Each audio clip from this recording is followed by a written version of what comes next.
Chapter 431. Hermione. Why does her perfume smell so good?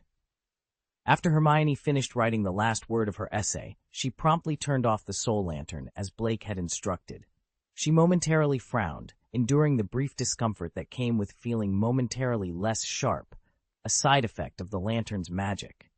However, as she reviewed what she had just learned, a wave of satisfaction washed over her. She had not only memorized the content, but had fully understood and integrated it into her knowledge base. Rereading her Transfiguration essay, Hermione couldn't help but feel proud.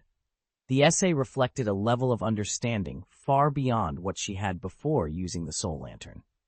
Previously, her grasp on Transfiguration could be considered basic at best, but now it was as if she had received a significant boost, catapulting her understanding from a beginner's level to that of an advanced practitioner. With a smile, Hermione packed away her books. The soul lantern had enabled her to complete most of her study plan for the semester in record time, rendering some of her elective courses practically optional. The third-year elective course, once a daunting challenge, now seemed trivial thanks to her enhanced study capabilities. Carefully, she placed the soul lantern, a thoughtful gift from Blake, into her bag. It symbolized not just academic success, but also the potential for a brighter future. Feeling a pang of hunger, Hermione glanced at her watch and was startled to see it was only 12 o'clock noon. She had started studying around 9 in the morning, which meant she had mastered the material in just a few hours, a feat that seemed almost impossible. As she pondered the time, the house elf Baker appeared, holding a tray. "Miss Granger, Master Blake asked Baker to prepare lunch for you. He instructed Baker to deliver it once you were finished studying." "Lunch, Baker. What time is it really? Noon, not evening?" Hermione asked, her curiosity piqued. Baker hesitated before explaining. "Miss Granger, Master Blake mentioned that the sky within the room of requirement mirrors the actual sky outside." Looking outside, Hermione saw the sun obscured by clouds, but could tell it was indeed daytime. The realization filled her with excitement. She could learn more in less time, leaving her with more opportunities for future endeavors. "Miss Granger?" Baker's voice, tinged with worry, snapped Hermione back to the present. "Oh, it's nothing, Baker. Thank you," Hermione replied, her cheeks coloring slightly as she thought about the future. Baker, relieved, responded, "You don't need to thank Baker. This is lunch prepared for you. If you need anything else, please call." Hermione, touched by Baker's humility, impulsively asked, "Would you like to be free?" Baker's reaction was immediate and vehement. "No, no, no. Baker doesn't want to be free at all. Baker is a good house elf, not like that bad elf Dobby. Baker should never see the day of freedom." Realizing her mistake, Hermione quickly reassured him, I'm sorry, I'm fine. You can go." As Baker calmed down and apologized for any perceived neglect, Hermione couldn't help but reflect on the complexities of house elf servitude. Despite the awkward moment, her heart was light with the possibilities that lay ahead, thanks to the soul lantern's gift. Hermione, visibly shaken by the misunderstanding with Baker, found her mood darkening. She had only wished to inquire, not to offend. Observing Baker's distressed expression, she sighed, recognizing the deep-seated belief among house elves that freedom was akin to punishment, a notion she found profoundly sad. Her appetite vanished as she glanced at the covered tray on the table. Neither Blake nor Cassandra were in sight, prompting her curiosity. Baker, lost in thought over his perceived failure to serve Miss Granger properly, was startled by her question. He pointed towards the door leading to the area previously designated for magical beasts, explaining that Blake and the others had ventured inside. Ione approached the door, puzzled. Blake had cleared out the magical creatures, so the space should have been empty. What could they possibly be doing in there? As she neared, voices from within reached her ears, sparking her imagination with all sorts of wild scenarios. Pushing the door open, Hermione braced herself for the unexpected, only to find Blake and Cassandra in a far less compromising situation than she had feared. Blake was merely holding a bottle, which Cassandra seemed eager to take from him. The tension dissolved as Hermione realized the true nature of their interaction. Blake explained that Cassandra had sought a nutrient solution for her flowers, but he had exhausted his supply while tending to moonflowers the previous night. Hermione, her initial misconceptions cleared, felt a wave of relief wash over her. The conversation shifted to lunch, with Blake suggesting they dine together, since none of them had eaten yet. As they left the room, Hermione couldn't help but notice an odd fragrance emanating from Cassandra, which she found peculiar. During lunch, Hermione excitedly shared with Blake her recent experiences and revelations about using her soul more effectively, grateful for the device he had crafted to alleviate her burdens. Blake's concern about her elective courses led to a heartfelt declaration from Hermione. She admitted that her priorities had shifted. She no longer pursued grades for their own sake, but sought knowledge to enrich herself, regardless of the outcome. This moment of understanding underscored a significant change in Hermione's perspective, highlighting the value of learning for personal growth over the pursuit of academic accolades. Hermione felt a twinge of sadness as she reflected on her recent state of overexertion. She resolved to return the time turner to Professor McGonagall that evening and to lighten her course load by dropping a few electives, such as Professor Trelawney's divination class. Blake was taken aback by Hermione's decision. Historically, Hermione had always been driven by her academic achievements, yet now she seemed to prioritize the actual learning experience over her grades. "Have you truly grasped the material from those electives?" Blake inquired. "Quite well. I've essentially taught myself," Hermione replied with confidence.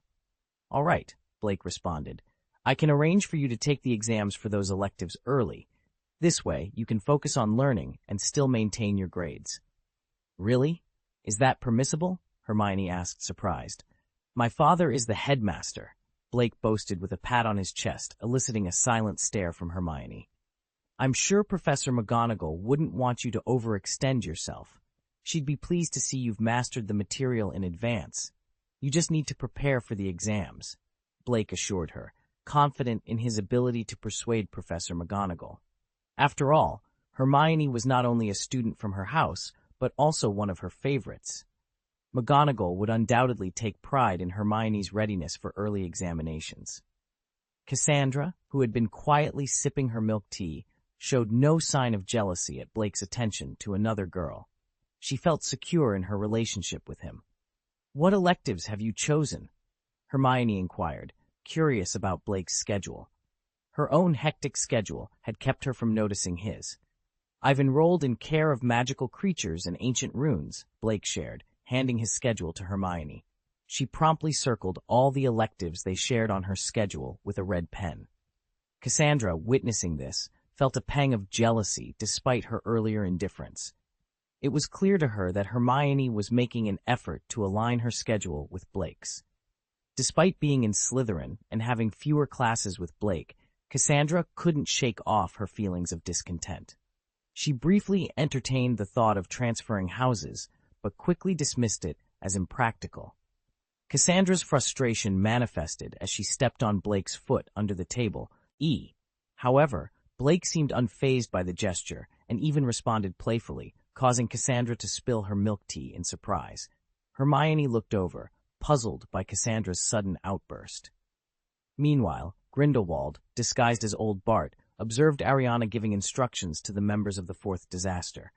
He recognized her immediately, recalling their shared history and her tragic death, which had led to Dumbledore abandoning their grand plans. Grindelwald was taken aback to see her alive. "What are you looking at?"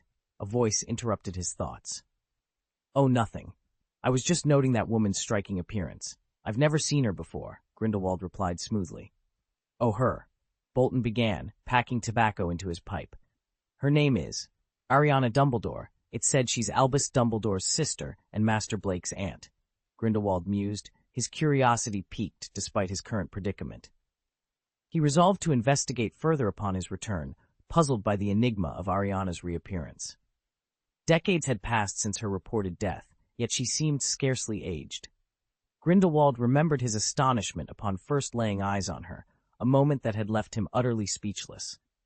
"Don't stand there in a daze. This is for you," Burton said, interrupting his thoughts as he handed over a document, taking a leisurely puff from his pipe. Lately, Burton had been spending time with old Lep, a habit that had introduced him to the pleasures of pipe smoking. "What is this?" Grindelwald inquired, examining the paper. This, Burton explained with a hint of intrigue in his voice, is an information sheet. Ariana has undertaken Master Blake's directive to establish a security company. It serves as a facade for the operation against the fourth calamity. He continued, filling out this form is our way of officially recording our affiliation. From this moment forward, we are employees of this security company, at least in the eyes of the world. Of course, behind the scenes, our true roles remain unchanged, Burton added, a knowing look in his eyes. Grindelwald's interest was piqued. I see, so that's the plan, he murmured, his gaze drifting to the distant sea of clouds. A sense of elation washed over him as he contemplated Blake's ambition. Dumbledore, Blake has chosen his path. Can you truly stand in his way? The future belongs to the young. Chapter 432. Blake, are you leaving? Professor McGonagall's gaze shifted back and forth between Blake and Hermione, her eyes narrowing slightly as she observed the interaction. The smile on Blake's lips faltered under her scrutiny. With a tone that brooked no argument, Professor McGonagall inquired, Blake, can you truly assure me that Miss Granger has comprehensively grasped the material of these elective courses? I can, Professor McGonagall, Blake responded confidently.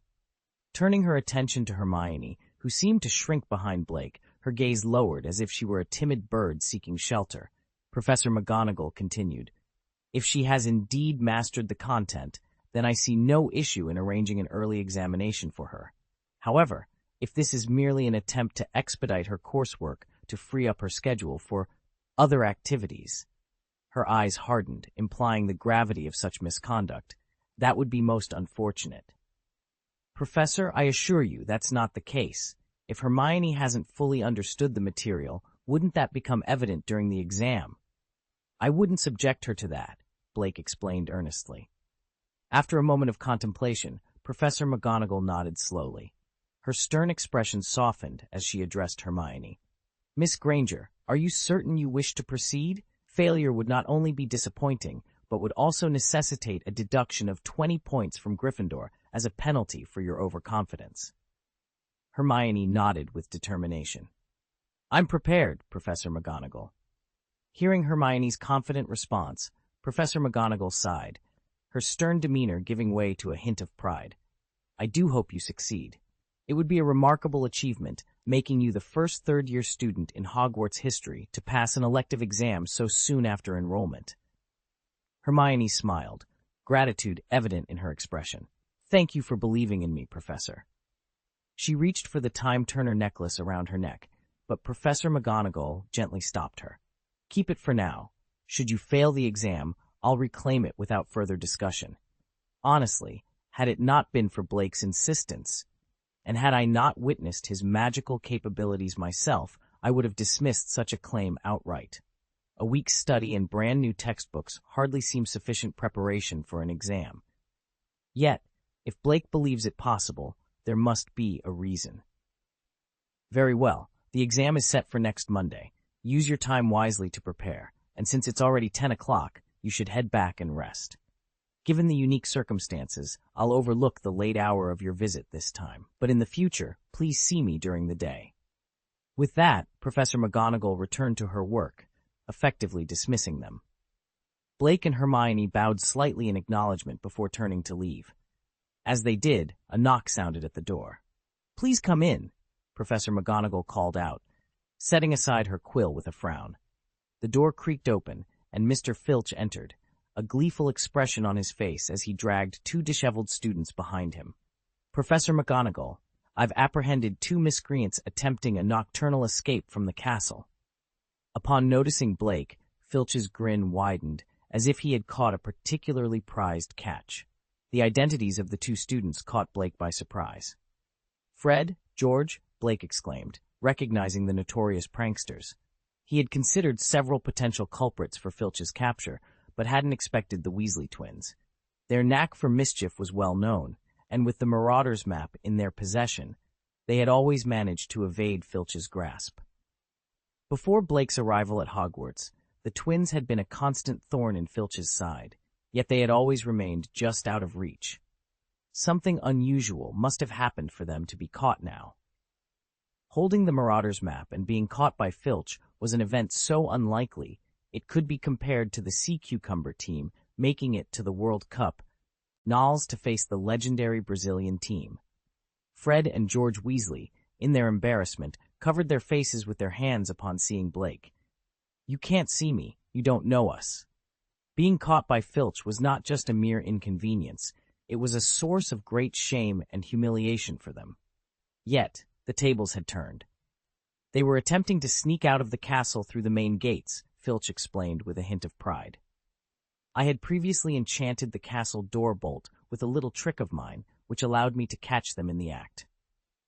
Professor McGonagall, upon hearing this, could barely contain her anger. She was well aware of the twins' nocturnal escapades.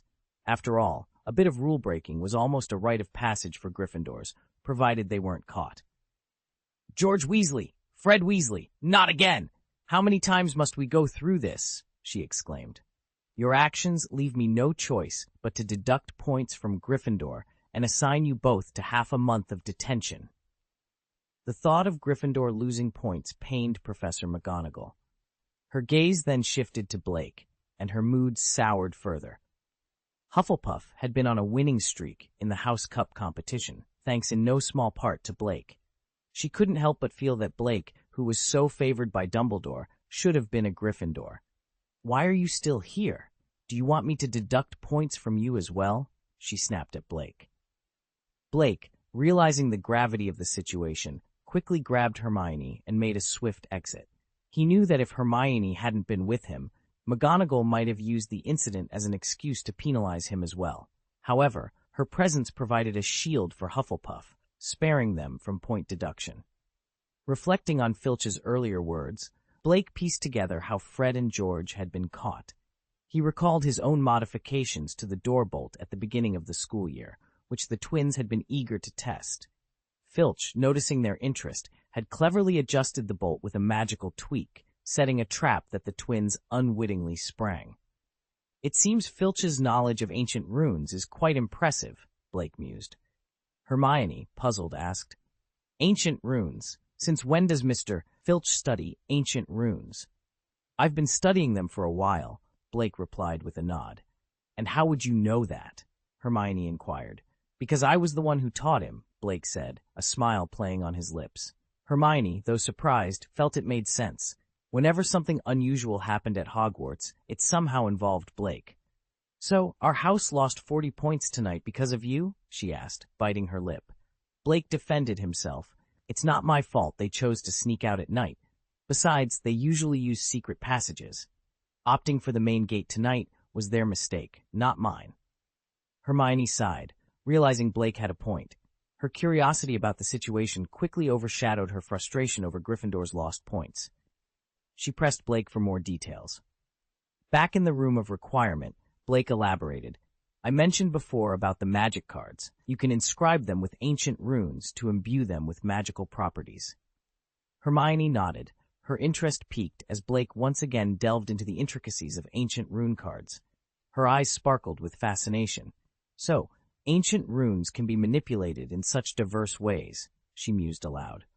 Blake recounted an anecdote. "I noticed Mr. Filch's magic was somewhat lacking, so I suggested he use cards to cast spells." Hermione interjected, "And the Weasley twins were caught tonight by an ancient rune card designed by Mr. Filch?" Blake quickly clarified, "That incident has nothing to do with me," reiterating his disclaimer. Hermione gave Blake a look filled with mixed emotions. She marveled at his knack for innovation, feeling both overwhelmed and inspired by his talent. Yet, she was determined, believing that with her dedication, she would eventually match his prowess. Blake, settling back into his chair, offered, "Give me your lamp, and I'll enhance it for you tonight." Hermione hesitated before declining with determination in her eyes. "No need. I've decided to learn alchemy from you. I want to improve this lamp on my own. When I've perfected it, I'll have truly mastered the craft," she said with a hopeful smile. Blake applauded her ambition. "That's the spirit. However, perfecting the lamp will require more than just alchemy. You'll need to delve into ancient runes, soul magic, charms, herbalism." He listed a myriad of subjects, emphasizing the breadth of knowledge required. Hermione was taken aback. her aspirations momentarily dwarfed by the vastness of the task ahead. I thought alchemy would suffice, she admitted, slightly embarrassed by her naivety. Don't worry, I believe in you, Blake reassured her, affectionately ruffling her hair, which only served to make it more disheveled. Finally, Blake presented her with a thick, black notebook. These are the alchemical notes of my mentor, the esteemed Mr. Nicholas Flamel. It contains a lifetime of essential knowledge, he explained, entrusting the precious tome to her. Hermione was astounded, holding the notebook as if it were a priceless treasure. Nicholas Flamel? This is far too valuable. I can't possibly accept it, Blake. You must, Blake insisted. Knowledge loses its value if it isn't shared. This notebook's wisdom must be passed on. Hermione was touched by the gesture, her emotions a whirlwind of gratitude, awe, and a hint of affection. Blake's generosity was overwhelming. Blake continued, You might not grasp everything in this notebook immediately, but that's okay. Start with the basics of alchemy using your lamp. I'll compile a list of books for you to study next. And remember, I'm here to help if you have questions. Hermione's eyes shone with determination. I'll dedicate myself to learning. Blake then inquired about her plans for the lamp, to which Hermione confidently replied, I want to perfect it myself. Blake smiled, acknowledging her resolve. It's a long journey ahead, but perhaps not as long as you think. Despite her excitement, Hermione sensed something unspoken in Blake's demeanor, as if he were preparing for a significant change. Blake, are you planning to go somewhere? She asked, a hint of concern in her voice. Blake was taken aback by the question, yet his face remained expressionless. Where would I go? He asked. Oh, that's good. You give off the impression that you're hastily explaining everything before embarking on a long journey, Hermione replied, a hint of concern in her voice. No, as long as you guys are here, I'm not going anywhere, Blake reassured her, gently ruffling Hermione's hair. Internally, he sighed, acknowledging the accuracy of a girl's intuition. Hermione's suspicions were not unfounded. Given the unpredictability of when time travel might commence, Blake was indeed making extensive preparations. His efforts were not solely for his own benefit, but also for the well-being of those close to him. Should he depart, his wish was for his friends and loved ones to remain safe and at peace. For Hermione, he had prepared a soul lantern and an assortment of books. For Cassandra, he had gathered moonflowers and other rare magical plants capable of offering protection. Despite his efforts, Blake felt a growing sense of urgency, aware that there were still numerous tasks awaiting his attention. The prospect of time travel, with its uncertain risks, loomed over him. Yet it was the thought of leaving behind the people he cherished in this life that weighed most heavily on his heart. Chapter 433, Professor Bobbling, a New Challenge to Ancient Runes. Authority Blake had now almost entirely dismissed the notion that his time travel could be attributed to the Time Turner. The risk of being caught in the room of requirement with Hermione for an extended period had made him reconsider. He wasn't idly waiting around. While Hermione was engrossed in her studies, Blake's true eye had already sprung into action. He discreetly examined the Time Turner through Hermione's shirt, noting its peculiar design, a watch encased within a ring, but instead of a dial and hands, it housed a miniature hourglass filled with fine sand. This, Blake deduced, was crucial for the Time Turner's operation.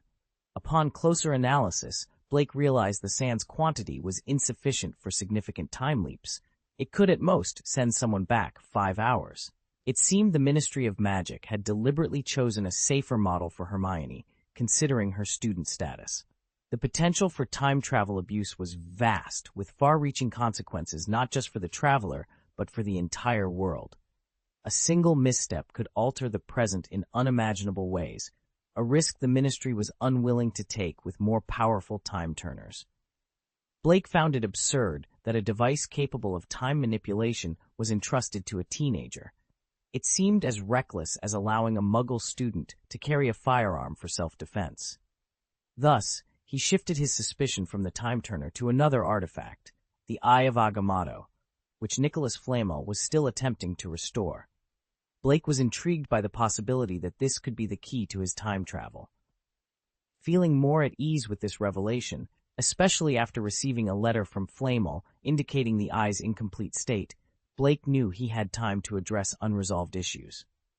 He was determined to prevent any unwanted changes upon his return. The immediate concern was the upcoming trial of Sirius Black and Peter Pettigrew at the Ministry of Magic.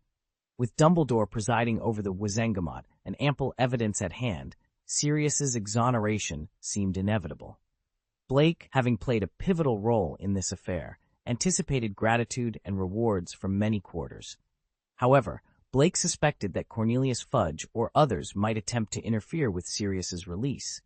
But with Blake's intervention, any such efforts would be futile. By simply opening a dimensional gate directly to Dumbledore at the Wizengamot Tribunal, Sirius and Pettigrew's safe passage was assured, leaving no opportunity for interception. "Open the door," Blake murmured, ready to ensure justice was served, demonstrating not only his power, but also his commitment to righting the wrongs of the past. This act was more than a mere display of ability. It was a step towards challenging the established authority and reshaping the future. At that moment, he understood what he needed to do.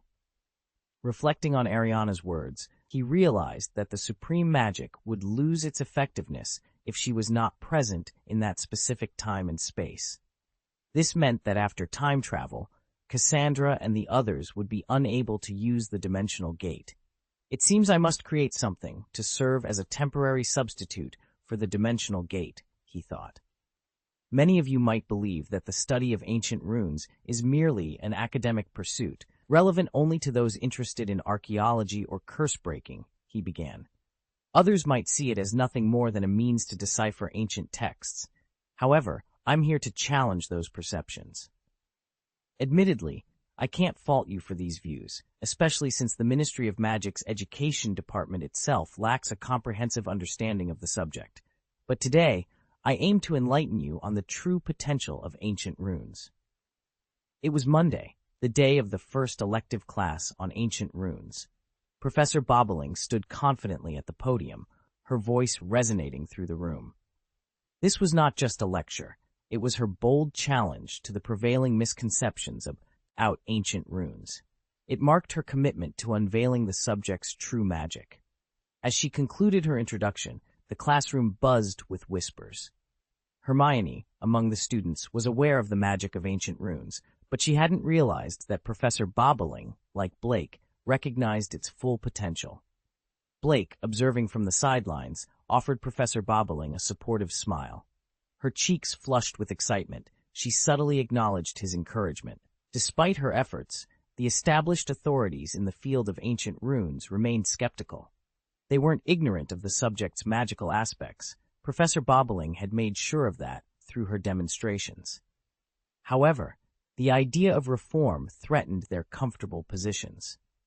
For years, these individuals had treated the study of ancient runes as nothing more than an academic exercise, a simple matter of translating old texts. The Ministry of Magic's Department of Education and the Department of Ancient Runes had become havens for those seeking an easy job. The thought of actual work, of embracing reform, was unpalatable to them. They preferred the status quo, where teaching and examination revolved around the ancient language. Why disrupt a system that worked for everyone involved? Reform would mean acknowledging that they had more to learn, a prospect that threatened their authority. Unsurprisingly, Professor Bobbling's proposal for educational reform was swiftly rejected. Yet, she didn't silence the murmurs of curiosity among her students. She understood that many had chosen her course for its reputation as an easy credit. Under the traditional teaching method, passing simply required memorizing and understanding ancient runic symbols. It was akin to a Muggle-born wizard choosing Muggle studies for an easy grade. But now, these students were confronted with the notion that their chosen subject held genuine magical power. It was as bewildering as being told that English language studies could unlock magical abilities. "Professor, what kind of magic could possibly be derived from these ancient symbols, passed down through the ages?" a student finally asked, voicing the question on everyone's mind. The room fell silent, anticipation hanging in the air. Professor Bobbling's smile widened in satisfaction. She had been waiting for someone to ask just that. "Facts speak louder than words, Mr. Finnegan," she replied, ready to demonstrate the true magic of ancient runes and dispel any doubts. Professor Bobbling captured the attention of her students with a hint of mystery in her voice. "Mr. Green, could you please join me at the front?" she asked, her gaze fixed on Blake. Blake, somewhat surprised, touched his nose and wondered if she was indeed referring to him. With a nod from Professor Bobbling, he made his way to the front, aware of the curious eyes following him. Known for his prowess in ancient runes among the young wizards at Hogwarts, Blake's movement to the front of the class heightened everyone's anticipation. "I've heard impressive things about your skills in ancient runes, Mr. Green. You've even uncovered some of their magical properties, haven't you?" Professor Bobbling inquired, her tone laced with feigned ignorance. Blake couldn't help but think, "Isn't it you who knows best about my proficiency in ancient runes? After all, I've taught you a thing or two." Yet, he chose not to challenge Professor Bobbling openly and nodded in agreement. "If it's not too much trouble, could you demonstrate the magic of ancient runes you've discovered to your classmates?" she asked, her eyes twinkling with a hint of mischief. Blake's mouth twitched slightly at her request. "Since when did the roles reverse? Making me the professor?" he thought. However, a stern look from Professor Bobbling reminded him of the hierarchy in the classroom. Reluctantly, he picked up a piece of chalk, understanding that Professor Bobbling had her reasons for this request. She aimed to showcase the magical potential of ancient runes through Blake, thereby solidifying her teachings and dispelling any doubts about her credibility, especially after the incident with the imposter professor the previous year. Meeting Professor Bobbling's encouraging smile, Blake sighed and turned to face the blackboard. Despite his initial reluctance, he recognized the opportunity to shine in front of his peers and the potential rewards that came with it. "Do you know which ancient rune is introduced first in our textbook?" Blake asked the class. Hermione's hand shot up immediately. "Oh, Hermione, I'm not the professor here, so I can't award you any points," Blake joked, earning a blush and a sheepish response from Hermione. "It's okay, Miss Granger. Please, answer the question. I'll award the points," Professor Bobbling interjected with a smile. Hermione, still slightly embarrassed, stood and correctly identified the first rune as representing water. 5 points to Gryffindor," Professor Bobbling announced, pleased with Hermione's preparation. Blake, feeling a mix of amusement and slight annoyance at the professor's eagerness to award points, prepared to demonstrate. "All right, then. Let me show you this rune," he said, quickly sketching the ancient symbol for water on the blackboard. The class watched, textbooks open, as Blake's chalk moved confidently. The rune he drew matched the textbook's depiction perfectly. However, as he completed the final stroke, something extraordinary happened. Moisture began to seep from the symbol, and within moments, the rune transformed into a faucet, pouring water as if connected to an unseen source. The room erupted in astonishment. "Blake, how did you do that?" Harry asked, his voice filled with shock and awe. Blake turned to face his classmates, a hint of pride in his smile, ready to explain the magic of ancient runes and perhaps reveal a few more secrets. "Well, it's quite straightforward. I approach writing as if I'm casting a spell," Blake explained with a hint of mystery in his voice. "The moment I inscribe this symbol, it signifies the completion of the spell. It's akin to pioneering a novel method of spell casting." Professor Bobbling led the applause, his enthusiasm palpable. The young wizards joined in, their hands coming together in admiration. The idea that merely writing a symbol could conjure clean water was nothing short of astonishing. While achieving such a feat with a traditional spell was possible, the demonstration underscored the remarkable magical potency inherent in these ancient symbols. "Mr. Green is correct. This truly represents a groundbreaking spell-casting technique," Professor Bobbling agreed, his voice tinged with excitement. "With careful design, we might eventually cast spells without the need for a wand." His excitement was so intense that it seemed to animate him, drawing attention to his animated demeanor. "Mr. Green, could you possibly demonstrate a few more?" Professor Bobbling asked, eager to capitalize on the moment's educational potential. Encouraged, Blake proceeded to reveal more ancient runes. He traced the rune for wind on the blackboard, and a gentle breeze immediately wafted through the classroom. Next, when he inscribed the rune for fire, the blackboard burst into flames, eliciting gasps of amazement. Finally, with a paintbrush, Blake drew a rune symbolizing ice on a glass of water. Before the students' astonished eyes, the water froze into ice. The young wizards were now thoroughly convinced of Professor Bobbling's claims. Fueled by curiosity and wonder, they eagerly reached for their quills, hoping to replicate the magic on their parchment. Observing the bustling classroom, Blake leaned closer to Professor Bobbling and whispered, "Professor, I've done you a favor. Might I ask one in return?" The exchange between Blake and Professor Bobbling not only showcased the potential of ancient runes as a magical tool, but also set the stage for a deeper collaboration, hinting at the unfolding of further magical discoveries and adventures. Chapter 434, Professor Bobbling, I Can Truly Do Anything. "It seems I have no choice but to accept," Professor Bobbling said softly, her voice laced with a hint of resignation yet gratitude. "But I must thank you for your cooperation today. Thus, no matter what you request of me, I am willing to assist you." Today, she had leveraged Blake's popularity and his unique abilities, which significantly contributed to the success of the lesson. Indeed, Blake had been a great help to her. Blake leaned back, a mix of anticipation and nervousness evident in his posture. "Really? Anything at all?" he asked, his voice barely above a whisper. Professor Bobbling rolled her eyes at him, a playful smirk dancing on her lips. "Enough with the theatrics. I've encountered my fair share of tricksters, and your act doesn't quite measure up," she teased before continuing. "Let's proceed with the lesson. Remember, all beginnings are hard, but we're off to a promising start." At that moment, Seamus raised his hand, curiosity sparkling in his eyes. "Professor, how can we imbue these ancient runes with magic?" "That's precisely what I'm about to explain," Professor Bobbling responded with a nod.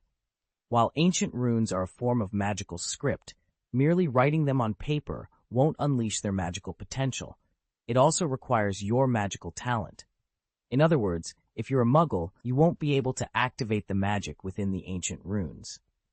Blake opened his mouth as if to interject, but ultimately remained silent. In truth, muggles could utilize ancient runes, provided they used the magical cards Blake had crafted. However, if Blake could unravel the source of a wizard's magic, he believed that even muggles could create magical ancient rune cards. Yet, progress is made one step at a time, and with this subject still in its infancy, there was no need to rush. Professor Bobbling resumed her lecture. "As I mentioned earlier, when you inscribe these intricate ancient rune symbols, you must concentrate as if you were casting a spell. It's not as difficult as it seems, children. Simply focus and wield your quills as if they were your wands." Suddenly, a ball of flame erupted on the parchment in front of Hermione. She yelped, dropping the scorched quill, and quickly smothered the flames with her textbook. "Oh, Miss Granger has succeeded!" Professor Bobbling exclaimed, her excitement palpable. 5 points to Gryffindor.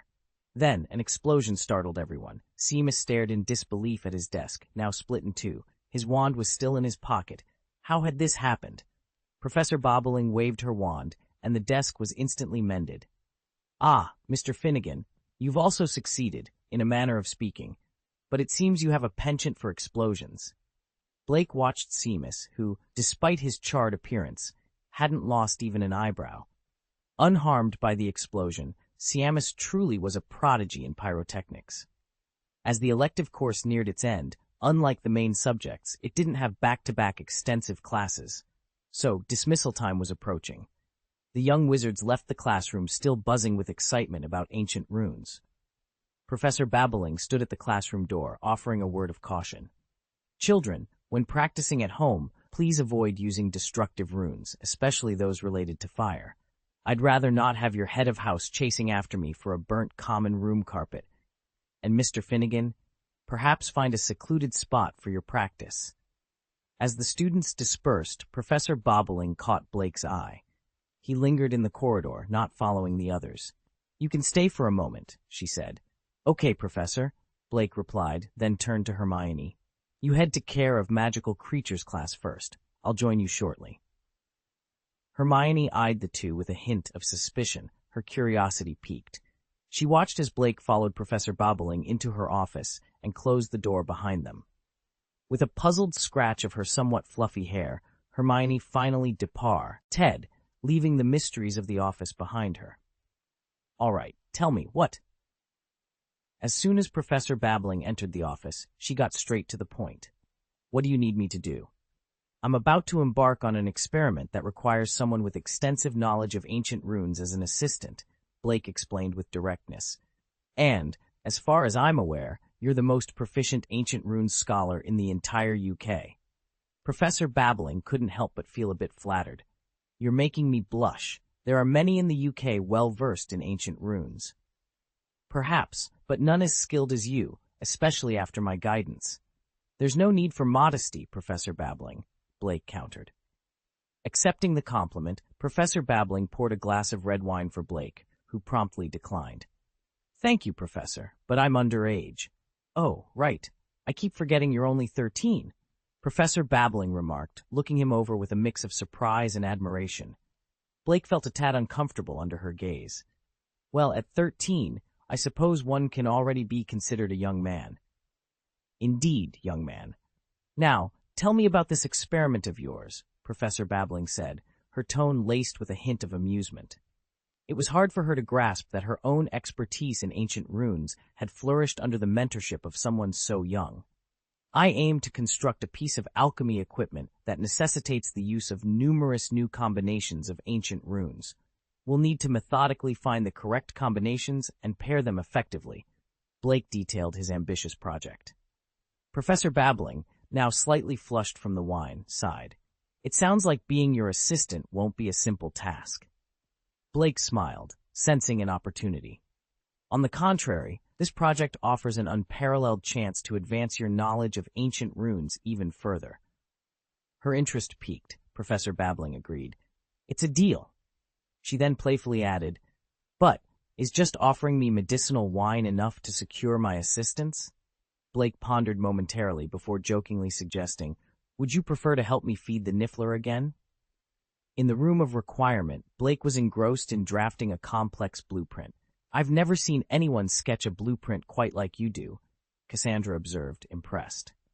Unlike others who relied on rulers and pencils for precision, Blake's hand was steady, his lines perfectly straight without any apparent effort. My thoughts need to flow uninterrupted. Using tools would only disrupt that. Besides, it's just a blueprint. How could it go wrong? Blake responded, his confidence evident. Cassandra rolled her eyes in disbelief. She couldn't even write without making mistakes, yet Blake had flawlessly drafted a complex blueprint in one go. What is this exactly? She asked, eyeing the intricate design filled with unfamiliar runes. It's the blueprint for a vanishing cabinet, Blake revealed nonchalantly.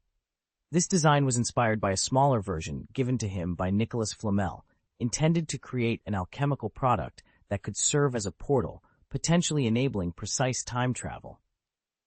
This was crucial, as the effectiveness of supreme magic would diminish once he left, and accurate time travel could mean the difference between an instant return and a prolonged absence. If the situation necessitates early preparation, then understanding the fundamental function of the dimensional gate is crucial. Its primary ability is teleportation, a feature that the vanishing cabinet's mechanism could offer insights into. However, it's clear that a direct replication of the vanishing cabinet is not feasible. The rarity and value of these cabinets stem not from their complexity, but from the scarcity of their materials. Furthermore, the vanishing cabinet's functionality does not align with Blake's vision for a dimensional gate substitute. The cabinet allows teleportation between two fixed points, leaving the cabinet itself stationary. This limitation contradicts Blake's requirement for an escape mechanism where the teleportation device must also move with the user. Additionally, the ability to connect to multiple transmission points simultaneously is essential, even if random teleportation like the dimensional gate is unattainable. With these considerations in mind, Blake delved into work mode, a state in which he becomes wholly absorbed and unreachable, even by Cassandra, who, despite her many questions, knew better than to interrupt. Similarly, Professor Babbling dedicated herself to the task with equal fervor. As an elective course professor with a lighter workload, she spent her free days and nights poring over complex ancient runes, driven by her passion for the subject and her intrigue in the alchemical device Blake envisioned. Her belief in the untapped potential of ancient runes was reinforced by Blake's ambitious project, which aimed to utilize these runes for teleportation magic, a groundbreaking application that could revolutionize the understanding of ancient runes. Professor Bobbling's dedication was evident in her disheveled appearance and tireless work ethic, sustained by refreshing potions and food delivered by elves. Her efforts were not just for the love of ancient runes, but also to challenge the skepticism of the old guard who doubted the relevance of ancient runes in modern alchemy. After days of exhaustive research, she finally completed the initial phase of identifying ancient rune combinations likely to achieve teleportation effects. The daunting task of testing each combination loomed ahead, with the knowledge that any oversight or error in the initial selection could necessitate a restart of the entire process. Exhausted yet determined, Professor Bobbling realized the magnitude of the challenge Blake had undertaken. Her journey into the depths of ancient runes and alchemy was not just a scholarly pursuit, but a testament to the innovative spirit that drives the magical world forward. Professor Bobbling's task was no easier than her students', yet she refrained from further comment. Suddenly, a pure white phoenix flew in through the window, gracefully landing on her desk. It cocked its head, casting a curious glance at the deep ravine visible through the window, a result of the intense heat outside. Then, in Blake's voice, the phoenix spoke. "So big and white. Ah! Ahem. I mean, given the current time and your proficiency in ancient runes, you should have deciphered those combinations by now. With those combinations ready, let's meet at our usual spot to test them together." After delivering the message, the phoenix looked around reluctantly, then transformed into a mist of white and vanished into thin air. Professor Babbling's cheeks flushed with embarrassment as she adjusted her collar. This little rascal.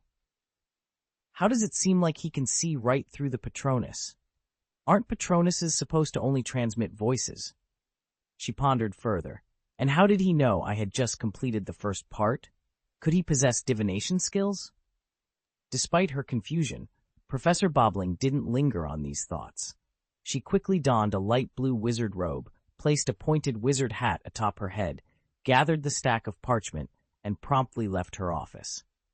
Her movements were swift and purposeful, a testament to her determination to unravel the mysteries that lay ahead.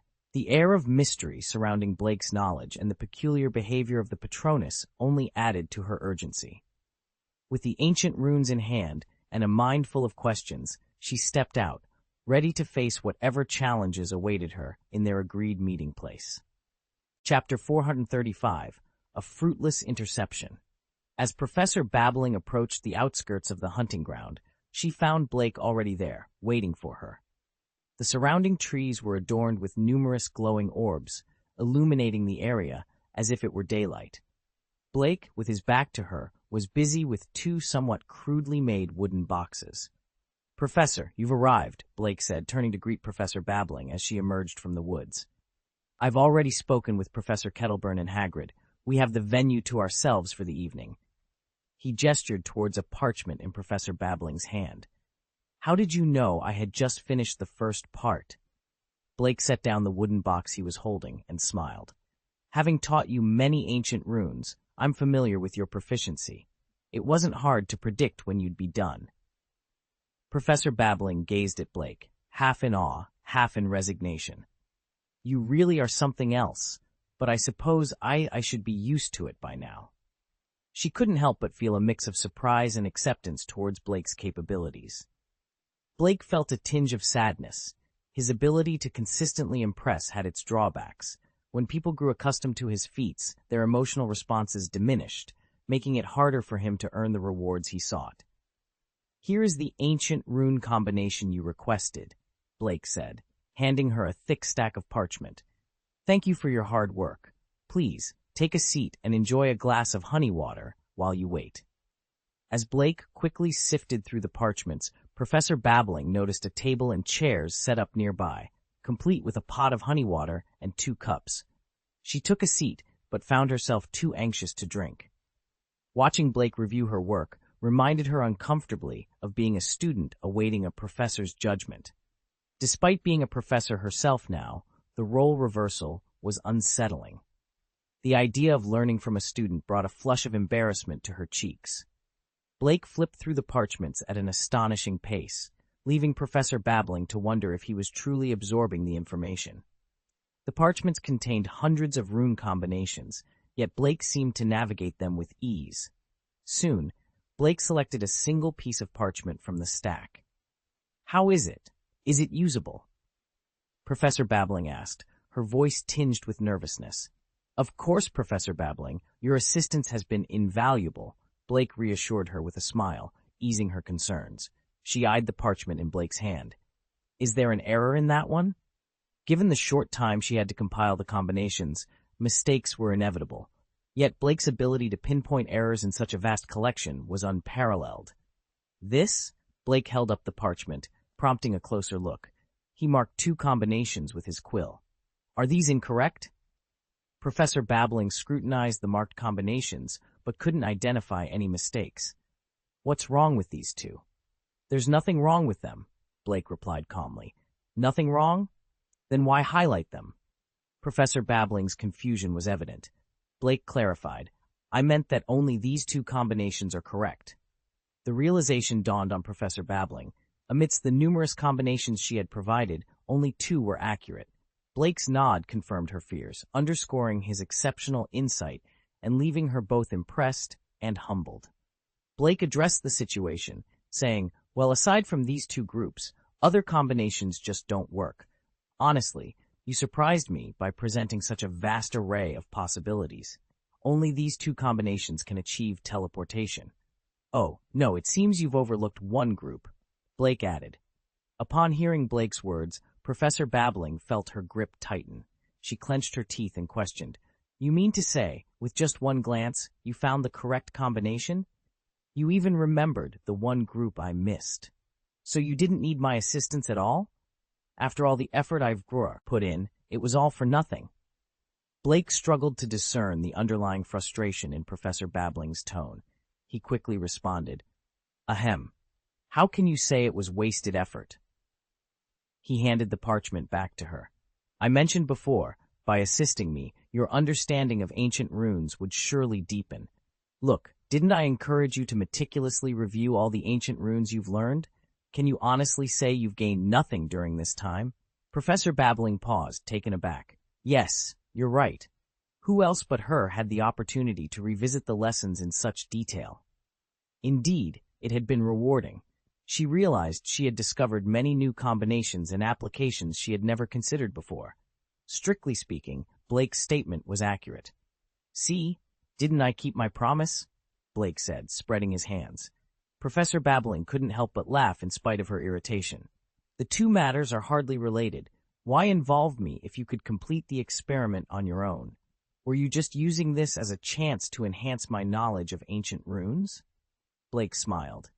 "Why not? Didn't you express a desire to advance the new doctrine of ancient runes?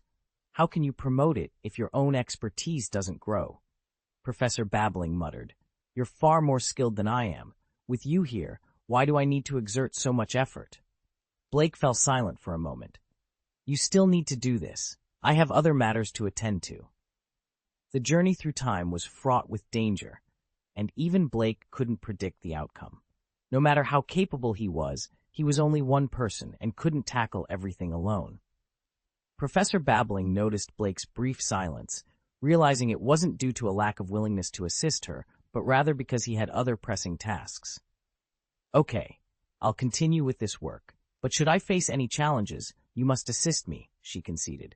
"After all, in the realm of ancient runes, you are in fact my mentor," she admitted. Blake touched his arm, feigning discomfort. "Professor, when you say that, it sends shivers down my spine." Professor Babbling, unable to contain her frustration, playfully slapped Blake on the head with the stack of parchment. "You rascal," and here I was, feeling genuinely touched for a moment. "Enough talk, let's get started," Blake said, eager to move on. He picked up the 2 wooden boxes. "Are you attempting to replicate the vanishing cabinet?" she inquired. Blake shook his head. "It's not exactly replication. I've crafted 2 vanishing cabinets to conduct tests." Professor Babbling was astounded as she examined the 2 cabinets. Though somewhat crudely made, they were perfectly functional. The art of crafting vanishing cabinets had been lost to time, with only fragmented instructions surviving in ancient texts. The prohibitive cost of materials had deterred many from attempting to revive this lost art, especially given the high risk of failure and the low practicality of the cabinets. Consequently, existing vanishing cabinets were considered antiques and highly treasured. The owner of the Borgin and Burke store had only one vanishing cabinet, which, despite its lack of practicality, was still considered very precious. That was until Blake managed to swindle it from him. Now, Blake had not only restored a pair of these cabinets, but had also seemingly used the most ordinary wood for their exteriors. Observing Professor Babbling's attention to the rough edges of the cabinets, Blake initially thought she was put off by their unfinished appearance. "It's indeed a bit rough, but I believe it's just for experimental purposes," Blake explained. "So, I asked Hagrid to help me find some boards. Anyway, as long as it functions." Professor Babbling, initially at a loss for words, finally asked, "How do you plan to experiment?" She admitted to not fully grasping the genius behind Blake's work, but her curiosity about the experiment itself was evident. "In the vanishing cabinet, I'll use different combinations of ancient runes to see which one yields the best results," Blake detailed, retrieving 2 components from each cabinet and replacing them with new ones, each inscribed with a rune combination from his parchment. He and Professor Babbling positioned the 2 cabinets 10 meters apart. "Let's start," Blake announced, placing an apple inside the cabinet before him, signaling the beginning of their experiment. Meanwhile, in the Auror office, a significant departure was underway. Scrimgeour, along with several teams of Aurors and Strikers, left with a sense of purpose. Moody, witnessing this, felt a tremor in his newly regrown eye. He knew all too well the gravity of their mission. Today was the day Dumbledore intended to exonerate Sirius Black. However, Fudge had ordered an ambush outside the Ministry of Magic to arrest Sirius upon his arrival for the hearing, exploiting the fact that Sirius's wanted poster had yet to be revoked. Without a trial, Sirius would be sent directly to the Dementors, labeled too evil for due process, mirroring his initial arrest.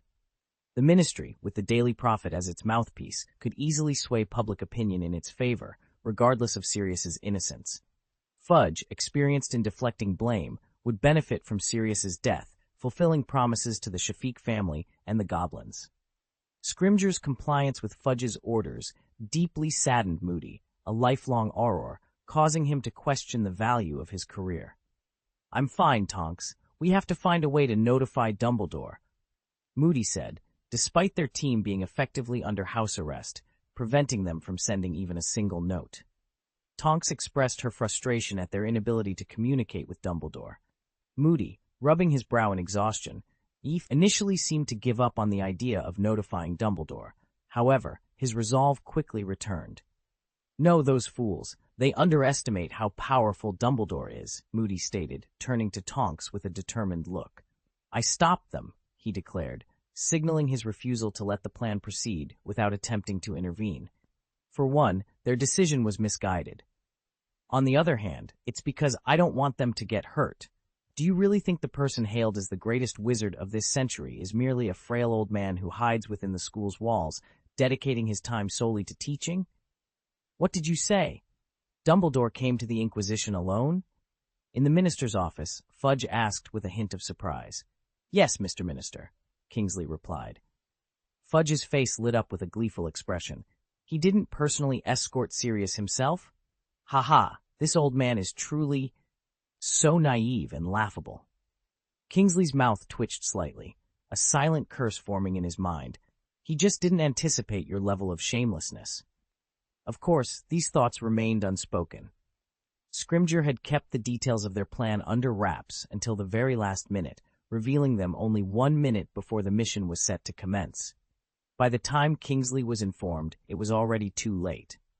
Even now, he wished he could send a message to Dumbledore, but it was too late for Dumbledore to return and prevent Sirius from setting off.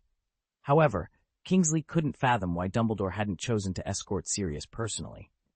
At the Inquisition of the Wizengamot, Dumbledore was met with a question from Ephias Dorje, the special advisor of the Wizengamot. "Albus, why are you here alone?" Ephias, I arrived ahead of the others. They will join us shortly, Dumbledore explained. Georgie was taken aback. What if Fudge attempts to intercept us from outside? Without your protection, arresting Sirius won't be difficult for them. Albus, don't underestimate Fudge's willingness to stoop to such measures. Dumbledore offered a reassuring smile. He won't be able to intercept Sirius. He then retrieved a round metal object from his pocket and placed it on the ground. Please take a step back, Ephius. With a gentle tap on the object, a surge of blue-white light emanated from the disc, forming a luminous blue-white oval gateway. Chapter 436.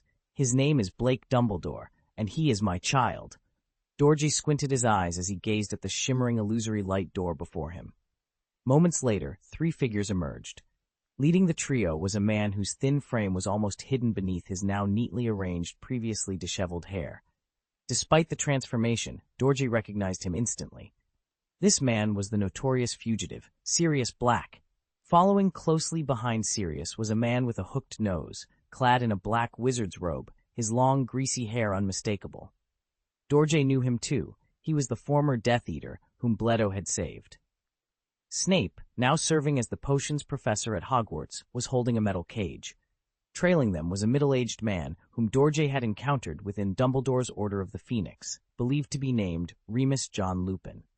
He recalled Lupin's role in escorting Peter Pettigrew. The trio, along with a mouse, stepped out from the light door. With a flick of his hand, Dumbledore summoned the metal cage from the ground back into his grasp, and the light door vanished. Georgie let out a soft sigh. No wonder you've been so composed. Fudge, he's miscalculated terribly this time. Fudge had initially deployed a majority of the Aurors and Enforcers from the Auror office to lay an ambush outside. Georgie had been deeply concerned at first, but now it seemed his worries were unfounded. Dumbledore hadn't used the main entrance at all. He had transported them directly inside. But, what is that device? How could you? Dumbledore offered a smile, pocketing the mysterious item. Ephius, I understand your curiosity. However, I believe it's crucial we prioritize resolving this situation. I'll explain everything once this matter is concluded. The sooner we complete the trial, the sooner everyone can rest easy. Georgie nodded in agreement, though a question lingered. But what about the chief judge? He hasn't arrived yet. Dumbledore removed his glasses, cleaning them with a handkerchief. Then, someone must inform him. The presiding judge for this case was Fudge. Although he had initially vied for the position of chief judge, he knew it wouldn't grant him full control over the proceedings. Thus, he had placed his hopes on Scrimgeour and his Aurors. Without Dumbledore's presence, capturing Sirius, whose animagus form had been revealed, seemed a straightforward task to Fudge. Consequently, he hadn't considered the necessity of acting as the chief judge himself. Meanwhile, Fudge sat in his office, calmly sipping coffee and reading the Daily Prophet, still dressed casually. He was under the impression that he could finally outmaneuver Dumbledore, which greatly improved his mood. So much so that when Kingsley entered without knocking, Fudge wasn't the least bit perturbed. "Mr. Minister, you need to change into your robes immediately," Kingsley said, holding the purple Wizengamot wizard robes and hat. "What robe should I change into?" Fudge asked, puzzled. He had just been informed by Scrimgeour that Sirius had yet to appear. Without the defendants, there would be no trial. "Why would I, the chief judge, need to change?" "The trial is about to commence. Advisor Georgie sent someone to expedite the process," Fudge replied, his brow furrowing. "A trial? With no one present, what trial could possibly take place? Georgie must be out of his mind." "In fact, Mr. Minister, Sirius and Peter Pettigrew have arrived at the Wizengamot Tribunal," Kingsley managed to say, barely containing his amusement. Fudge spat his coffee onto the Daily Prophet in shock. "What did you say? They've arrived?" "That's correct. Miss Sirius Black and Peter Pettigrew are here," Kingsley said, struggling to keep a straight face. "Impossible. Absolutely impossible. With all the Aurors and Enforcers at my disposal, how could they have possibly gotten in?" Fudge exclaimed in disbelief. "Kingsley, this is no time for jokes," Fudge protested. Kingsley simply shrugged. "Mr. Minister, it's the truth. I don't believe Dumbledore and Duoji make light of such matters. It seems rather disrespectful towards you," Fudge remarked, his expression darkening as he considered the implications. Could it be possible that they had infiltrated the Ministry of Magic through some unknown means? Or was there an insider among the Aurors loyal to Dumbledore who facilitated Sirius's entry? This seemed to be the only plausible explanation. Yet, the thought of needing to bypass Scrimgeour to allow Sirius access implied a significant number of people were under Dumbledore's influence. A more alarming thought crossed Fudge's mind. What if it wasn't just any Auror, but Scrimgeour himself, who was complicit? This realization sent a chill through Fudge, extinguishing the fiery confidence he once had in the unity and loyalty of his forces. Now he saw his control as more porous than he had ever imagined. Trembling, Fudge silently accepted the clothes Kingsley offered him, muttering, "I'll come later. Reveal quickly." With a sigh and a sharp exclamation of pain, a plump, balding middle-aged man tumbled onto the floor of the Wizengamot tribunal. "It's Peter Pettigrew!" exclaimed some members of the Wizengamot, recognizing the man. The courtroom erupted into murmurs. Moments before, Dumbledore had released Pettigrew from his cage and used a powerful spell to revert him from his animagus form, revealing his true identity to the public after more than a decade in hiding.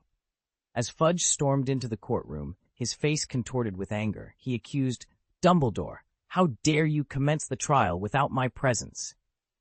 Dumbledore responded calmly, "No, Connolly, we haven't started the trial. I was merely organizing our evidence and preparing our witness while waiting for you." His tone was so even it sent shivers down Fudge's spine. The direct gaze from Dumbledore made Fudge's heart race, his breath catching in his throat. He had never noticed how intimidating Dumbledore's eyes could be. Fudge's gaze shifted to Pettigrew, and a cold realization settled in his heart. The appearance of Pettigrew, presumed dead but now very much alive in the courtroom, removed any doubt about the case's outcome. Fudge was filled with regret, pondering if he had acted too hastily in a manner that inadvertently favored Dumbledore. But it was too late for regrets. With a heavy heart, Fudge announced, "Therefore I declare that Sirius Black is not guilty." His voice was strained, his face a mask of displeasure. Thanks to Dumbledore's thorough preparation, the verdict was inevitable. Sirius was acquitted, all charges against him dropped, and the ministry was ordered to compensate him with a substantial sum of gold galleons. Additionally, a public statement in the Daily Prophet was to be made to restore Sirius's reputation.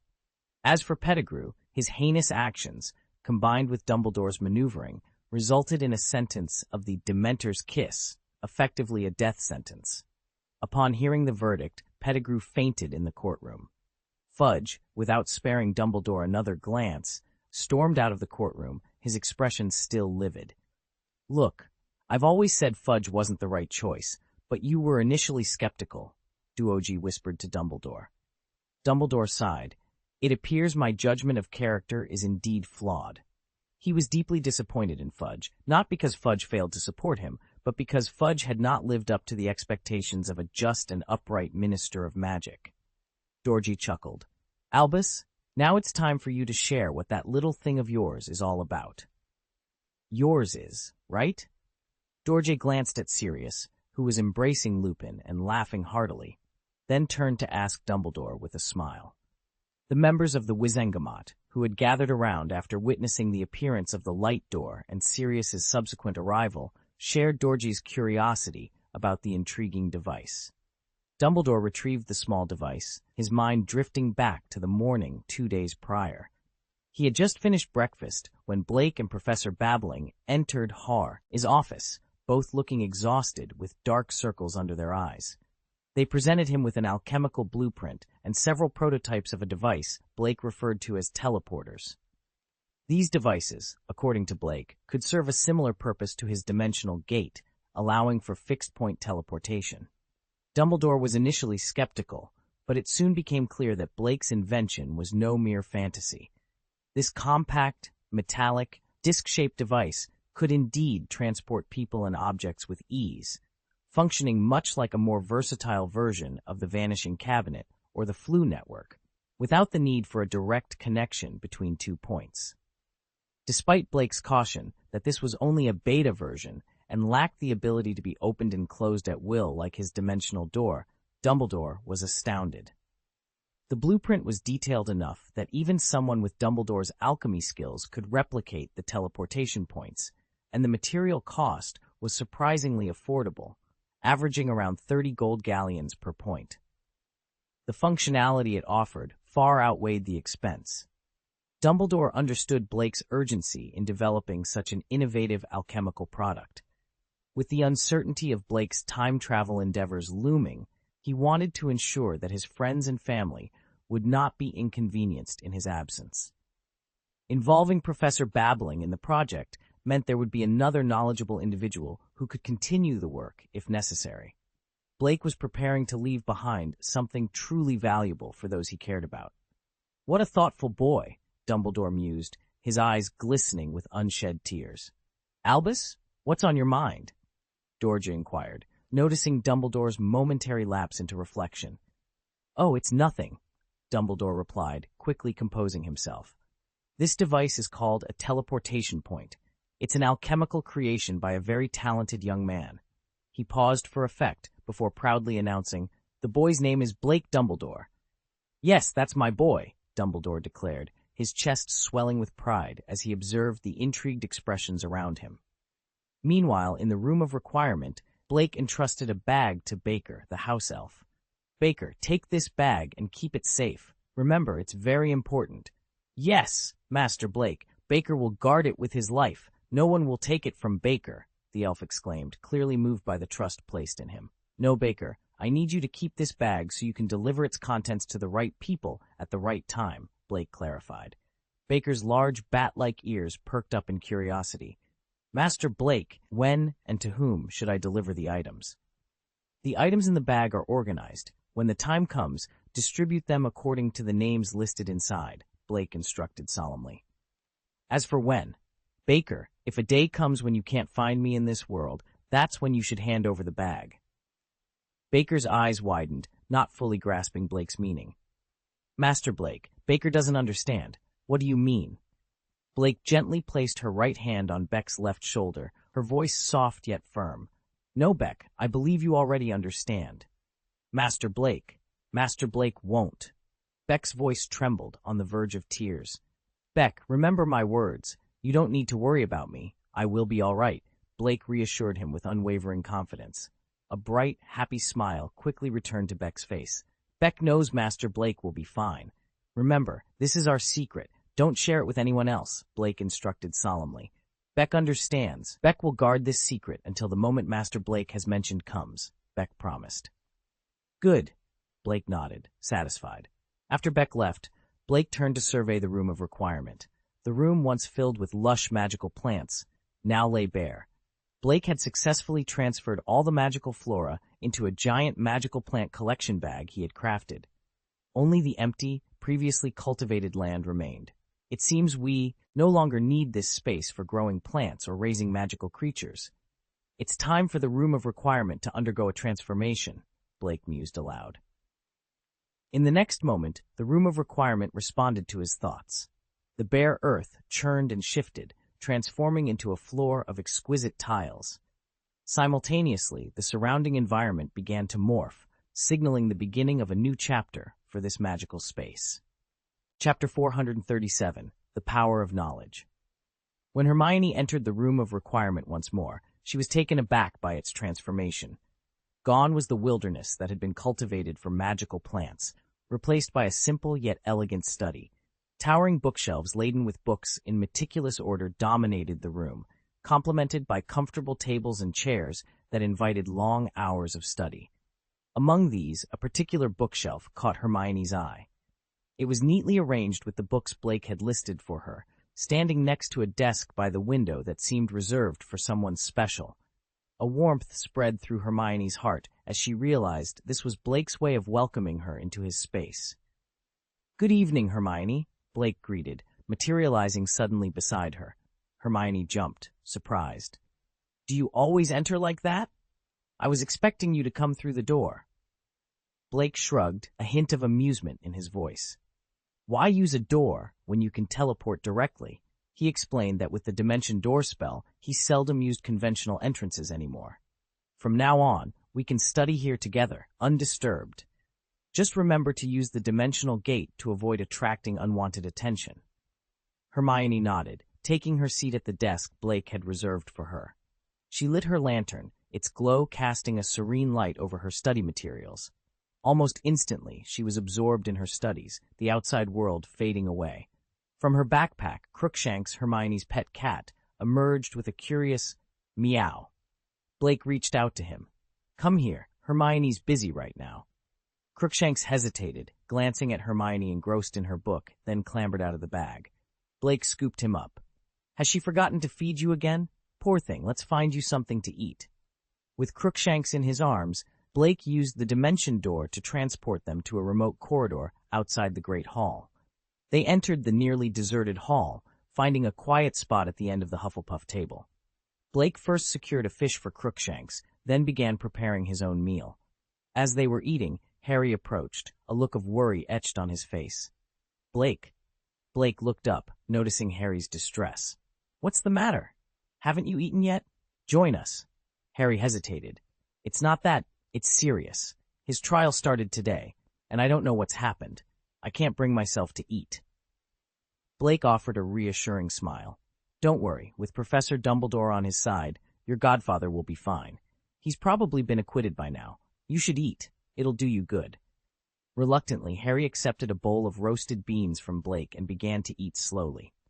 Sirius, Harry's godfather, held a place in his heart akin to that of a father, especially now that Sirius was all he had left. Their bond had grown strong, a stark contrast to the coldness of the Dursleys. It was no wonder Harry was so concerned. Suddenly, the hall was filled with the fluttering of wings as owls swooped in, each carrying a copy of the Daily Prophet. The arrival of the newspapers halted the departure of the young wizards and witches. The evening edition of the Daily Prophet was unusually late tonight, a deviation from its regular morning and evening schedule. This anomaly hinted at significant news, capturing the attention of everyone present. That night, it was Snape who brought Harry the late edition of the Daily Prophet, a ritual familiar to all who subscribed to the publication. As the owls delivered the newspapers, dropping them onto the heads of eager young wizards, Blake also received his copy. Glancing at the headline, he casually tossed the paper to Harry, suggesting, "Now, you might actually enjoy your meal." Harry hastily set aside his fork, grabbed the newspaper, and began to read aloud, his voice tinged with excitement. A shocking twist. The most viciously pursued criminal is actually a hero, wrongfully accused. The headline screamed of Sirius Black's vindication. Peter Pettigrew, the man who shamelessly stole honor. The paper was filled with articles about Sirius's rehabilitation, including a formal apology from the Ministry of Magic and a substantial compensation in gold galleons. "Sirius is innocent," Harry continued. "The warrant for his arrest has been revoked. The Ministry has also decided to award Sirius a replacement hero medal of the Order of Merlin, first class." Blake, sipping his soup quietly, remarked softly, "This is the justice he deserves, more than a decade wasted." He pondered how only Sirius could endure such a trial, musing about his own reaction if placed in a similar situation. "Blake, that's your name too," Harry exclaimed, surprised.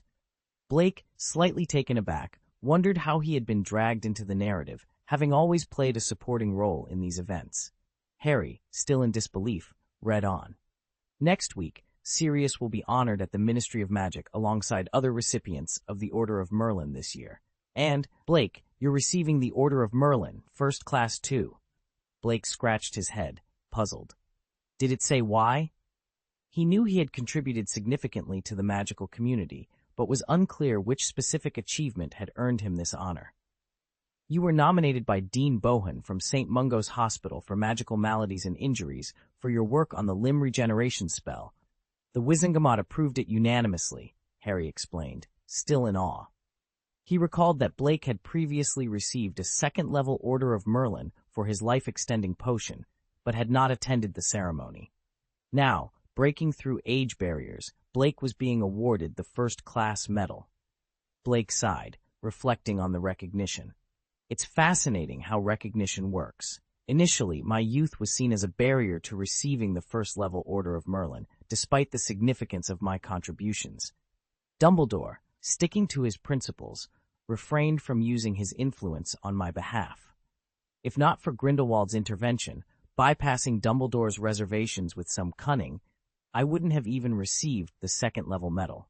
But now, with Dumbledore's support in Sirius's case and the revelation of my true relationship with him, the nomination for the first-class medal was unanimously approved. "Blake, you're incredible," Harry exclaimed, his joy palpable. The news was a testament to Blake's hard work and the unexpected turns their lives had taken. In a matter of minutes, the mood had shifted from somber to celebratory, all thanks to the revelations in the Daily Prophet. Harry was overjoyed, and his friend was honored. These were reasons for happiness indeed. The thought of his godfather being exonerated brought an exciting possibility to mind. Could he now leave the Dursleys and live with his godfather in the wizarding world? The idea thrilled Harry. "Harry, your godfather is here. Why don't you hurry up and give him a loving hug?" Blake suggested with a smile. Harry looked up, and there he was, Sirius, entering the auditorium through the door, dressed in decent clothes and walking with dignity. The young wizards nearby instinctively took a few steps back, but then they remembered the recent article in the Daily Prophet. Here was a fighting hero, wrongfully accused for more than a decade, now vindicated. The auditorium fell silent, save for the crisp sound of Sirius's footsteps. "Sirius!" Harry ran over and embraced him tightly. Sirius, taken aback by Harry's enthusiasm, hesitated before speaking. "Harry, I've been cleared of all charges," he began, his voice tinged with unease. "The Ministry of Magic has officially restored my honor. I'm now a free, innocent wizard, which means I have the right and the ability to take care of you. So, would you like to live with me?" He added quickly, "Ahem, of course, I understand if my request seems sudden or presumptuous. You might prefer to stay with your aunt's family." Harry responded with surprise and delight. "Of course, I'd love to. I don't want to stay with Uncle Vernon and his family at all." Sirius smiled, equally surprised and pleased. "That's wonderful. I'll discuss it with Dumbledore later." Blake shook his head, knowing the reality of the situation. Despite Sirius and Harry's wishes, Dumbledore would not allow Harry to leave the Dursleys. Harry's only blood relative, Aunt Petunia, provided a form of protection through ancient magic that could safeguard him until he reached adulthood. Blake decided not to dampen their spirits with this information. Dumbledore would explain it in due time. Meanwhile, Crookshanks, having finished his fish, contentedly licked his paws. Sirius noticed the cat and was taken aback to learn it belonged to Blake, or rather, was a friend's cat that Blake occasionally enlisted for small favors. Sirius's expression changed as he realized the extent of Blake's involvement in his capture. "It seems catching me wasn't just about the Marauders map," he mused. Blake, smiling, confirmed the map's role, but hinted at his broader influence. Sirius, looking into Blake's eyes, acknowledged, "I now believe you truly are Dumbledore's child." Blake's influence and power were evident, not just in his strategic thinking, but in his ability to mobilize resources and allies. Later, atop the mountain base of the fourth natural disaster, Blake and Ariana gazed at the stars. Ariana teased Blake about his past preferences, suggesting he once favored beautiful girls over stargazing. Blake, feigning indignation, challenged her claim, though it was clear their banter was in good spirit. Ariana's soft retort left an open invitation for Blake to prove her wrong, highlighting their playful and close relationship. Blake detected a hint of nostalgia in Ariana's voice. The person standing before her was a different Blake from the one she remembered. "He'll return," Blake reassured her. "Yes, he will definitely come back," Ariana sighed, a mixture of hope and melancholy in her tone. "Don't lose hope, Aunt Ariana," Blake encouraged, handing her a bag. Ariana, puzzled, asked, "What's this?" "Inside, you'll find a blueprint and several prototypes. You'll need them after I leave. I recall you mentioning how inconvenient it would be without the dimensional gate once I'm no longer in this time," Blake explained. Ariana quickly delved into the contents of the bag, her eyes scanning the blueprint. Moments later, her eyes sparkled with understanding. "You remembered my words." "Yes, and I also have some information that might interest you, a way of thanking you for this gift," Blake said, intrigued by Ariana's sudden change in demeanor. "Do you recall the Master of Chaos wish?" Ariana asked, a sly grin forming on her lips. "Of course, I remember," Blake replied, curiosity piqued. You must also remember the test he put us through for a certain task. Ariana continued. Yes, what about it? What's your information? Blake pressed, eager to learn more. Ariana's smile widened, her expression reminiscent of a cunning fox. My information is that he has chosen our fourth calamity, and the task he has assigned is to deal with a specific individual. And who might that be? Blake inquired, sensing the conversation taking an unexpected turn. With a playful laugh, Ariana pointed at Blake and declared, the person he wants us to deal with is you. The revelation hung in the air, a mix of jest and seriousness in Ariana's tone, leaving Blake to ponder the implications of her words. Chapter 438, A Surprising Misunderstanding. Are you suggesting that they conducted numerous tests just to select the most formidable organization to counter me? Blake asked, his voice laced with disbelief. Yes, Ariana confirmed with a nod. Blake stroked his chin thoughtfully. So they're unaware that the fourth natural disaster is under my command? Exactly. How could anyone think to employ another force to confront the leader of that very force? Ariana pointed out. I did undertake a mission previously and infiltrated the House of Chaos, Blake recalled. But you were using equipment that concealed your identity, weren't you? Ariana reminded him. Right. Another peculiar detail, Blake admitted, feeling somewhat exasperated. I'm still in the dark about who the mastermind behind the so-called Chaos Wish is and why they targeted me. Who knows? That's a question for him, Ariana replied. Blake paused, then said, On Ariana, if I recall correctly, we only passed the initial screening earlier. Weren't they planning a second round of examinations? If the re-examination hasn't even started, why were we chosen? Do you think they might already be aware of my connection to the fourth natural disaster, but are pretending otherwise? Regardless of the true intentions, it was clear that plans had abruptly changed. The anticipated re-examinations were scrapped, and the commission was directly awarded to the fourth natural disaster. The situation was undeniably suspicious. I believe I know the reason, Ariana revealed. And that would Blake inquired, intrigued. It's because I made an appearance while operating a security company, Ariana explained with a smile. Ah, so your involvement led them to choose the fourth natural disaster? Could it be that? Blake looked at Ariana for confirmation. Exactly. They see the fourth natural disaster as a force I established, Ariana clarified. I see, Blake nodded, understanding the situation better. The security company had inadvertently provided the fourth natural disaster with a legitimate facade, allowing its members to convene openly. While this might deceive some on the surface, it couldn't be kept secret from everyone. At least, Chaos Wish, a notorious dark force in Nocturne Alley, would have realized that the security company was a front for the fourth natural disaster. They were likely shocked to discover that the company's owner was Ariana Dumbledore, Albus Dumbledore's sister, long thought dead. Given Aberforth's tendency to talk, Ariana's miraculous return from the dead was now known to a surprising number of people. It wasn't a stretch for Chaos Wish to uncover this information. The implications were profound. Ariana's return, coupled with the sudden emergence of powerful figures once loyal to Grindelwald, raised many questions. Why had Dumbledore orchestrated his sister's fake death, only for her to resurface years later with a formidable group at her side? Chaos Wish concluded that the legendary duel between Dumbledore and Grindelwald was a facade. Ariana hadn't died. She had been secretly gathering forces under Dumbledore's direction, recruiting Grindelwald's former followers to form a new power. The timing of Grindelwald's resurgence and Ariana's appearance with her newfound strength was too coincidental. It led to speculation that Dumbledore was plotting a significant scheme with Grindelwald. With these revelations, the choice was clear. The Dumbledore family's power was unmatched. Blake sighed. This misunderstanding is fascinating, but it's likely to be cleared up soon. Why do you say that? Ariana asked, curious. Because Professor Dumbledore publicly acknowledged my connection to him during the Wizengamot tribunal at the Ministry, Blake explained.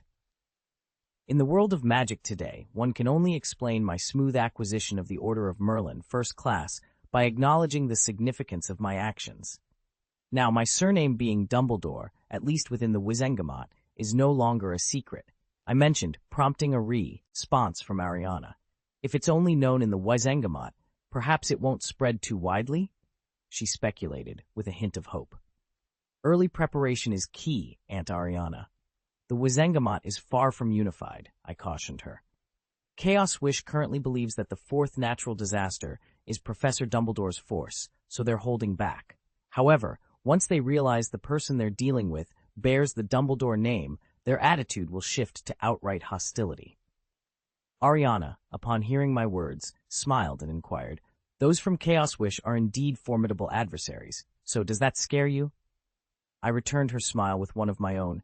My only fear is that they'll perish too swiftly. In truth, I've been in search of a worthy opponent.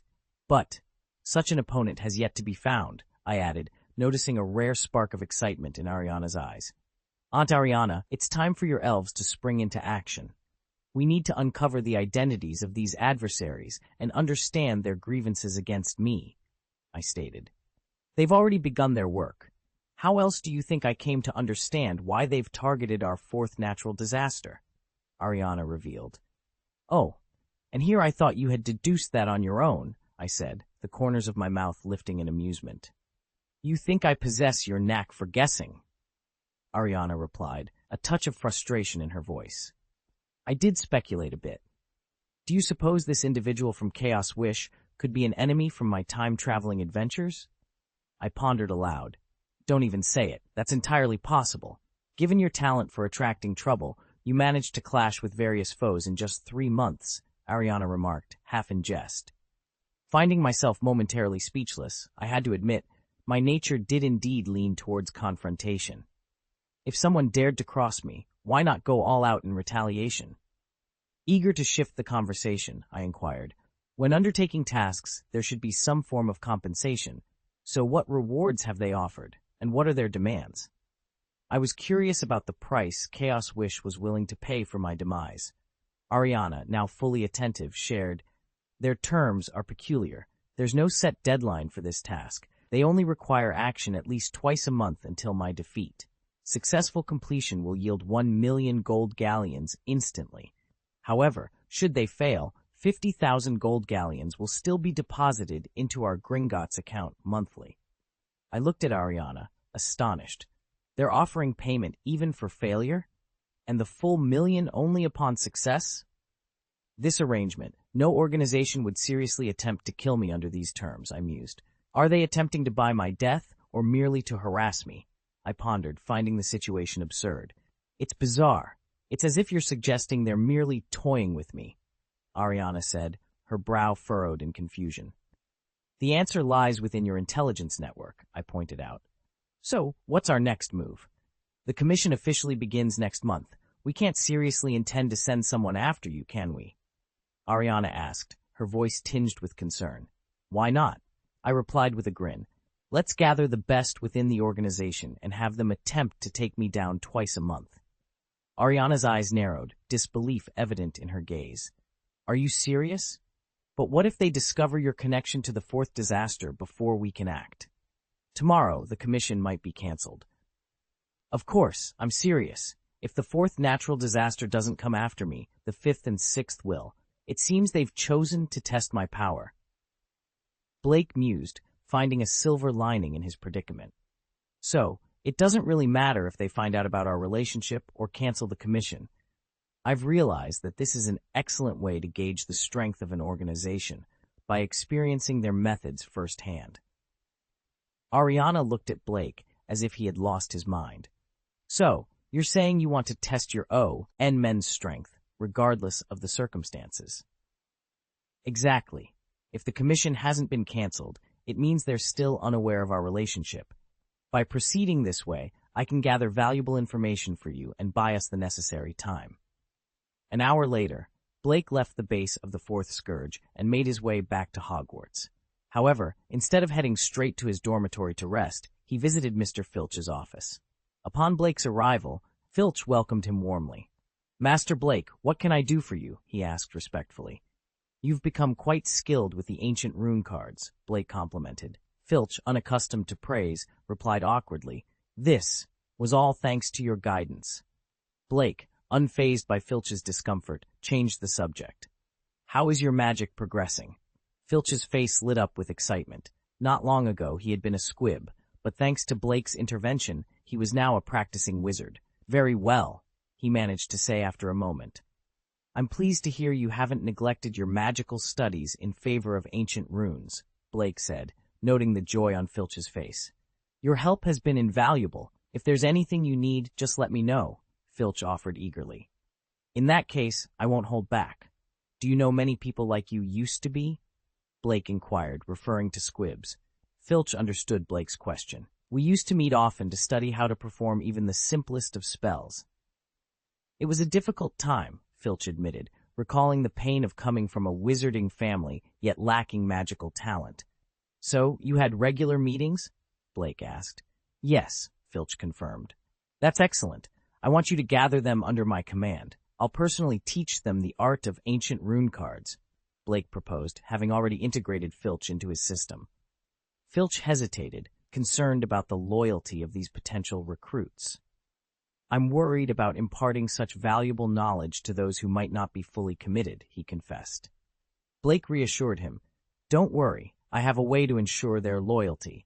Just gather them, and let me know. Filch nodded in understanding. The wizarding world had many squibs, and Blake saw them as ideal candidates for his new spellcasting genre. Unlike with Filch, Blake wouldn't offer potions to grant them magical abilities. Instead, he wanted them to focus solely on mastering this new form of magic. This approach would quickly turn them into a formidable force. Blake believed in the power of community and saw this as an opportunity to help squibs experience the magic they'd been denied, creating a mutually beneficial relationship. After his meeting with Filch, Blake returned to his dormitory, careful not to disturb his roommates. He climbed into bed, ready for a good night's sleep, his mind already planning the next steps in his grand scheme. After giving it some careful thought, he finally settled on a plan. Well, now that's settled, he mused. However, a new question quickly surfaced in his mind, sparking his curiosity. But who exactly is the Master of Chaos Wish? An audacious theory began to form. Could it be possible that the so-called Master of Chaos Wish is actually a form of punishment for me? He pondered further. Is it possible that it's me, having traveled through time and space, living until the present, and then using my resources to send my past self back in time? He paused, a hiss escaping his lips as he reconsidered his wild speculation. No, that can't be right. Would I really do something that absurd? The idea seemed far-fetched, even to him. The notion that he might be both the puppet and the puppeteer in this complex game of time and space was amusing yet implausible. He chuckled at the thought, dismissing it as a momentary lapse into fanciful thinking. Yet the mystery of the Master of Chaos Wish remained, an enigma that continued to intrigue and baffle him. Chapter 439, A Distraction in the Form of a Horcrux. Early the next morning, Blake made his way to the dining hall for breakfast. There, he noticed Harry, who seemed visibly downcast. Without needing to ask, Blake surmised that Harry had sought Dumbledore's permission to live with his godfather, only to be denied. Harry had hoped to escape the dreariness of his uncle's home starting today, but it seemed he was doomed to remain there until adulthood. As Blake passed by Harry, he offered a piece of advice. When you're feeling down, indulge in some desserts. It might just lift your spirits and help you think of a solution. Blake admired Harry's resilience. Growing up in such a harsh environment could darken anyone's heart, yet Harry's remained relatively light despite his occasional sharp tongue. Harry's eyes sparkled with a glimmer of hope. You know about my situation? He asked. Blake smiled. Word gets around. Your joy was palpable during your conversation with your godfather yesterday. Now, you look as dejected as a frost-bitten eggplant. It's not hard to guess that your plans didn't pan out. Perhaps something to do with moving in with your godfather? Harry was taken aback. You hit the nail on the head. Blake waved off the praise, joking about how knowing the plot made it impossible to feign ignorance. Harry, eager for any advice, followed Blake to the Hufflepuff table. Sometimes the solution lies in thinking outside the box, Blake suggested as they sat down. Reverse thinking? Harry pondered, intrigued. Yes. Dumbledore has his reasons for keeping you at your uncle's, which you understand and agree with, despite your reluctance. But what if, instead of you moving out, Sirius moves in with you? Blake proposed, sparking a revelation in Harry. That was it. Dumbledore had only forbidden Harry from moving out, not Sirius from moving in. Excited by this loophole, Harry dashed off to write to Sirius, skipping breakfast entirely. Blake shook his head, amused by Harry's haste. Breakfast could have waited, but I suppose some matters feel too urgent. As the morning owls swooped in, Blake shielded his plate and caught a copy of the Daily Prophet. The front page announced Peter Pettigrew's execution, prompting Blake to reflect on the consequences of Pettigrew's actions and his early demise. This led him to ponder Voldemort's potential resurrection. With nothing pressing at hand, Blake mused, why not seek out another Horcrux for a bit of amusement? Let's hope it delays Voldemort's return a while longer. Upon entering Dumbledore's office later, Blake was greeted by the headmaster, who seemed to anticipate the nature of Blake's latest endeavor. On Tuesday morning, the Ministry of Magic is set to hold a ceremony in honor of Sirius and Blake. I will be presenting both of you with medals, Dumbledore said, pausing for a moment before adding, if you prefer not to attend, I can collect them on your behalf as I did last time. Blake shook his head. No, I must attend this time. Although the awarding of the medal was influenced by various factors, Blake saw no reason to miss it. On one hand, it presented an opportunity to gather some valuable items, but more importantly, he wished to have a meaningful conversation with Sirius. Among the Horcruxes Blake was aware of, one was hidden in Sirius's ancestral home. To accidentally discover the Horcrux, visiting Sirius's home was essential. Dumbledore was slightly taken aback by Blake's eagerness to attend, recalling how Blake had shown no interest in the second-class Order of Merlin previously. Could it be because this is a first-class medal? Dumbledore pondered, believing he had understood Blake's change of heart. Last time, he was eligible for a first-class medal, but received a second-class one. Without intervention, securing even a third-class medal would have been challenging. Clearly, the boy was displeased, which explains his absence at the previous ceremony. And now, with his first-class Order of Merlin finally approved, his pride and desire to attend have surfaced. Dumbledore was delighted to see Blake's willingness to participate, proud that his protege would be the youngest recipient of both the first and second-class Orders of Merlin in history. Then, you should select an appropriate outfit, Dumbledore said with a smile, pleased by Blake's decision to make a good impression. Don't worry, I've got it covered. I should be going now. Senior Pinello is waiting for me at the Duel Club, Blake said, quickly exiting the headmaster's office. Dumbledore chuckled. Ah, the vibrancy of youth. However, his smile faded when he noticed the unopened box of lemon Olaf candies had mysteriously vanished from his desk. Oh, that boy. He's taken the new Honeyduke's lemon Olaf flavor. At the Duel Club, Blake's demonstration on the importance of strong emotions in casting spells was met with applause and admiration from the members. Senior Sister Pinello approached him with a mix of frustration and respect. After being absent for so long, you finally decide to contribute, she remarked. Since its inception, Blake had rarely been involved in the Duel Club's activities, leaving Pinello to manage everything. Despite being the club's president in name, Pinello, as the vice president, had effectively been leading the club. I apologize, Senior Pinello. I've been preoccupied these past few years, Blake admitted, feeling somewhat embarrassed by his excuse. In truth, he hadn't been busy, as he was capable of handling any challenge swiftly, leaving him ample time to relax. On the other hand, Pinello had genuine reasons to be busy, especially with her 5th year and the upcoming OWL exams. Blake's sense of guilt intensified upon this realization. However, Pinello seemed more accepting of his explanation than he was of himself. She looked at him with admiration, acknowledging his achievements. I've followed your work in the newspapers. You developed a life-extending potion that even Professor Snape praised, and you invented a powerful healing spell for regenerating severed limbs. I understand how occupied you've been with these groundbreaking contributions. Blake felt a growing sense of guilt as Pinello praised his achievements and mentioned his upcoming Second Order of Merlin, this time of the first class. Yes, but... He hesitated, feeling the weight of his accomplishments and the expectations they brought. Pinello, sensing his discomfort, smiled reassuringly and patted him on the shoulder. I've always known you were powerful, but your ability to create things that benefit others truly amazes me. I'm just happy to be a part of your journey, she said, her voice filled with genuine admiration. Blake, moved by her support, took Penello's hand in his. I'm sorry, Senior Penello, for all the hard work I've put you through these years, he confessed. Starting today, I'll take back the leadership of the Duel Club. You need to focus on your O-Level exams, after all. Penello was taken aback by the sudden gesture and Blake's words. Though she understood his reasoning, the thought of stepping back from the responsibilities she had grown accustomed to left her feeling unexpectedly empty. Blake, noticing her disappointment, quickly added, From today, you're the president of the Duel Club, and I'll be the vice chairman. This way, you can still be involved without the burden of leadership.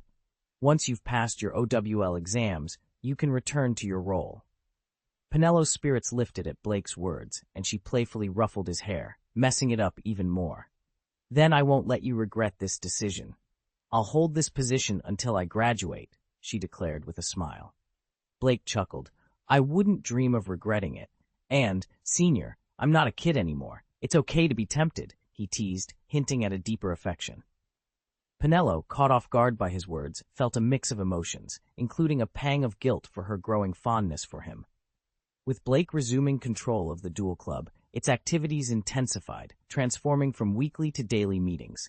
This change reinvigorated Blake's school life, filling his days with purpose and excitement. On the day of his investiture ceremony with Sirius, Blake rose early, having already arranged to be excused from his classes. After breakfast, he headed to the principal's office, adjusting his school uniform into a more formal attire with a simple command. His uniform transformed into a fitted tuxedo, and his sneakers morphed into polished leather shoes. Dumbledore greeted him warmly, complimenting his appearance but noting his untidy hair. Blake, never one to fuss over his hair, declined Dumbledore's offer to tidy it up. With a quick gesture, he smoothed his hair into a neat, styled look, even giving the impression of using hair gel. Blake examined his reflection, satisfied with the transformation. His attire, now impeccable, matched the significance of the occasion, reflecting both his respect for the ceremony and his personal growth. Malfoy's head was nothing compared to the astonishment that filled the room. Blake's recent actions, particularly his use of hair gel hands, had caught Dumbledore's attention, leaving the headmaster both surprised and intrigued. Could you possibly teach me that spell? Dumbledore inquired, his eyes twinkling with curiosity. You see, managing my beard can be quite the challenge at times. Blake, taken aback by the request, couldn't help but question the appropriateness of such an application. You want to use hair gel on your beard? He asked, skepticism lacing his tone as he opened a dimensional door, pondering the logistics. Dumbledore, ever the visionary, stroked his beard thoughtfully. Do you think it would be fitting? He mused aloud. The idea seemed unconventional, yet the headmaster's interest was clearly piqued. Blake, momentarily caught off guard by Dumbledore's earnestness, couldn't suppress a chuckle. That would be quite the sight, he admitted, imagining the distinguished headmaster with a meticulously styled beard. Actually, that might be brilliant. If you do it, I'm sure you'll not only set a new trend, but also perhaps help me find a mother soon. The room filled with a light-hearted laughter at Blake's comment. Oh, Blake, Dumbledore responded, his voice warm with amusement and a hint of appreciation for the young wizard's unique perspective. The exchange, though brief, highlighted the unexpected connections and moments of levity that could arise even in the midst of magical academia.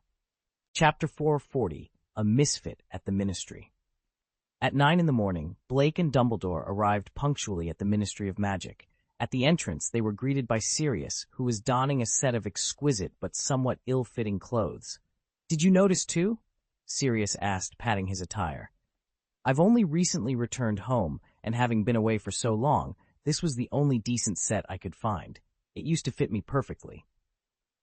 Years of imprisonment in Azkaban had taken their toll on Sirius.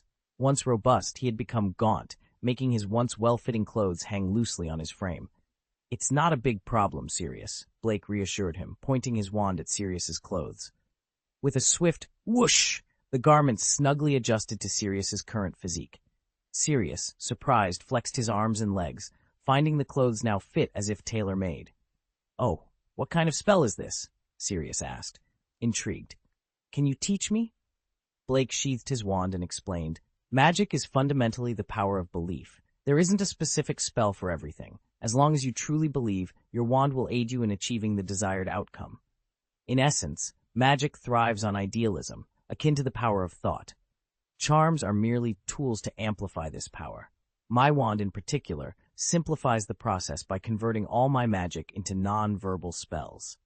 "Magic is the power of belief. That does seem accurate," Dumbledore mused, stroking his beard, which suddenly became as smooth as silk. "Ah, I believe I've grasped your concept of magic," he declared, delightedly running his fingers through his now silky beard. "With sufficient willpower, magic manifests. Oh, Blake, you've touched upon the very essence of magic." As Dumbledore admired his transformed beard, Blake tactfully stepped back. "You've learned it now?" Dumbledore asked, smiling. "Given your prowess, I can't afford to lag behind, can I?" Dumbledore replied, while Sirius, witnessing the exchange, attempted to replicate the magic on his clothes, to no avail. "Albus, you're here. Please, come in." Dean Bohan, Blake's nominee for an award, emerged from the ministry, beckoning them inside. As they were about to follow, a ministry employee at the reception intervened. "Please wait. Visitors entering through the visitors' entrance must register their wands." Dean Bohan gestured towards Dumbledore. "You surely recognize him." "Apologies, I do know Professor Dumbledore, but these two," the clerk said, slightly embarrassed. Blake understood the protocol. Even as honorees, they were still visitors, and compliance was necessary. Registering the wand was a minor inconvenience and not worth causing a scene over. After all, for someone of Blake's capabilities, a wand was not always necessary for performing magic. Moreover, his wand could alter its appearance, rendering the registration somewhat moot. Blake handed over his wand without protest. The clerk then turned to Sirius, who raised his hands in resignation. "Don't look at me. I'm currently without a wand." Sirius had lost his wand during his imprisonment in Azkaban. Even if he hadn't, given the circumstances, it would likely have been confiscated. The clerk was well aware of who Sirius was, so he didn't pay much attention to his peculiar remarks. Given that Sirius had been wrongfully accused for over a decade, it was understandable that he harbored a great deal of bitterness. When the clerk examined Blake's wand, he scrutinized it meticulously. However, the quill in his right hand remained idle, never touching the paper. Astonishingly, he was unable to determine the wand's material. His expertise in wand lore had secured him this prestigious position within the Ministry of Magic. He prided himself on his ability to identify any wand's material and core at a mere glance. Indeed, had he not been offered this esteemed role, he might have pursued a career as a wand-maker. Yet, confronted with Blake's wand, he was at a loss. He couldn't discern the material of the wand's body, let alone its core. It seemed devoid of any magical properties typical of a wand. If he hadn't witnessed Blake casting a spell with it moments earlier, he might have thought Blake was jesting with a mere stick. Excuse me, what is your wand made of?" the clerk asked, his voice laced with awkwardness and a hint of perspiration on his brow, betraying his confusion. "Oh, it's made of ebony, and the core is a phoenix feather," Blake replied nonchalantly. The clerk's brow furrowed in disbelief. "Hiss, that's impossible," he muttered. But then, a look of sheer bewilderment crossed his face as he inspected the wand once more. Initially, he had been unable to identify the wand's material, but now, after Blake's clarification, it was unmistakably ebony with a core of phoenix feather. The wand had transformed right before his eyes, a phenomenon he had never encountered in his many years at the Ministry of Magic. Despite his curiosity, the impatient look on Sirius's face prompted the clerk to quickly jot down the wand's details. "Ebony, phoenix tail feather core, 15 inches, very long, very elastic," he murmured as he wrote. After completing the registration, the clerk handed the wand back to Blake's companion. As Blake ventured further into the building, the clerk remained, staring in the direction Blake had gone, utterly dumbfounded. Suddenly, a tap on his shoulder snapped him out of his daze. Turning around, he was met by an ordinary-looking wizard with a dull expression. "Did you get the data on his wand?" the wizard inquired, his tone laced with impatience.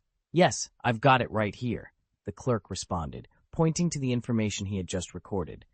The wizard glanced at the data and was about to leave when the clerk added, I must say, his wand is quite peculiar. It's definitely not an ordinary wand. Meanwhile, Blake was admiring the small, beautifully maintained garden before him. It was a surprise to find such a space underground in London, within the Ministry of Magic. He realized that the slightly gloomy sky overhead was actually a projection, similar to the enchanted ceiling in Hogwarts' Great Hall. The garden was bustling with people, most of whom, according to Dumbledore, were members of the Wizengamot. While many were elderly, Blake noticed a few younger faces among the crowd. Suddenly, he felt a malevolent stare directed at him. Turning, he locked eyes with a thin, middle-aged wizard whose appearance was rather peculiar, featuring an uneven face with a flat nose and mismatched eyes. The man's attire and ostentatious gold rings gave off the air of a nouveau riche. After a brief exchange of glances, the man sneered and looked away. Seeking assistance, Blake approached a kindly old man nearby. Hello, sir, he began, hoping to glean some insight into the strange encounter. May I ask, is that Mr. Shafiq over there? Blake inquired, his curiosity piqued by the distinguished figure in the distance. The elderly man he addressed turned, his gaze settling on Blake with a spark of recognition. Given the grandeur of today's medal ceremony, it was easy to spot Blake as one of the honorees, especially given his youthful appearance. A thought crossed the old man's mind, noting Blake's resemblance to a young Dumbledore, which perhaps explained the sense of familiarity. Yes, young man. That is indeed Clarence Shafiq, the old man confirmed with a nod. Thank you, sir. Your kindness is much appreciated, Blake responded, his words dripping with gratitude. The old man chuckled, clearly delighted by Blake's politeness. My name is Ephias Dorji, an old friend of Professor Dumbledore from our Hogwarts days. I also serve as a special advisor to the Wizengamot. And Blake, may I address you so informally? Blake nodded, feeling an immediate sense of camaraderie. Ephias Dorje wasn't just any wizard. He was a contemporary of Dumbledore, which meant he was among the elite of their generation.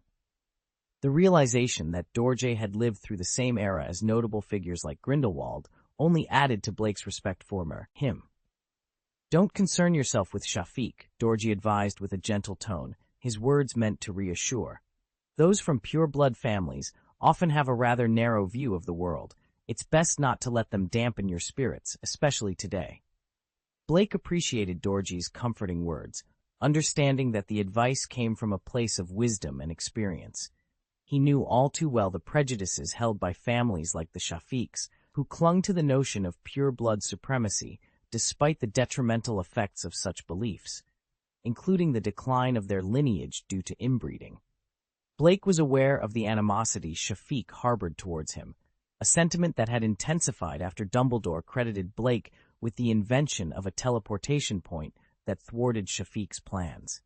This invention had allowed Sirius and others to enter the Ministry of Magic undetected, much to the chagrin of Shafiq and his goblin allies. After conversing with several members of the Wizengamot who were close to Dumbledore, Blake watched as Dumbledore himself took the stage. With his iconic white beard and an air of wisdom, Dumbledore was the perfect figure to preside over the ceremony. The ceremony proceeded, with the Minister of Magic, Cornelius Gospel, presenting the medals. Blake couldn't help but notice Gospel's strained expression as he placed the medal on Sirius, a moment that was both poignant and slightly amusing. Sirius was the first to speak, his words reflecting a mix of gratitude and sorrow. In truth, this medal represents more than just my personal vindication, he began.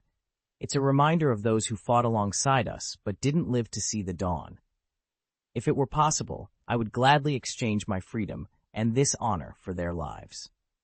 The audience responded with a round of applause, a gesture of support and empathy for Sirius's sentiment. Then, it was Blake's turn to address the crowd. As he stood before them, he took a moment to survey the faces in the audience, each one reflecting a story of struggle, loss, and hope.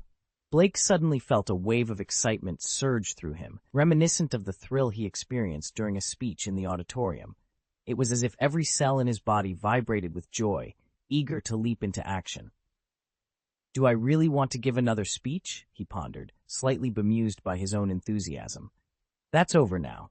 Perhaps I'm getting ahead of myself. He cleared his throat, trying to quell the burgeoning passion within. After all, it's merely an acceptance speech, not a call to arms that could ignite a revolution in the wizarding world. There's no need for such fervor. With that realization, Blake decided to keep his remarks brief and to the point. Ahem. Hello, everyone. Some of you might find my presence here unfamiliar, he began, his voice steady but filled with a hint of excitement. And perhaps there are those among you who believe I am too young to be awarded such a prestigious medal. Before he could continue, a harsh, mocking voice cut through the air, interrupting him. Haha, you really don't deserve it. The disdain in the voice was palpable, casting a shadow over Blake's moment. Chapter 441. Explanation? Is language necessary to prove oneself? The room fell silent as everyone's attention was drawn to the source of the disruptive comment. Clarence Shafiq was seen leaning casually against the wall, a sneer playing on his lips, clearly the originator of the remark. Cornelius Fudge, upon realizing it was Shafiq who had spoken, felt a surge of regret. Why did I ever align myself with such a fool? He thought. The matter concerning Sirius had been resolved, and indeed they had been bested, largely due to Blake's efforts. But what purpose did Shafiq's ill-timed and sarcastic comments serve, especially during such a formal ceremony hosted by the Ministry of Magic, attended by numerous reporters? His outburst was not only inappropriate for the occasion, but also embarrassing for everyone involved. Fudge cursed under his breath and shifted his gaze to Blake, curious to see how he would handle this unexpected challenge. Before Blake could respond, Dean Bohan, visibly upset, spoke up. Shafiq, what exactly are you implying? He demanded. Blake's limb regeneration spell has given many brave wizards crippled in the war a chance to regain their health. Isn't such a monumental contribution worthy of the Order of Merlin? As the director of St. Mungo's Hospital for Magical Maladies and Injuries, Dean Bohan had witnessed firsthand the hope and joy that Blake's spell brought to those who had suffered at the hands of the Death Eaters. The spell not only offered a new lease on life for many, but also significantly diminished the fear associated with dark magic, as effective treatments for previously incurable curses were now available. Blake's innovation was undeniably groundbreaking. Yet, Shafiq had the audacity to question Blake's deservingness of the Order of Merlin, a nomination that had come from Dean Bohan himself. This was not just an insult to Blake, but a direct affront to Dean Bohan. Shafiq, unfazed by the anger directed at him, replied coolly, Dean Bohan, please, there's no need for anger. I'm not disputing the contributions you've mentioned or their worthiness for the Order of Merlin, if they were indeed made by him. He cast a skeptical glance at Blake, then addressed the crowd. You can't seriously believe that a teenager could achieve such revolutionary breakthroughs, can you? A potion that extends life, a spell that regenerates limbs, each of these could occupy a seasoned professional for a lifetime. Yet, we're to believe that Blake, a 13-year-old who's known of the wizarding world for barely 3 years, has accomplished these feats? And not just in one area, but 2 distinct fields of study. As Shafiq concluded, the press box erupted in flashes of light, and murmurs spread through the audience. His doubts, though delivered with malice, struck a chord of reason. How could a 13-year-old possibly achieve what had eluded many for decades? Even Fudge, who had little regard for Shafiq, found himself taken aback by the pointedness of the question. His eyes sought Dumbledore, whose expression betrayed a rare flicker of anger. Dumbledore was well aware of the implications of Shafiq's insinuations. Regardless of how Blake might defend his achievements or how many might vouch for him, the seeds of doubt had been sown. Shafiq's careless words threatened to tarnish Blake's reputation with indelible stains. It was clear that Shafiq hadn't fully grasped the consequences of his actions. Perhaps someone had put him up to this, manipulating him into casting aspersions on Blake's remarkable accomplishments. Behind him, a whisper stirred the air, prompting Dumbledore to whirl around, his gaze immediately seeking out Blake on the stage. In that moment, all else faded to insignificance. Dumbledore's primary concern was for Blake's safety. Yet, to his relief, he found Blake not in a state of panic, but exuding calm and composure. The smile on Blake's face remained unflinching, as if he was still master of the situation. Dean Bohan, visibly agitated, exclaimed, "That's preposterous, the rebirth spell I've mastered was taught to me by Blake himself. How could it not be a curse of his own invention? If he didn't create it, how could he possibly know so much about it? To question this is to doubt my magical proficiency." Shafiq retorted with a sneer, "Just because he taught you doesn't mean he invented the spell. Professor Dumbledore has openly acknowledged Blake as his son. For the greatest wizard of our time, teaching a spell to his offspring is trivial." As Shafiq concluded, a buzz of discussion erupted, particularly among the media. Shafiq's words carried weighty implications, not only revealing Blake as Dumbledore's son, but also insinuating that the curse was Dumbledore's own creation, taught to Blake to enhance their family's prestige. This revelation caught the audience off guard. Dumbledore's acknowledgement of Blake as his son was known within the Wizengamot, but not to the public. Shafiq's statement, therefore, steered public opinion towards the notion that Dumbledore was using his inventions to elevate his child's status. Dumbledore rose abruptly, realization dawning on him. This was a calculated attack against both him and Blake. He recalled how, during Blake's nomination, even those who seemed supportive had ulterior motives. Amidst the growing tension, a series of crisp applause cut through the murmurs. Blake, standing confidently on the stage, clapped with a smile, drawing all eyes back to him. The crowd's expressions were a mix of indignation, scorn, curiosity, and more, but all were eager to see how this young prodigy would navigate the controversy. Shafiq, observing Blake's undisturbed demeanor, felt a flicker of doubt. Had he miscalculated? He reviewed his accusations, but found no fault. Yet Blake's composure suggested that the situation might not unfold as Shafiq had anticipated. Blake then began to speak, his voice clear and resonant. "I once heard of a bug that lives only in summer. To it, the world is perpetually warm, for it knows nothing of winter or ice." He paused, a hint of a smile playing on his lips. "Recently, I dropped 10 of my favorite books down a dry well. When I descended to retrieve them, I encountered a most intriguing toad. It claimed the sky was only as big as the well's mouth." Blake's analogy, seemingly unrelated, captured the audience's attention. His calm and measured response, filled with metaphorical wisdom, contrasted sharply with the accusations thrown at him. It was clear that Blake was not just defending himself, but also subtly critiquing the narrow perspectives and unfounded allegations against him. In the midst of the gathering, Blake's words resonated, casting a metaphor that likened Shafiq to a frog in a well, unable to see the vastness of the sky due to his limited perspective. The attendees exchanged knowing glances, interpreting Blake's analogy as a critique of Shafiq's narrow-mindedness, suggesting he was ignorant of true genius.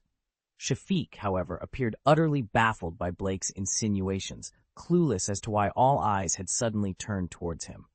Blake sighed internally, recognizing that despite Shafiq's confusion, he still posed a significant challenge. Shafiq, growing impatient, demanded, "What's this about a toad? Just admit you learned this spell from Dumbledore, and now you're trying to claim the glory for yourself."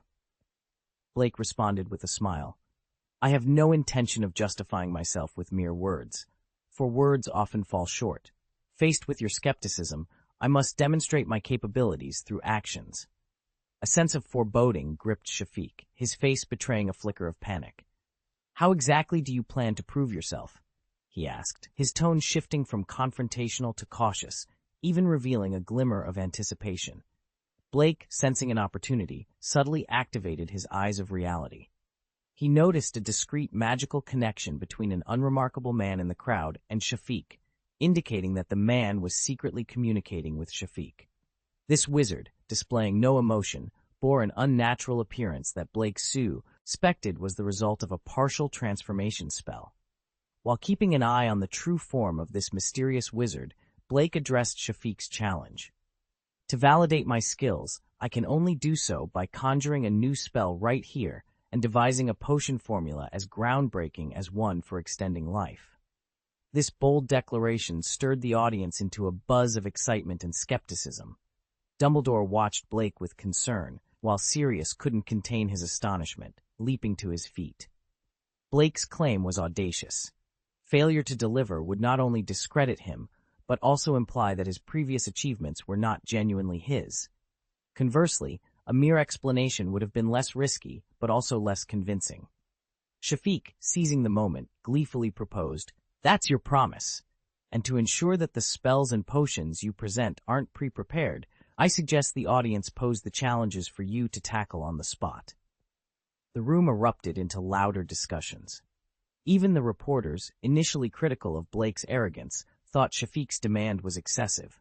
Crafting new spells and potions typically required extensive research and experimentation, not something done impulsively. Yet Blake confidently accepted the challenge. "Very well, today is the day. And to ensure everyone is convinced, Mr. Shafiq, why don't you be the one to set the tasks?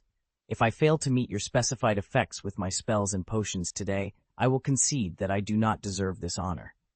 Shafiq, thrilled, responded, "You said it, no backing out now." He then suggested, somewhat impractically, "But we can't spend all day on this. How about we limit it to an hour for every 10 challenges?" Even Fudge found Shafiq's proposal unreasonable, reflecting on the impracticality of such a demand. The room fell silent, the air thick with anticipation. If Blake could indeed create the spell and potions specified by Shafiq within an hour each, then the question wasn't whether Blake deserved the Order of Merlin. It was clear that the Order of Merlin wouldn't be prestigious enough for Blake.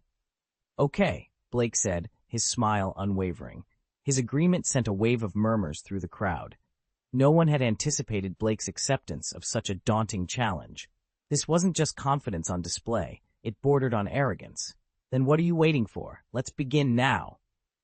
Shafiq was already gearing up to pose his questions, but Blake raised his hand, signaling for a pause. "Please wait a moment," Blake interjected. "What's wrong? Have you already changed your mind?" Shafiq asked, his tone laced with irritation.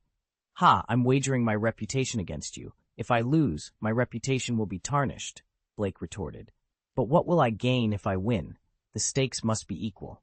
In other words, if I win—" Blake's smile vanished, replaced by a cold seriousness. "What will you offer in return?" The challenge had been set, and the terms were clear. Blake wasn't just fighting for victory, he was negotiating the stakes, ensuring that both parties had something significant to lose. The room awaited Shafiq's response, the tension palpable. Chapter 442, a simple bet with high-stakes betting, must indeed be conducted fairly. Shafiq had his reservations, which were understandable, but Blake's request was equally justifiable, especially after he had acquiesced to all of Shafiq's stringent conditions. Shafiq's expression contorted in conflict. He was inclined to refuse, yet found himself unable to do so. The directive from his backers was clear, and Blake had cleverly cornered him, step by step, into a difficult position. Yet, recalling the terms Blake had agreed to, Shafiq found a sliver of solace. After all, with the conditions set so favorably for him, how could he possibly lose?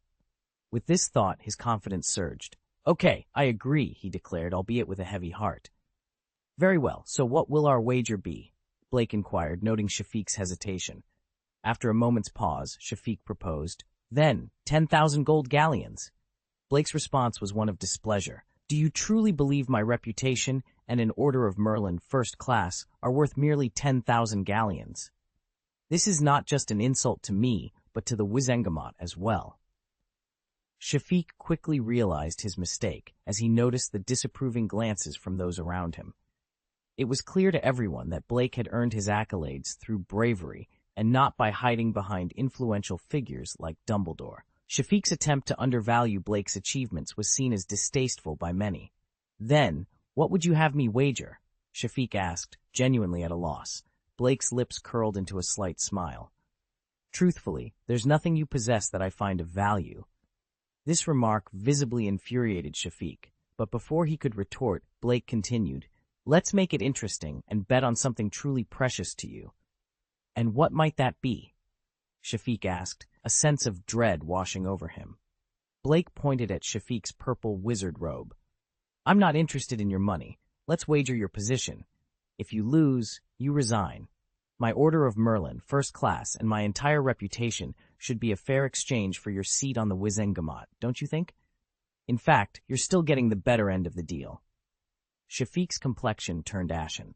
The goblins had invested heavily in his rise from obscurity to a position of power within the Ministry of Magic. specifically to have an ally within the Wizengamot. Losing his position would not only mean a personal downfall, but also a significant loss for the goblins who had backed him. The thought of returning to his former destitute state was unbearable.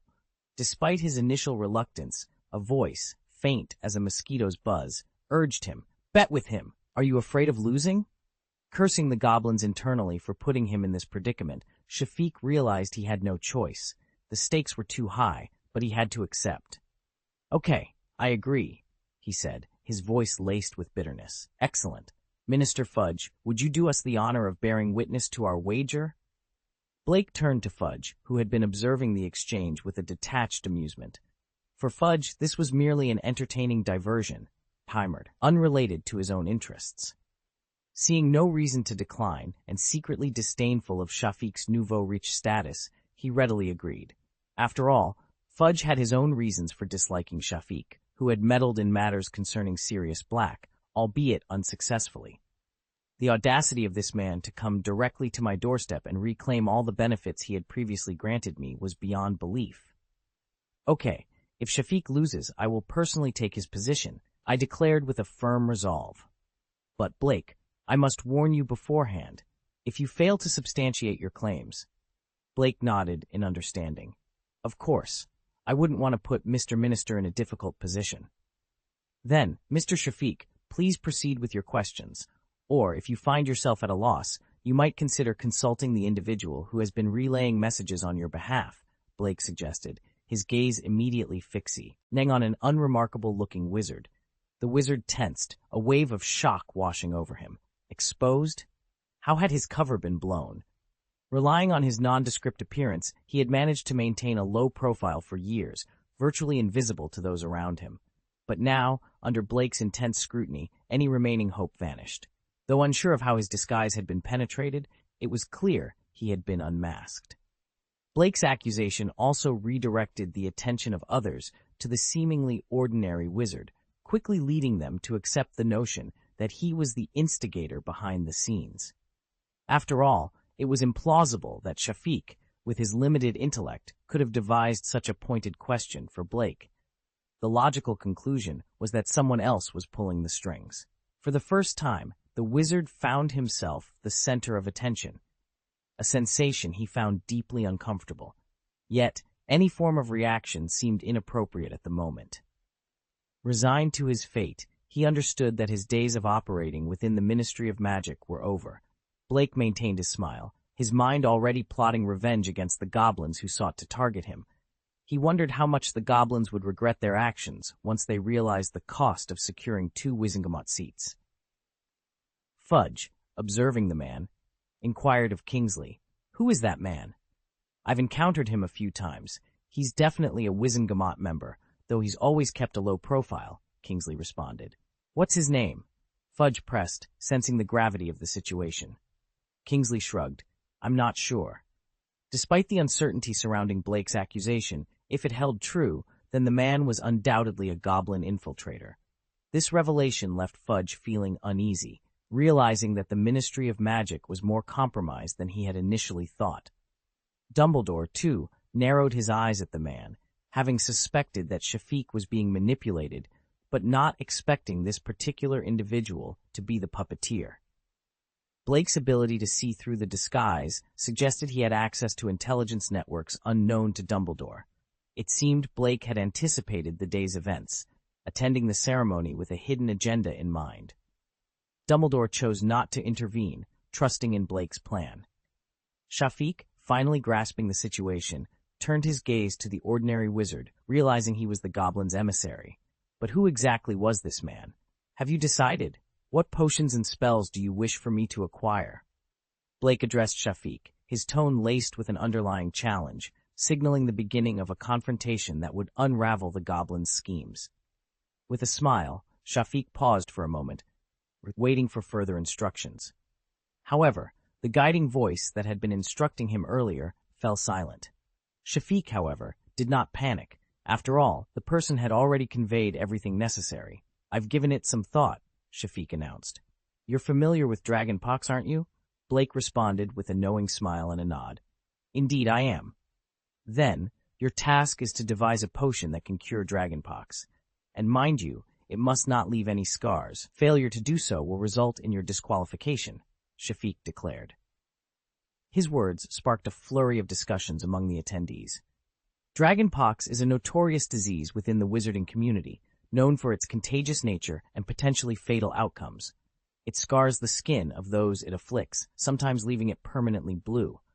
In milder cases, patients may develop a green and purple rash between their toes and even emit sparks from their nostrils when sneezing. Despite existing treatments, a complete cure has eluded the wizarding world, often leaving indelible marks on the patient's body. Shafiq had thus presented Blake with a formidable challenge, one that had perplexed the wizarding world for centuries. However, how will you verify the efficacy of my potion? Blake inquired, highlighting the practical challenge of testing a cure for such a highly contagious disease. Dean Bohan, expressing unwavering faith in Blake, offered a solution.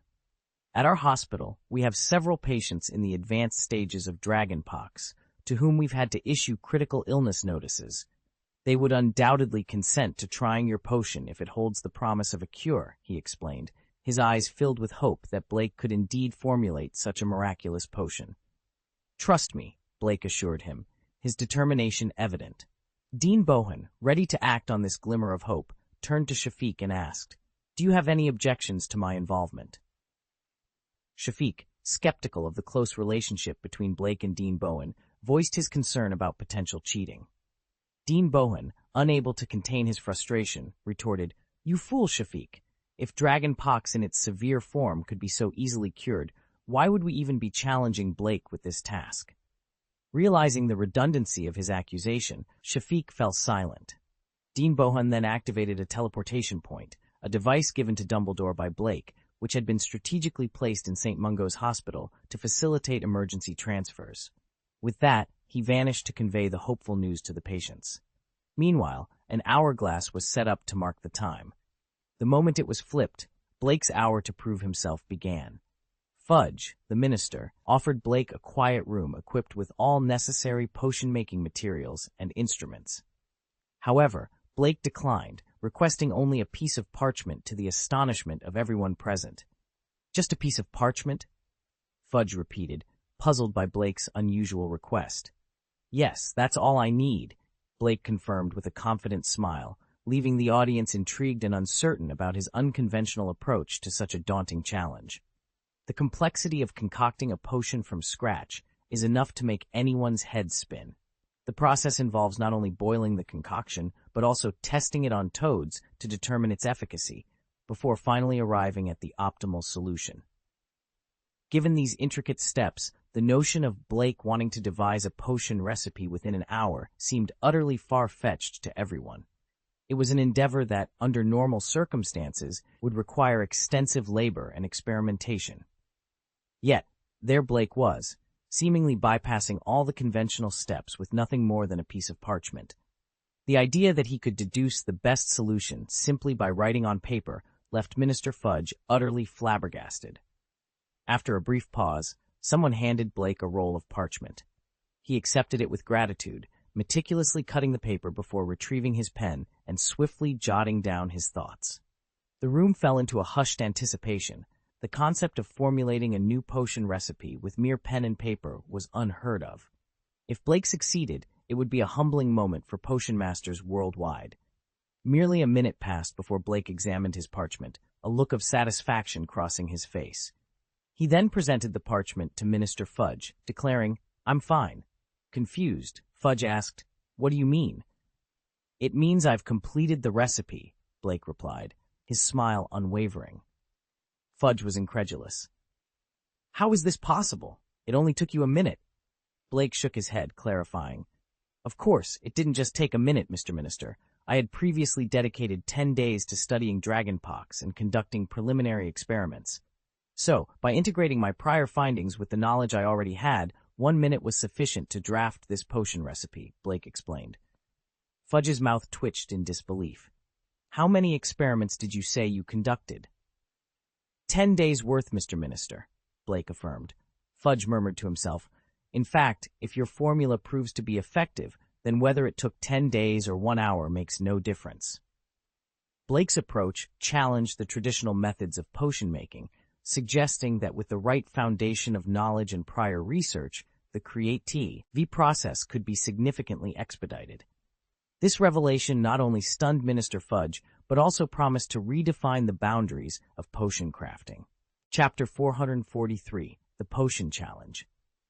In a room filled with anticipation and skepticism, Blake was given a seemingly impossible task: to create a new potion recipe within an hour. With a piece of parchment and a pen in hand, he quickly jotted down a formula. The onlookers were astounded by his speed, yet they rationalized that if one were to truly start from scratch, even an hour would be insufficient for such a feat.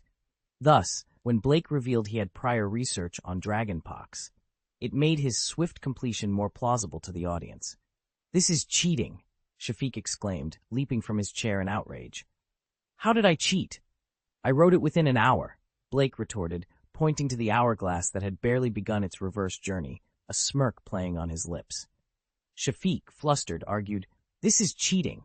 We agreed that you would create a new potion recipe within an hour, but now it's clear you had researched this beforehand. This cannot be considered a creation within this hour." Blake sneered in response. "I disagree with you, Mr. Shafiq. My prior research is merely part of my knowledge base. Otherwise, by your logic, should I also relearn how to spell within this hour to qualify as creating a potion formula? After all, I didn't learn to spell in this hour, did I?" Shafiq found himself at a loss for words. Perhaps Blake had indeed taken a calculated risk, but his prior research was akin to the foundational knowledge one builds over a lifetime, including learning to speak and spell. Therefore, it was within this hour that he had indeed crafted a new potion formula. Don't be so smug. It's still uncertain whether your concoction will work." Shafiq spat out bitterly. "I understand your eagerness, but patience is a virtue. Let's first brew the potion and see its effects," Blake replied, dismissing Shafiq's concerns with a wave of his hand. Fudge, observing the exchange, signaled for the removal of the now irrelevant hourglass. He then ensured Blake was provided with all the necessary potion ingredients and a set of new brewing equipment. "Should you need anything else, do let us know," Fudge offered, his tone carrying a hint of respect for Blake. Despite his current strained relationship with Dumbledore, Fudge couldn't help but admire Blake's independence and resourcefulness.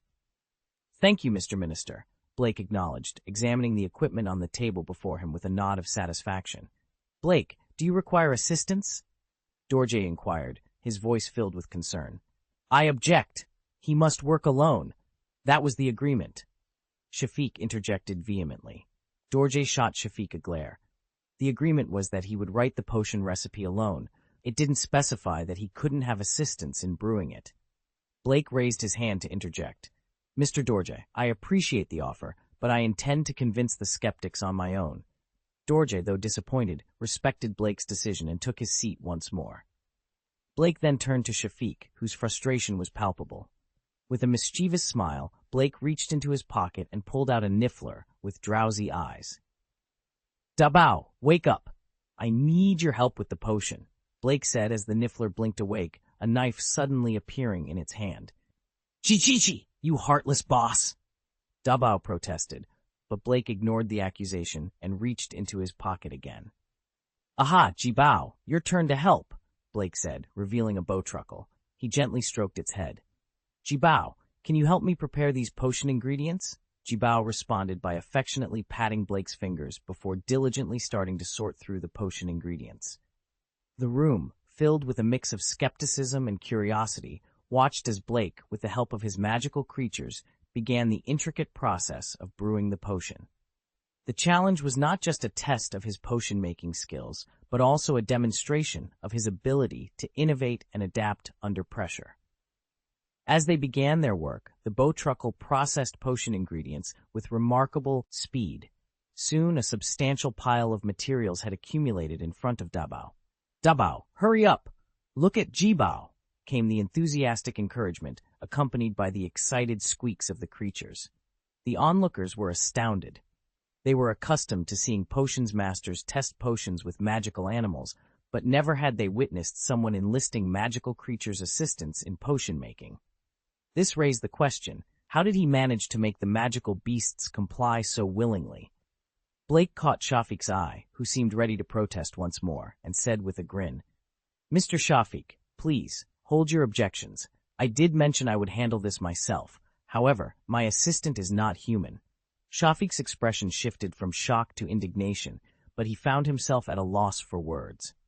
Blake's statement was technically correct, and even the Neffler's contribution in writing out the potion formula left Shafiq without a counter-argument. As everyone marveled at Blake's unique ability to command beasts, he proceeded with his potion-making in a systematic and efficient manner, thanks to the aid of his two magical helpers. This allowed him to brew potions at an impressive speed. Before long, a refreshing and pleasant aroma filled the air, signaling the completion of Blake's potion, a stark contrast to the potions brewed by Snape, who prioritized efficacy over taste. Blake, however, managed to consider both aspects without compromising the potion's effectiveness. Dabao handed Blake a bundle of finely sliced aconite, which he promptly added to the cauldron. The potion, initially a reddish-brown hue, began to bubble vigorously. Moments later, it transformed into a clear liquid, as pristine as mountain spring water. Dorje, an old wizard of Dumbledore's era, and a skilled potion master himself, watched in amazement. The feat of enhancing a potion's taste and appearance without sacrificing its potency was unheard of in his extensive experience. "This is potion-making, not cooking," he thought, both impressed and slightly envious of Blake's display of skill. With a wave of his wand, Blake transferred the crystal-clear potion into several transparent bottles arranged on the table, sparking further discussion among the onlookers. Though its efficacy was yet to be tested, the potion's appearance alone was promising. At that moment, Dean Bohan returned from St. Mungo's, having secured a patient's consent to try Blake's potion. The patient agreed to try it, he announced, a statement that surprised no one. Faced with a potentially life-saving drug offered at no cost, the choice was obvious. Blake handed the cooled potions to Dean Bohan, who inquired about the dosage. "1 ounce is enough," Blake replied. Bohan's surprise at the small quantity was met with Blake's assurance that it was sufficient and a warning about the potion's side effect of causing diarrhea, a minor inconvenience for a detoxification potion that could save lives. Bohan, now informed and prepared, teleported away to administer the treatment. Shafiq watched Bohan's departure, his earlier objections silenced by the unfolding events and the potential of Blake's groundbreaking potion. Dean Bohan exited the room, leaving a moment of hesitation in the air. Blake, with a smile, wiped his hands with a handkerchief and turned to Mr. Shafiq. "In order to convince you, would you like to see for yourself?" Shafiq recoiled instantly. The idea of approaching a dragonpox patient, even when seasoned healers like Bohan took extensive precautions, was not appealing. He certainly didn't think his life was that expendable. Fudge, looking for clarity, asked, "Blake, how soon do you expect this potion to show results?" Blake shrugged nonchalantly. "It varies from person to person, but assuming the patient isn't constipated, we could see recovery in about 5 minutes. Fudge was momentarily taken aback. He had been inquiring about the patient's recovery, not the potion's effects on bowel movements. However, recalling Blake's earlier explanation that the potion needed to be expelled for it to work effectively, Fudge decided not to press further. At that moment, a reporter from the Daily Prophet seized the opportunity to approach Blake for some questions. Blake, far from declining, provided detailed answers, enabling the reporters to craft compelling stories. His intention was clear. He wanted the Daily Prophet to spread the word, partly to verify certain outcomes. As the crowd engaged in murmurs of speculation, the light door swung open, revealing Dean Bohan once more. All eyes turned to him, eager to learn if Blake's potion had been successful. Bohan, barely containing his excitement, grasped Blake's hand but found himself too overwhelmed to speak. Shafiq, impatient and skeptical, pressed, "Well, did it work, or is the patient dead?" Bohan, irritated by Shafiq's cynicism, managed to find his voice. "Ineffective? Far from it. The potion's effect was nothing short of miraculous." Blake, with a hint of a smile, asked, "So, my potion worked?" "Absolutely," Bohan confirmed, his excitement palpable. "Were it not for their weakened state from the prolonged illness, the patients would have come to thank you in person." "That's reassuring. Blake responded, turning to Shafiq, who was retreating in disbelief. Impossible. You must have conspired with Bohan. The patient couldn't have recovered. I refuse to believe it. Bohan, unfazed by Shafiq's denial, produced several photographs from his pocket and handed them to Fudge as a form of evidence. Fudge, examining the photos, saw the stark contrast between the patient's initial condition, marked by severe dragonpox symptoms, and their appearance after taking the potion, where the symptoms had vanished entirely. The before and after comparison was undeniable. Bohan then presented another photo, capturing the rapid healing process of a patient post-treatment, further solidifying the potion's efficacy. As Fudge circulated the photos among the onlookers, Shafiq's face drained of color upon seeing the undeniable proof. The potion, a concoction Blake had devised in mere minutes, had indeed worked miracles. The room fell into a hushed anticipation as Minister Fudge surveyed the gathered crowd. I believe it's quite evident who the victor of this challenge is. Wouldn't you agree? He posed, his gaze sweeping across the attendees. Dean Bohan, moved by the significance of the moment, spoke up. Minister Fudge, even setting aside Blake's contributions to life extension and limb regeneration, this potion alone, capable of curing dragonpox, merits the highest honor. It's nothing short of miraculous for those facing the direst prognosis of this disease. Nods of agreement rippled through the venue, a collective acknowledgement of the potion's worthiness for the Order of Merlin, first class. Fudge, with a hint of envy, turned to Blake. Congratulations, Blake. It seems you've earned yet another first-class Order of Merlin medal. It was as if everyone else was there merely to collect a medal and depart, but Blake was on a different level, accumulating accolades one after another, as if he were stocking up on goods. Mr. Shafiq? Blake's attention shifted to Shafiq, who was visibly shaking. You, don't get ahead of yourself. You still need to invent a new spell to win. Shafiq managed to stammer out. It was then that Dumbledore rose to his feet, his presence commanding silence. Shafiq, isn't the creation of this potion enough to demonstrate the boy's exceptional talent? His voice, though cold, carried a weight that left Shafiq speechless, overwhelmed by Dumbledore's formidable aura. For Blake, armed with his wishful wand, crafting a new spell was arguably simpler than devising a new potion formula. The wand would assist in the magic's realization, subsequently enhancing Blake's own magical abilities. The outcome of the wager seemed predetermined. In a desperate bid for support, Shafiq's eyes searched for the ordinary wizard, only to find him mysteriously absent. Meanwhile, Dabao, Blake's pet, lounged against a stack of potion bottles, feigning ignorance of the recent exhaustive experiment. Gigi, you claim we've been experimenting for 10 days straight? When did this happen? I don't recall such an event. Blake, amused yet exasperated, tapped Dabao lightly on the head. You scoundrel, stop spreading falsehoods. How could anyone believe it's possible to concoct a potion formula in mere minutes? The room, filled with the tension of the challenge and the humor of Blake's interaction with Dabao, stood as a testament to the extraordinary achievements and the light-hearted moments that defined their journey. Chapter 444, Grindelwald's Question. What's the point of making children suffer? After the mysterious man vanished, Shafiq couldn't shake off the ominous feeling enveloping him. The man's disappearance signified that the goblins had abandoned him, perhaps believing their chances of winning the bet were slim. Yet, in this high-stakes gamble where positions of power were at risk, there was still a sliver of hope for a turnaround. At this juncture, no one doubted Blake's capabilities any longer. However, the game of chance persisted, and as long as neither side conceded, a victor would emerge.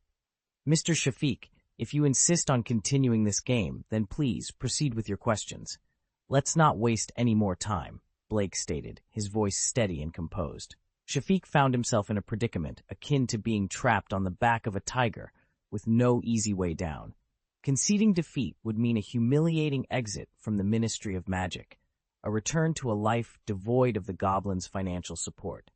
Gringotts, controlled by the goblins, might even seize the funds in his vault. Yet if he managed to outwit Blake, his position and value would remain intact, and the goblins might reconsider their abandonment. Unbeknownst to Shafiq, his role as a negotiator with Fudge had already marked him as a pawn in the goblins' larger scheme to claim the Blake family's wealth. Fudge, despite his shortcomings, would not tolerate a ministry official compromised by goblin influences. Thus, Shafiq's exposure was only a matter of time, and his eventual expulsion from the ministry was inevitable. The goblins, prioritizing the vast wealth of the Blake family, had decided to sacrifice Shafiq. Their plan thwarted by Blake, they harbored resentment towards him for derailing their ambitions. Instructed by the goblins to embarrass Blake, Shafiq was merely a tool in their vendetta. Yet, in his desperation, he failed to see the futility of his actions. "Very well. Listen closely," Shafiq, his face flushed with anger and ignoring Dumbledore's interjection, announced. "The curse I demand you create is the reverse of the Avada Kedavra, the 110 curse." The room erupted into chaos. Shafiq's audacity left everyone aghast. The killing curse, known as one of the unforgivable curses, was deemed irrevocable due to its lethal nature. Its very essence was intertwined with death, ensuring that its victims met an immediate end, with Harry Potter being a miraculous exception. Thus, Shafiq's challenge to Blake was tantamount to demanding the creation of a spell capable of reversing death itself, a feat considered impossible, as no magic could resurrect the dead. "Blake, Shafiq has lost his mind. We shouldn't dignify this with a response," Dorje exclaimed, visibly upset.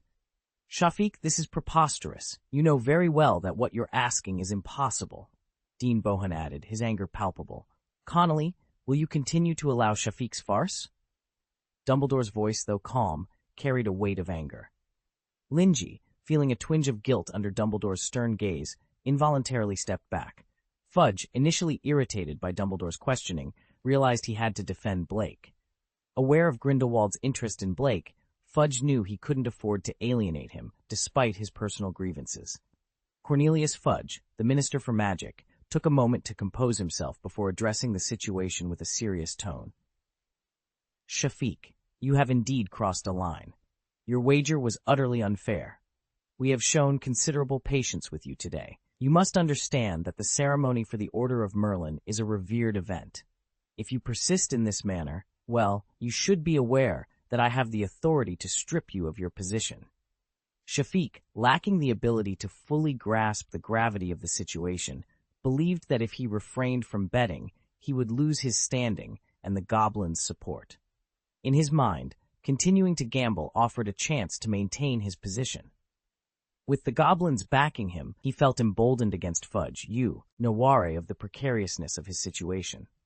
To Shafiq, his confidence stemmed from the financial influence the goblins held within the wizarding world, a fact that even Fudge could not ignore. "Hey, of course, I understand the stakes, but can you really fault me?" Shafiq retorted, smugly. "It's that boy who's too outspoken. Do you think my challenge violates the rules of our bet?" "Yes, you haven't broken any rules of the wager," Blake responded calmly, causing Dumbledore to look at him with concern. Blake smiled reassuringly, signaling that everything was under control. Shafiq, puzzled, wondered if Blake could indeed devise a spell to counteract the effects of the killing curse. It was a wild thought, but given Blake's proven prowess, it wasn't entirely out of the realm of possibility. "Don't concern yourself with whether I can do it or not. The question is, are you certain you want me to attempt such a spell?" Blake asked, his calm demeanor unshaken. Shafiq, feeling as though he was facing a formidable opponent, nervously affirmed his challenge. The crowd was in disbelief. Was Blake serious?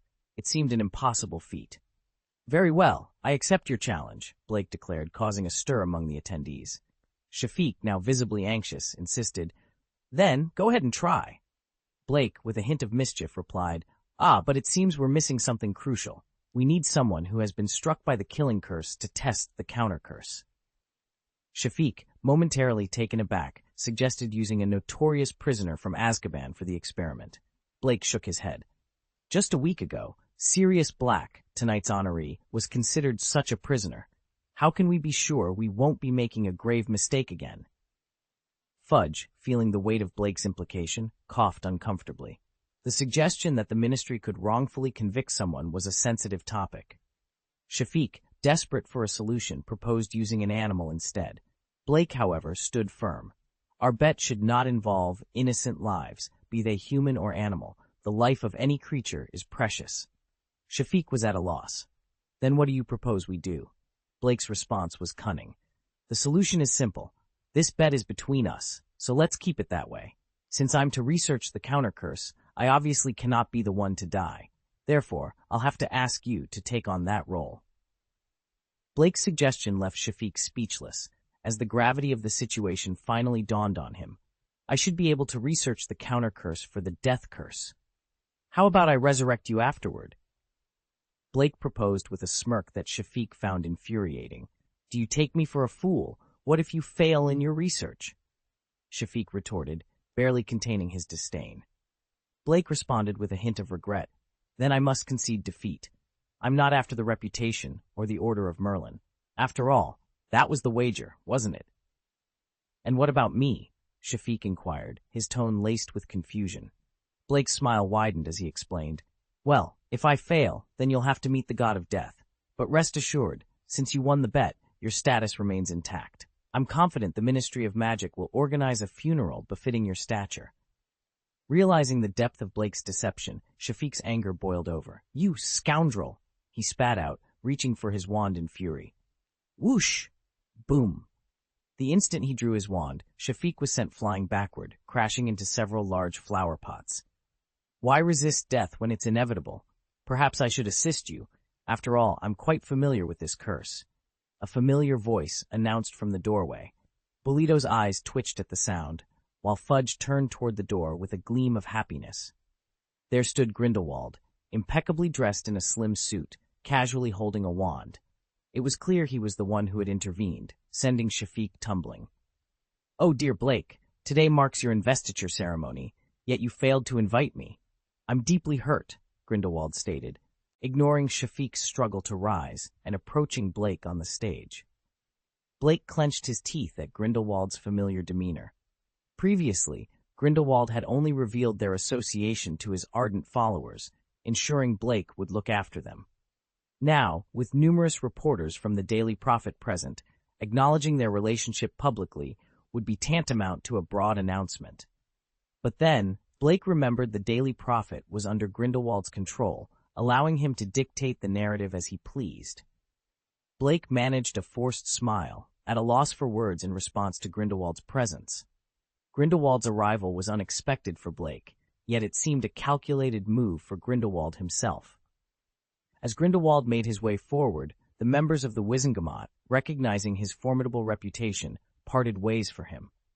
Despite years of silence, Grindelwald's legacy instilled a sense of awe and fear among the assembly. However, Grindelwald's advance was halted by Dumbledore, who stood firm, blocking his path. Move aside. Today is a day for celebration, and I wish to avoid any confrontation, Grindelwald stated coldly. You knew what today was, yet you chose to come, Dumbledore replied, equally cold.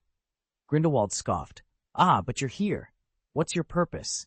To stand by as Blake tarnishes his reputation over a bet, or is this another of your tests? He then turned his attention to Shafiq, who had just managed to get up. Grindelwald approached, grabbed Shafiq by the collar, and pointed his wand at him, his actions speaking louder than words. Grindelwald's hand was at Shafiq's neck, his grip firm yet not entirely threatening. Let's proceed with your tedious wager. I'll allow you to experience death first, then task Blake with devising a counterspell to revive you. He proposed with a chilling calmness. Fear not, my spell is exceedingly potent. You'll be spared any pain. At most, you might feel a bit dizzy. Apologies, I've yet to test it myself. Perhaps you could share your experience post-resurrection? Upon feeling Grindelwald's grasp, Shafiq was paralyzed with terror. While he harbored no fear towards Blake and Dumbledore, confident in their reluctance to harm him within the Ministry of Magic's walls, Grindelwald was a different matter entirely. He was utterly capable of carrying out such a dire act. No, I refuse the bet. I concede. Blake has sufficiently demonstrated his prowess. Shafiq stammered, a desperate attempt to salvage the situation. There's no further need for proof. I surrender. In that moment, Shafiq mustered what little sense he had left. Really? Well, if you're conceding on your own accord, I won't press the issue, Grindelwald responded, his tone shifting to one of mock concern as he assisted Shafiq to his feet and straightened his collar with exaggerated care. Shafiq's complexion turned a sickly shade of green, convinced he had seen the ominous green glow of Grindelwald's wand. Grindelwald, with a sneer, cast a meaningful glance at Dumbledore, as if to critique his approach. Look at this. Why bother with such convoluted methods when dealing with scoundrels? Why subject children to this ordeal? He mused, though his words were meant for Dumbledore's consideration. Tsk. How can Dumbledore be deemed suitable to care for a child? Perhaps I should take over, Grindelwald muttered under his breath, a statement that, despite its low volume, reached Shafiq's ears and sent a shiver down his spine, nearly causing him to collapse in fear once more. Grindelwald's actions and words not only served to intimidate Shafiq into submission, but also subtly questioned Dumbledore's guardianship capabilities, all while showcasing his own ruthless efficiency in handling dissenters. Chapter 445. Firebolt? No thanks. I can craft a faster broom myself. Shafiq had the audacity to challenge Dumbledore, but he wouldn't dare cross Grindelwald. Grindelwald's tolerance for insubordination was notoriously low, especially after he had cleared his name. While Shafiq's position in the Wizengamot was his foundation, he knew that his life was far more precious. Minister Fudge, quick to recognize the shift in power dynamics, decisively addressed the situation. All right, Shafiq, since you've conceded, I expect your resignation on my desk by this afternoon, he declared, adding, in light of your concession, I'll overlook your disruption of the ceremony. Shafiq's complexion turned ghostly pale. His tenure in the Wizengamot had been brief, less than a year, leaving him unaware of Grindelwald's past dispute over Blake's medal. Had he known of the connection between Grindelwald and Blake, he would have never dared to antagonize Blake, even under goblin coercion. With a defeated air, Shafiq exited, though by then, the Assembly's attention had already shifted away from him, focusing instead on Grindelwald and Blake, with many speculating about the nature of their relationship. Dumbledore observed Grindelwald with a frosty gaze, his hand subtly resting on the Elder Wand's handle, wary of Grindelwald's intentions. Up to this point, Grindelwald had only disclosed his connection to Blake among his followers, leaving the general public in the dark. A public announcement here, in the Ministry of Magic, would broadcast their relationship worldwide, a move Dumbledore knew Grindelwald couldn't afford to make without risking exposure to their numerous enemies. Such a revelation would endanger not only Blake, but all his close associates. Dumbledore was prepared to counter any of Grindelwald's potential provocations to protect them. The ceremony concluded with Fudge's eloquent summary, which was met with enthusiastic applause. Amidst the applause, Blake handed the Dragonpox cure formula to Dean Bohan, stating, "This formula will achieve its greatest potential in your hands." Dean Bohan, visibly moved, struggled to express his gratitude. "Blake, I'm at a loss for words. How about you consider becoming the future director of St. Mungo's Hospital for Magical Maladies and Injuries?" he suggested, envisioning Blake's talent saving countless lives. "You'd make an exceptional dean, and I'd be content to support you as a humble therapist." Blake was taken aback. While flattered, he felt such a position didn't align with his broader ambitions. Dean Bohan, recognizing Blake's hesitation, quickly retracted his offer, acknowledging it was perhaps too presumptuous. "Oh, I got carried away. Please don't mind me." Blake reassured him, "No, Dean Bohan, I appreciate your sentiment, but you're the ideal person to lead St. Mungo's. I'm always here to support you in any way I can." Dean Bohan, deeply touched by Blake's words, grasped his hand, barely holding back his emotions. Okay. In that moment, he saw Blake not just as a brilliant wizard, but as a beacon of hope, akin to an angel sent to save them. In the midst of the bustling world, Blake found himself in a deep conversation with Dean Bohan, while nearby, a group of intrepid reporters had encircled Grindelwald, bombarding him with questions. Among them, one reporter dared to voice the question that lingered on everyone's minds. "Excuse me, Mr. Grindelwald, could you clarify the nature of your relationship with Mr. Blake Green?" It was common knowledge that Grindelwald, with his notorious past, wouldn't seek the company of someone without a significant reason, especially a young wizard like Blake, who was only in his 3rd year at Hogwarts. Dumbledore approached, fixing Grindelwald with a stern gaze. Grindelwald, unfazed, responded with a smile. "I stumbled upon Blake's paper in Transfiguration today and was impressed by his insights. I reached out to him to discuss the nuances of Transfiguration, and our acquaintance grew from there. As you might know, I have always had an appreciation for exceptional talent." This explanation prompted nods of understanding from the crowd. Grindelwald's interest in Blake was interpreted as a strategic move to align himself with promising talent for his potential resurgence. This revelation shed light on Grindelwald's previous attentions towards Blake, framing them in a new context. Dumbledore let out a sigh of relief, grateful that Grindelwald hadn't revealed any unsettling truths about Blake's lineage, which could have led to a dire confrontation. The ceremony, despite its initial complications, concluded smoothly, and the attendees began to disperse, with reporters rushing off to document the day's sensational events. The anticipation for the evening edition of the Daily Prophet was palpable. As the venue emptied, Blake prepared to return to school. He looked questioningly at Dumbledore, who advised, "You should head back on your own. I have matters to attend to here."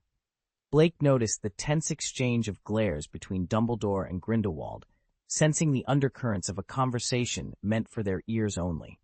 Blake then mentioned his plan to visit Sirius's house, intrigued by the vast collection of books in their library. Dumbledore gave his consent, and before Sirius could express his confusion, Blake whisked them away through a dimensional door, leaving the brewing conflict between the two elder wizards behind. Upon their arrival in a secluded alley in London, Sirius, still bewildered, attempted to question Blake's intentions. Blake, seizing the moment for adventure, expressed his excitement to escape the monotony of school life. He lamented the restrictions placed on him by Dumbledore, who had become vigilant of his movements ever since discovering Blake's ability to create dimensional doors. Sirius empathized with Blake's desire for freedom, reminiscing about his own youthful escapades at Hogwarts. After blending into the Muggle world with appropriate attire, Blake eagerly asked Sirius for directions to his house, ready to explore the treasures within its library and enjoy a day away from the confines of school. Sirius had been living in his ancestral home at Grimmauld Place since his escape. "To be honest, I don't really want to go back to that place," he confessed to Blake. "It's filled with bad memories, but for now, I have nowhere else to go." He then mentioned his plans to find a place closer to the Dursleys to be near Harry and support him. Blake, curious about Sirius's visit, asked, "Then why did you come here today?" Sirius chuckled. "I used the fireplace in the leaky cauldron to get here. You should have seen the looks on people's faces this morning. I guess they haven't caught up with the news." His mood seemed to dip slightly, acknowledging that not everyone kept up with current events. Blake, seizing the opportunity, suggested, "Why not visit your house? I was planning to drop by Grimmauld Place anyway. Might as well deal with a Horcrux while I'm there." Sirius agreed without hesitation. As they approached the house, Sirius warned, "You might not like it there. It's in a terrible state. Dirty, cluttered, and the only company is an old house elf, not to mention my mother's screaming portrait. It's practically a dump." Blake was taken aback. "You haven't cleaned it up yet?" "Why bother?" Sirius responded, his voice tinged with resignation. The house was a painful reminder of his past, and he had no desire to sort through those memories. Blake pointed out, "But eventually, Harry will need to leave his aunt's house. Do you really want him living in a place like that?" This caught Sirius off guard. He hadn't considered the implications of his neglect. "You're right," he admitted. "I hadn't thought about it that way." Blake continued, "You're no longer a fugitive, Sirius. You have the means to hire someone to clean it up. Why not use some of your wealth to make the house livable? And while you're at it, you could even buy Harry a gift." The idea seemed to spark something in Sirius. "A gift for Harry? I've never given him anything. What do you think he would like?" Considering his passion for Quidditch, why not get him a new broom, something top of the line? Blake suggested. Sirius's eyes lit up.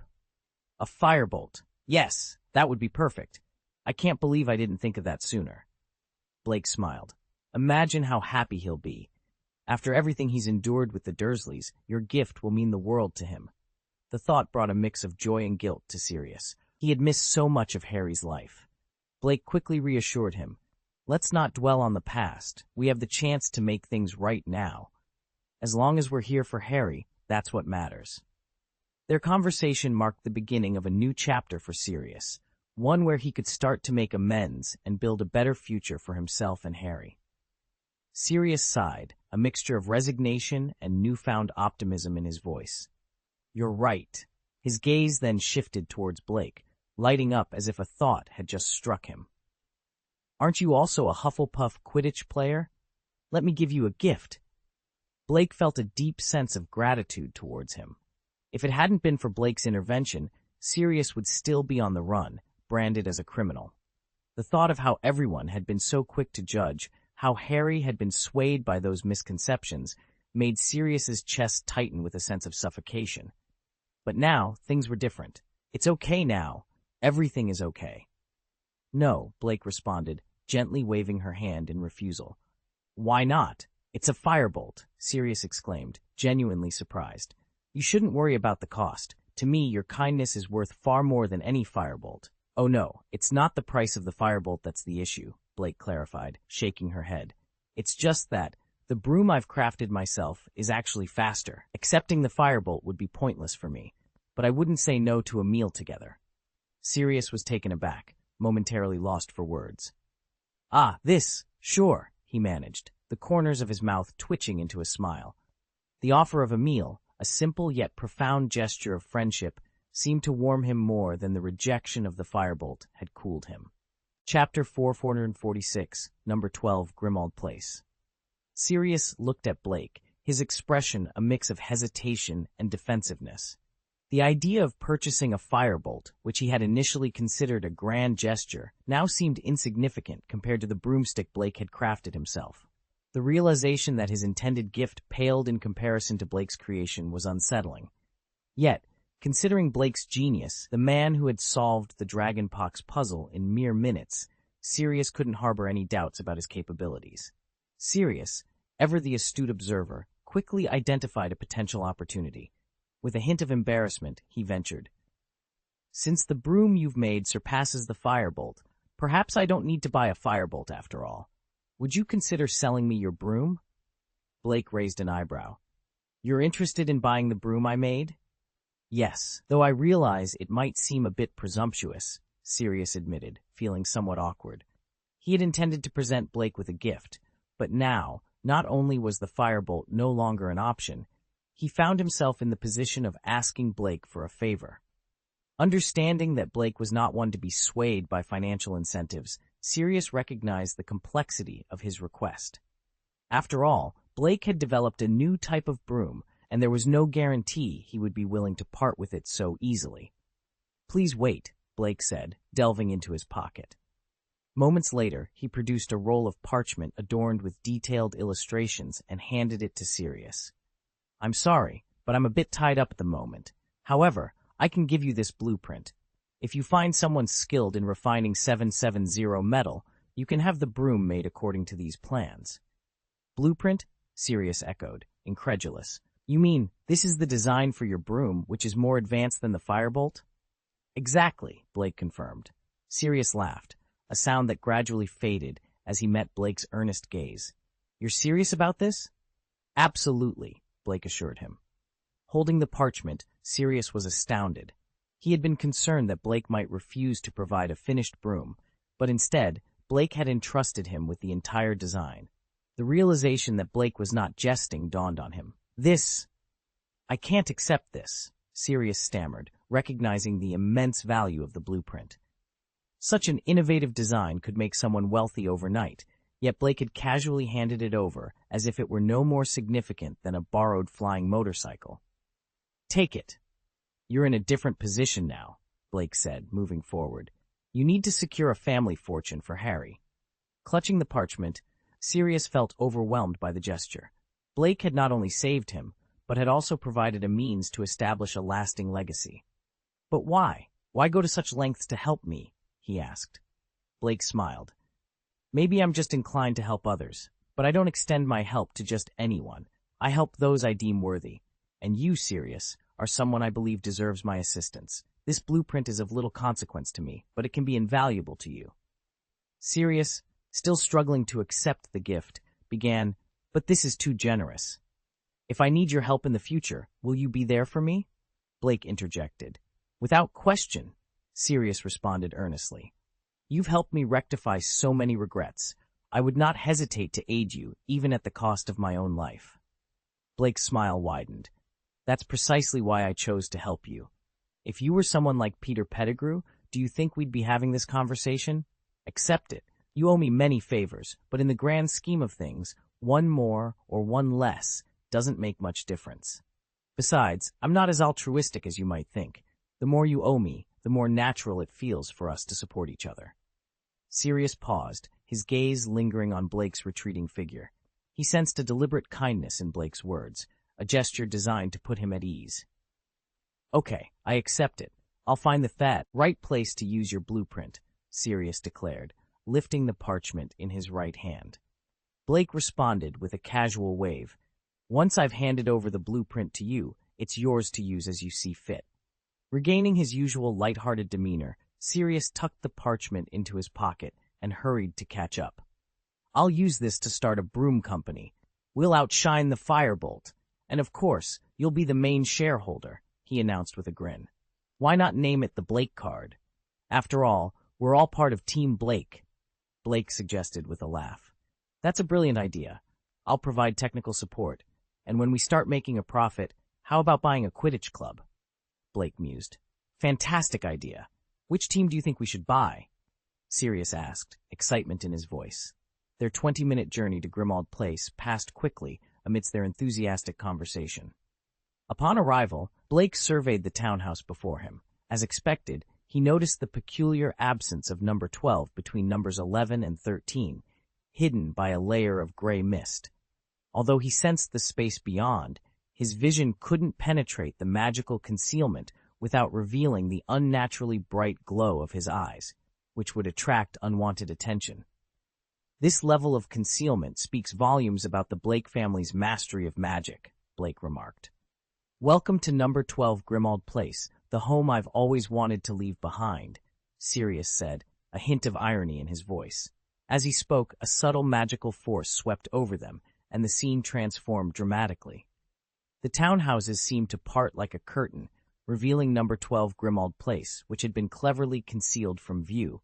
The muggles nearby remained oblivious to the magical unveiling.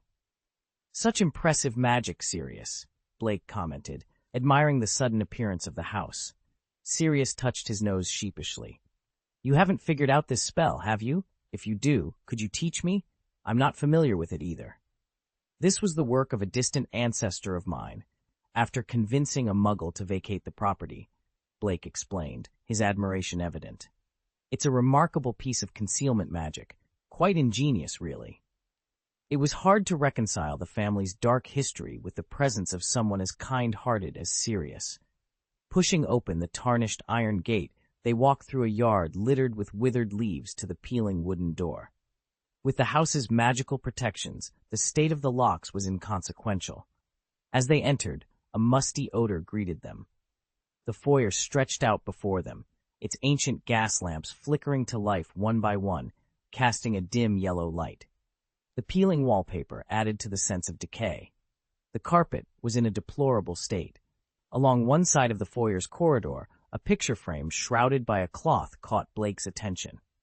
He recalled that it was the portrait of Sirius's mother, Walburga Black. Known for her disdain towards non-pure-blood wizards, Walburga's portrait would erupt into a tirade of yelling and insults at the slightest provocation. Rumor had it that the painting was affixed to the wall with a permanent sticking charm, a testament to her undying vigilance over her household, ensuring that only pure bloods could enter. Ironically, the room had originally belonged to a muggle. "Come in," Sirius whispered, treading lightly as he passed the concealed portrait, from which a faint snore could be heard. Blake followed him, taking in the sights of the long foyer. An umbrella stand crafted from troll legs caught his eye. To the left, he glimpsed the dining room, its cupboards filled with porcelain adorned with the Black family crest. Yet, there was no sign of the Horcrux he was searching for. The house, long abandoned, had become a haven for spiders. At the foyer's end stood the staircase leading to the second floor, beside which was a macabre display of crumpled house elf heads mounted on a wall panel. These were the heads of house elves, who had served the Black family lie for generations, considered by them a proud tradition once they were too old to serve. Blake couldn't help but grimace at the taste. Ascending the creaky stairs, Sirius led Blake to the living room on the second floor. He hastily cleared some scattered clothes off a broken sofa, tossing them aside. "I'll need to buy another wand soon," Sirius remarked, dusting off his hands. "It's really inconvenient not being able to use magic." His magical abilities had waned after more than a decade in prison, making even simple tasks without a wand daunting. Blake, however, was more interested in exploring the house. His attention was particularly drawn to the items displayed in a glass case in the living room, a showcase of the Black family's prestige. Among the various objects, a decorative crystal bottle with a large opal embedded in the cork stood out. It was filled with a substance that resembled blood, now long solidified, making it impossible for Blake to identify its contents at a glance. Beside the crystal bottle were several dark silver boxes, intricately engraved with ancient runes that Blake recognized as dates, likely indicating the age of the items within. Next to these boxes was a dusty one, containing a medal familiar to Blake. It was a first-class Order of Merlin, identical to the one he had received that morning. Sirius, noticing Blake's interest, explained, "This belonged to my grandfather. He received it in recognition of a substantial donation to the Ministry of Magic," he said with a hint of sarcasm. Blake smiled but remained silent, his attention captured by a small locket. The locket was exquisitely crafted, featuring a silver background and a green S emblem resembling a small snake on its lid. Having dealt with several Horcruxes before, Blake was immediately struck by a familiar sensation. The locket, he surmised, was no ordinary piece of jewelry, but the Slytherin locket, another of Voldemort's Horcruxes. Blake hesitated before revealing the Horcrux. His thoughts had drifted to Sirius's younger brother, Regulus Arcturus Black. The memory of how Regulus had bravely retrieved the Horcrux, leaving behind a taunting note for Voldemort at the hiding place, filled him with admiration. Regulus's journey from darkness back to the light was a story that Blake found himself respecting deeply. Given his own penchant for meddling, Blake wondered if, during his time travels, he might have a chance to save Regulus. The idea intrigued him. Perhaps, he thought, it was worth exploring that cave where Regulus had faced his fate. After a moment of contemplation, Blake decided to adjust his initial plan. Turning to Sirius, he inquired, "You mentioned that your family has a collection of books, right?" "Yes, it's on the 5th floor. Do you want to check it out?" Sirius responded, curiosity evident in his voice. "Why not?" Blake replied, his interest piqued. He was eager to delve into the history of the Black family, especially aspects not covered in the original stories he knew. Sirius led the way to the 5th floor, both of them unaware of the sinister movement outside. As they departed, a pale, thin hand stealthily reached through the window, seizing the locket. P.S. The repetition of Blake and Black family felt odd while writing. It's a peculiar sensation to navigate their intertwined stories. Chapter 447, Unveiling Secrets with Creature in Sirius's Presence. Number 12 Grimmauld Place towers with its 5 floors, the topmost being the library. As Sirius pushed open the creaky, dust-laden door, a more potent scent of decay assaulted their senses compared to the lower floors. With a bit too much force, the door gave way, crashing to the ground and sending a thick cloud of dust into the air. "Good heavens," Blake muttered, waving his hand slightly. The dust that had been aiming for his face seemed to veer away, as if repelled by an invisible force. Cough, cough, cough. Sirius was less fortunate, caught in a coughing fit. "This place hasn't seen a soul since my incident," he explained, waving his hands in a futile attempt to clear the air. Blake, with a flick of his wand, gathered the dust into a small whirlwind. "Allow me," he said, and with another wave of his wand, a breeze swept through the room. The dust and stale air were quickly gathered and disposed of through a small dimensional portal he conjured on the floor. Within seconds, the murky library was transformed into a somewhat cleaner space, the dust on the surface of the books now gone. The gas lights flickered to life automatically, allowing Blake to take in the library's details under the dim illumination. The library was modest in size, its decor simpler than the living rooms. Only 5 or 6 bookshelves were present, and a large Blake family crest, adorned the surrounding walls. Beneath the crest stood a table and several chairs. Sirius, moving to the window, drew back the thick, dark green curtains, causing another cloud of dust to rise. However, the sunlight that streamed in lit up the entire library. That's better. No one can see number 12 anyway, so there's no need for the curtains to be closed. It's too dark to read otherwise, Blake commented, sharing Sirius's sentiment of disliking the gloomy atmosphere. Truth be told, aside from my brother, not many in our family frequented this place, Sirius remarked, picking up a book, flipping through it, and then placing it back. He found it hard to understand Blake's passion for reading. How dull. Blake's gaze wandered to the bookshelf before him, lighting up as he spotted a thick book with a black, unmarked cover. He sensed a curse emanating from it, a sign that it was no ordinary book. Upon opening the cover, he discovered its title, Advanced Black Magic Revealed. A smile crept onto his face.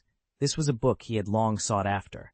It was rumored that Voldemort had learned about Horcruxes from this very book, which had once resided in Hogwarts' restricted section. However, Dumbledore had hidden it away in his office upon becoming headmaster, making it inaccessible to Blake until now. As Blake carefully navigated the curse on the book to continue reading, Sirius mentioned he was going to prepare their meal. "Are you going to cook yourself?" Blake asked, surprised. "Yes, I have no choice. My house elf is utterly useless," Sirius replied with a look of disdain. Blake's interest was piqued. "Oh, your house elf is still here after all these years?" Sirius seemed reluctant to discuss the elf. "Yes, he's still here, that old failure. Always babbling. My mother's portrait has been inciting him for over a decade, driving him mad. The last time I asked for his help with dinner, he brought me nothing but 2 slices of moldy bread, and when I scolded him, he actually—" "Is this really dinner?" Sirius exclaimed, his frustration growing with every word. "Because he's used to serving this sort of thing, he completely misunderstood my order and gave me this for dinner." It was clear that Sirius and his house elf, Creature, had a long-standing conflict. "What's the name of your house elf?" "That old traitor's name is Creature. He's the most devoted servant to my mother and brother," Sirius said with a sneer. "He was utterly dismayed by my unexpected return. I believe he'd rather see me dead. So expecting him to prepare lunch or anything of the sort is futile. Even if he does, I'd be concerned about what he might have added to it," Sirius continued, his voice laced with disdain. "I suppose I'll have to handle it myself." Blake nodded in understanding. "Actually, I know a bit about cooking. Let me take care of it." "But you're a guest. How can I possibly let you cook?" Sirius protested, his brow furrowed in concern. "Then, can you cook?" Blake inquired, a hint of amusement in his tone. "Ah, well." Sirius scratched his head, his long hair falling around his face as he offered a sheepish smile. His culinary skills were limited to toasting a couple of slices of bread. The idea of preparing a meal for a guest was beyond his capabilities. "Let me handle it. After all, I am a hedgepay," Blake said, lifting the book, Advanced Black Magic Revealed, he had been holding. "Oh, that book." Sirius waved dismissively, not even bothering to see which book it was. "Go ahead, then." Blake happily pocketed the book. Sirius was indifferent. He had never been fond of reading. To him, the books were of little consequence. Allowing Blake to take one seemed trivial, especially since he was willing to part with much more valuable items without a second thought. Together, they lifted the fallen wooden door and repositioned it. Descending to the living room, Blake noticed the pendant was missing from the display window. It seemed his prolonged interest in the locket had drawn Creature's attention, prompting the elf to hide it. "The dining room is on the 1st floor, Sirius mentioned. "Let's eat on the 2nd floor, Blake suggested, noting the strong odor downstairs. "Ah, yes, that makes sense," Sirius agreed without hesitation, though he mentioned the kitchen was also on the 1st floor. Blake waved off the concern. "We can simply have hot pot. No need for the kitchen." "What's hot pot?" Sirius asked, puzzled. "You'll see," Blake assured him. After clearing the table, Blake produced a brand-new crucible from his pocket, the one he had acquired from Snape's office. He then arranged an assortment of side dishes on the table, leaving Sirius in awe at how much could fit in such a small pocket. The vegetables were so neatly placed, they didn't have a single wrinkle. Once the bottom of the pot was fixed and the fire lit beneath the crucible, Blake prepared a bowl of condiments and handed it to Sirius along with a slotted spoon and a fork, knowing that expecting Sirius to use chopsticks was unrealistic. When the water boils, add the vegetables. Once they're cooked, season them, and they're ready to eat, Blake explained. Sirius, now holding the spoon and fork, nodded in understanding. I see. It's quite convenient. As the water began to boil, releasing an irresistible aroma, Sirius couldn't help but swallow in anticipation. Can we eat now? Of course, Blake replied, skillfully using a pair of chopsticks to cook a thinly sliced piece of mutton in the boiling water.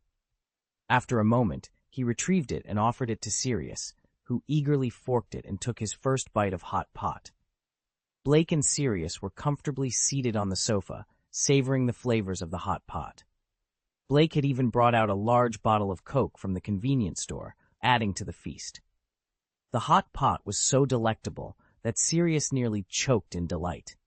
It had been a decade since he had tasted anything remotely delicious.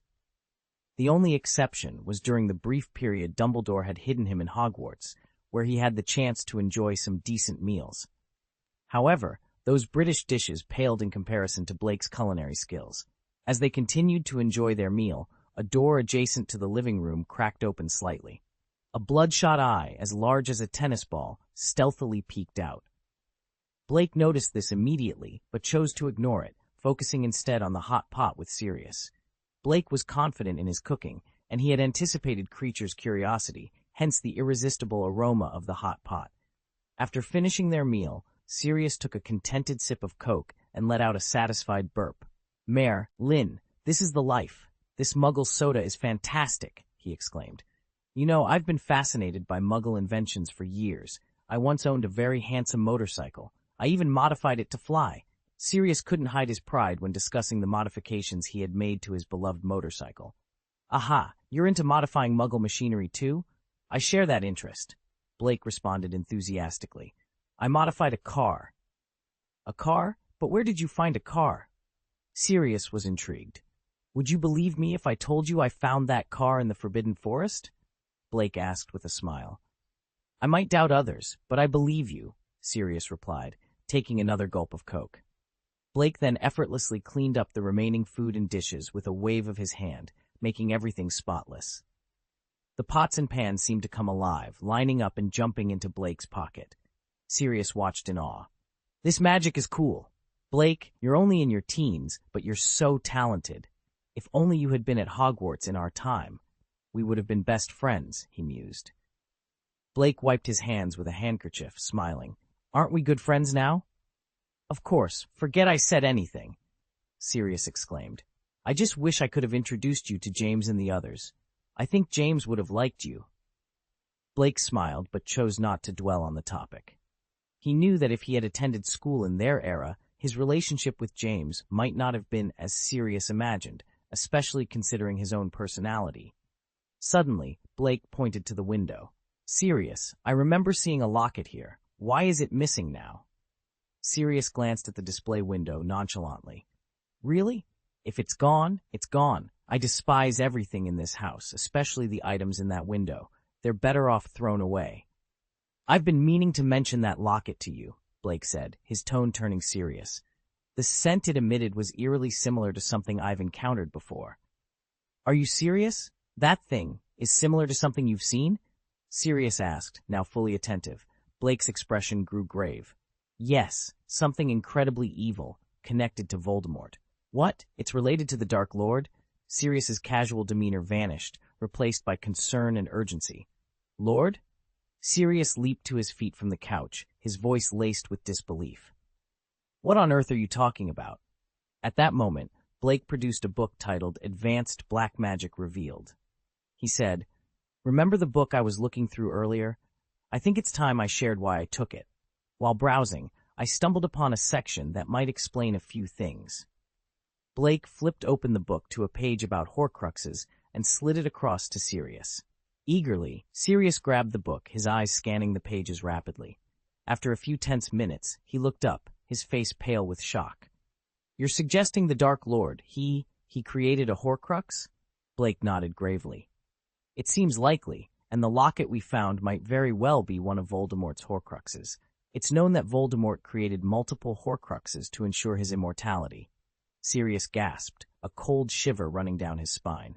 Does this mean he was never truly defeated? How can this be possible? Realizing the gravity of their discovery, Sirius sprang into action. We must locate that locket immediately. It couldn't have just vanished without a trace. There's only one explanation. Creature. Blake watched Sirius, a mixture of anxiety and hope in his gaze. Yes, let's hope Creature can shed light on this mystery. Creature, show yourself, Sirius demanded, his voice echoing through the house, hoping the house elf could reveal the secrets of the past and perhaps the key to defeating Voldemort once and for all. Chapter 448, Retrieving the Hero, Regulus. As Sirius's voice faded, a door nearby creaked open, revealing an old house elf. Blake's gaze fell upon the creature, who played a pivotal role in the unfolding events. The elf was clad only in a dirty rag tied around his waist, his skin sagging with age, and his head bald, except for the white hair sprouting from his large, bat-like ears. His bloodshot eyes, as large as tennis balls, and his oversized, gray nose gave him an almost pitiful appearance. Creature is here, master, he said in a low, hoarse voice, reminiscent of a bullfrog's croak. Then, under his breath, but loud enough for all to hear, he muttered, This useless prodigal son, the shame of the Black family, has returned, bringing with him a little thief intent on deception. And now the house is tainted with their foul stench. What would my mistress say? Sirius, unable to contain his anger, kicked Creature to the ground. Shut up! I won't allow you to insult my friends, you old fool. Creature, perhaps due to long periods of solitude, had grown accustomed to speaking his mind without restraint. But Blake held a special place in Sirius's heart, and Sirius could not tolerate any insult directed at his friend. As Sirius moved to kick Creature again, Blake intervened. They needed information from Creature, and harming him would not aid their cause. Creature screamed and cowered, but Sirius's foot never landed. When Creature dared to look up, he saw an enraged Sirius and Blake, who had stopped the attack. We need him to talk, not to break, Blake said, eyeing Creature's frail form. It was questionable whether the old elf could withstand Sirius's wrath. Your name is Creature, right? Get up. I have questions for you, Blake said, attempting to engage the elf. However, Creature ignored him, convinced that Blake was nothing more than a greedy thief. Creature is a good elf who maintains his integrity and will not heed the words of a shameless thief, Creature declared loudly. Sirius's anger flared again, but Blake gestured for calm. He knelt before Creature and spoke softly. Look at me, Creature. You feared the Dark Lord, so aren't you afraid of me? At that moment, Creature glanced at Blake and immediately recoiled in terror. Creature's keen intuition, honed through years of service, allowed him to sense the dark aura emanating from Blake, reminiscent of the Dark Lord himself. The memory of Voldemort's departure, leaving him alone and frightened, was a deep-seated trauma for Creature. Now, Creature, do you still think I'm a thief? Blake asked, his voice steady. No, you are not a thief. Creature stammered, his voice trembling with fear, the earlier contempt gone. Good, then we can have a proper conversation. Come here, Blake said, returning to the sofa. Creature, driven by his deep-seated fear of the Dark Lord, obeyed Blake's command and approached timidly. Sirius watched in astonishment. He knew Creature's temperament well. It was notoriously difficult. Yet, under Blake's influence, Creature seemed willing to cooperate. Because I am his master, Blake stated, his tone calm yet firm. However, Blake was not Creature's master, yet Creature seemed compelled to follow his commands. So, Creature, did you take the locket? Blake inquired, maintaining his composure. Yes, Creature took it, the house elf admitted reluctantly. Why? Blake pressed on. Because Creature promised Master Regulus. Well, suddenly Creature clamped his mouth shut, as if realizing he had said too much. What, you can't say it? Blake asked, a slight smile playing on his lips. Creature looked at Blake with a mix of fear and determination, shaking his head. Creature promised? Promised? It can't be said. No one, not even Creature's mistress, can speak of it.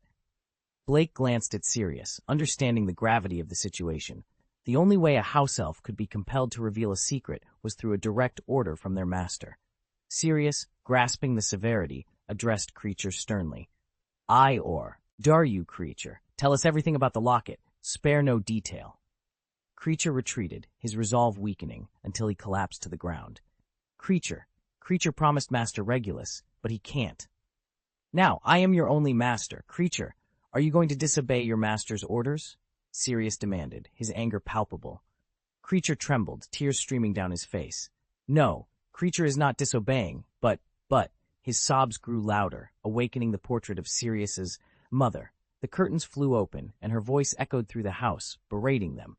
With a flick of his wand, Blake silenced the portrait, the curtains snapping shut once more. I order you again, Creature, Sirius said, his voice cold. Creature, now visibly shaken, was asked by Blake, whose locket is it? Answer Blake's question, Sirius commanded.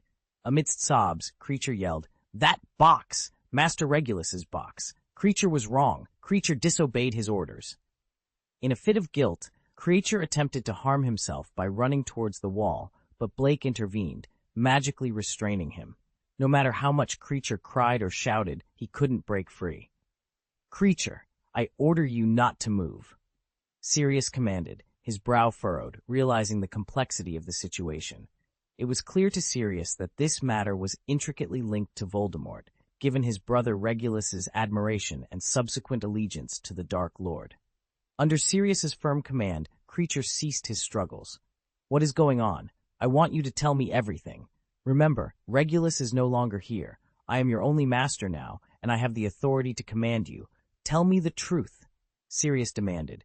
Creature, seemingly drained of all energy, collapsed. That's what happened after Master Sirius left, he began, his voice weak.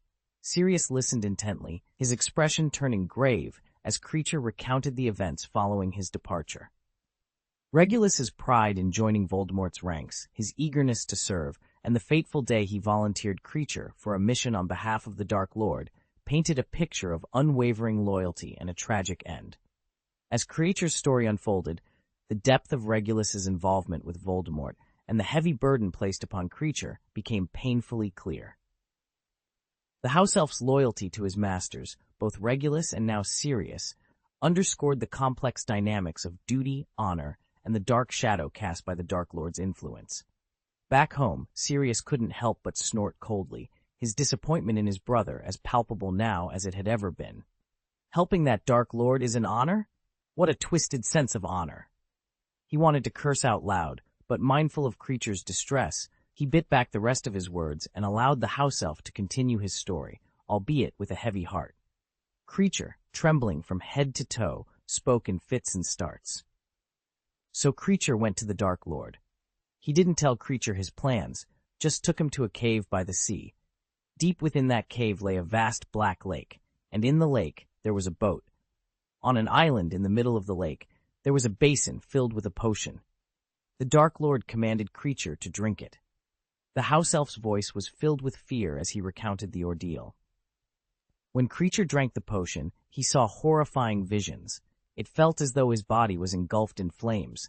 Creature cried out for Master Regulus, for his mistress, but the Dark Lord only laughed at his agony. He forced Creature to drink all of the potion. Then he placed a locket in the now empty basin and refilled it with more potion. After that, the Dark Lord left, rowing away and abandoning Creature alone on the island. Hearing this, Sirius felt a chill run down his spine. It dawned on him that the locket Blake had mentioned was likely the very object Voldemort had placed in the stone basin. Horcruxes, he murmured under his breath. And then, how did you manage to return? Sirius asked, his voice laced with shock and confusion. Blake interjected. He apparated back. His master had ordered him to return home immediately after completing his task. But how did the locket end up back here? Sirius was puzzled. If Creature had returned directly, how had the locket traveled from the cave back to their home? He had to drink Voldemort's potion. What choice did he have other than to use his unique house elf apparition to escape? Blake explained. Sirius opened his mouth to ask another question, but Blake cut him off. There's more to the story. Let's not jump to conclusions and listen to what Creature has to say. With no other option, Sirius turned his attention back to Creature, who continued his harrowing tale. Creature was so thirsty. He tried to reach the edge of the island to drink from the Black Lake, but there were hands, so many dead hands, reaching out from the water, trying to pull Kreacher under. Kreacher's voice was barely above a whisper as he recounted his desperate escape from the grasping hands of the dead. Master Regulus was so worried when Kreacher returned. He ordered Kreacher to stay inside and not venture out. Then, one night, Master Regulus, looking very strange and disturbed, asked Kreacher to take him to the cave, to the very place Kreacher had visited with the Dark Lord. Sirius felt a pang in his heart, a foreboding feeling washing over him as Kreacher spoke. We returned to the cave, to the stone basin. Master Regulus took out a box, similar to the one the Dark Lord had used, from his pocket. He instructed Kreacher to swap the boxes once the basin was empty. Kreacher's sobs grew louder as he recounted his master's final orders. He told Kreacher to leave him there, to return home, and not to tell the mistress of his actions, and to destroy the first box. Then he drank all the potion. Kreacher's voice broke as he described the heart-wrenching scene of Master Regulus sacrificing himself, leaving Sirius to grapple with the weight of his brother's actions and the dark legacy of the locket. Overwhelmed with grief, Sirius grasped Kreacher's neck, his voice booming with anguish. You just stood by as he was dragged beneath the waters? Why didn't you save him? Why didn't you bring him back home with you? His voice cracked as he continued. Even if he had been poisoned, you should have brought his body back here. His voice softened, tinged with regret, instead of letting him remain in the icy depths of that lake. By the time Sirius's tirade had ended, tears streamed down his face. He had always harbored disdain for his younger brother, who had aligned himself with the Death Eaters. Upon learning of his brother's disappearance, Sirius had assumed Regulus was off committing nefarious deeds at the behest of the Dark Lord. But now, the truth painted a different picture, a picture of a hero, unrecognized and uncelebrated for over a decade. The highest law for a house elf is to obey his master's commands. The master ordered Kreacher to take the locket and leave, so Kreacher had no choice but to obey. Kreacher's voice trailed off as he covered his face with his hands, his body shaking with sobs. The agony of witnessing his master's demise and being powerless to intervene was a torment unlike any other. Blake placed a comforting hand on Sirius's shoulder. "Let's go," he said gently. Sirius turned to Blake, his eyes hollow. "Go? Where?" Blake's voice was soft but firm. "Now that you know the truth, can you bear the thought of Regulus lying in that cold lake any longer?" A spark of resolve ignited in Sirius's eyes. "Yes, Kreacher, let's go. To the cave. We'll bring Regulus home." In that moment, the mission was clear. They would venture into the darkness to reclaim what was lost, to bring Regulus back where he belonged. It was more than a quest for closure. It was a final act of brotherly love, a tribute to a hero who had remained in the shadows for far too long. Kreacher lifted his gaze to meet Sirius's, his voice gaining strength as he asked, "Is Master Sirius planning to bring Master Regulus back home?" His earlier speech had been disjointed, but now his words flowed more smoothly. Sirius nodded firmly. "No matter what, I can't leave him in that place any longer." Blake interjected. "Kreacher, we need your guidance to the cave you mentioned." Rising from the ground, Kreacher adjusted the grimy cloth around him and wiped his nose. "Kreacher will lead Master Sirius and this noble gentleman to find Master Regulus." Upon hearing that Blake would accompany Sirius to assist in locating Regulus, Kreacher's perception of Blake shifted from a mere thief to a gentleman of noble lineage. Noticing Kreacher's eagerness to depart immediately, Blake quickly intervened. "Kreacher, please hold on. We have another crucial task to complete first." What task?" Kreacher stammered. "The box that Master Regulus entrusted to you for destruction. Is it the one I examined earlier?" Blake inquired. Kreacher nodded, his body trembling. "Yes, Master Regulus commanded Kreacher to destroy the box, but Kreacher failed to obey Master Regulus's orders." Kreacher's excitement escalated as he spoke, culminating in a dash towards the fireplace, intent on punishing himself with a fire poker. However, Blake's previously cast confinement spell activated again, pulling Kreacher back to his original spot.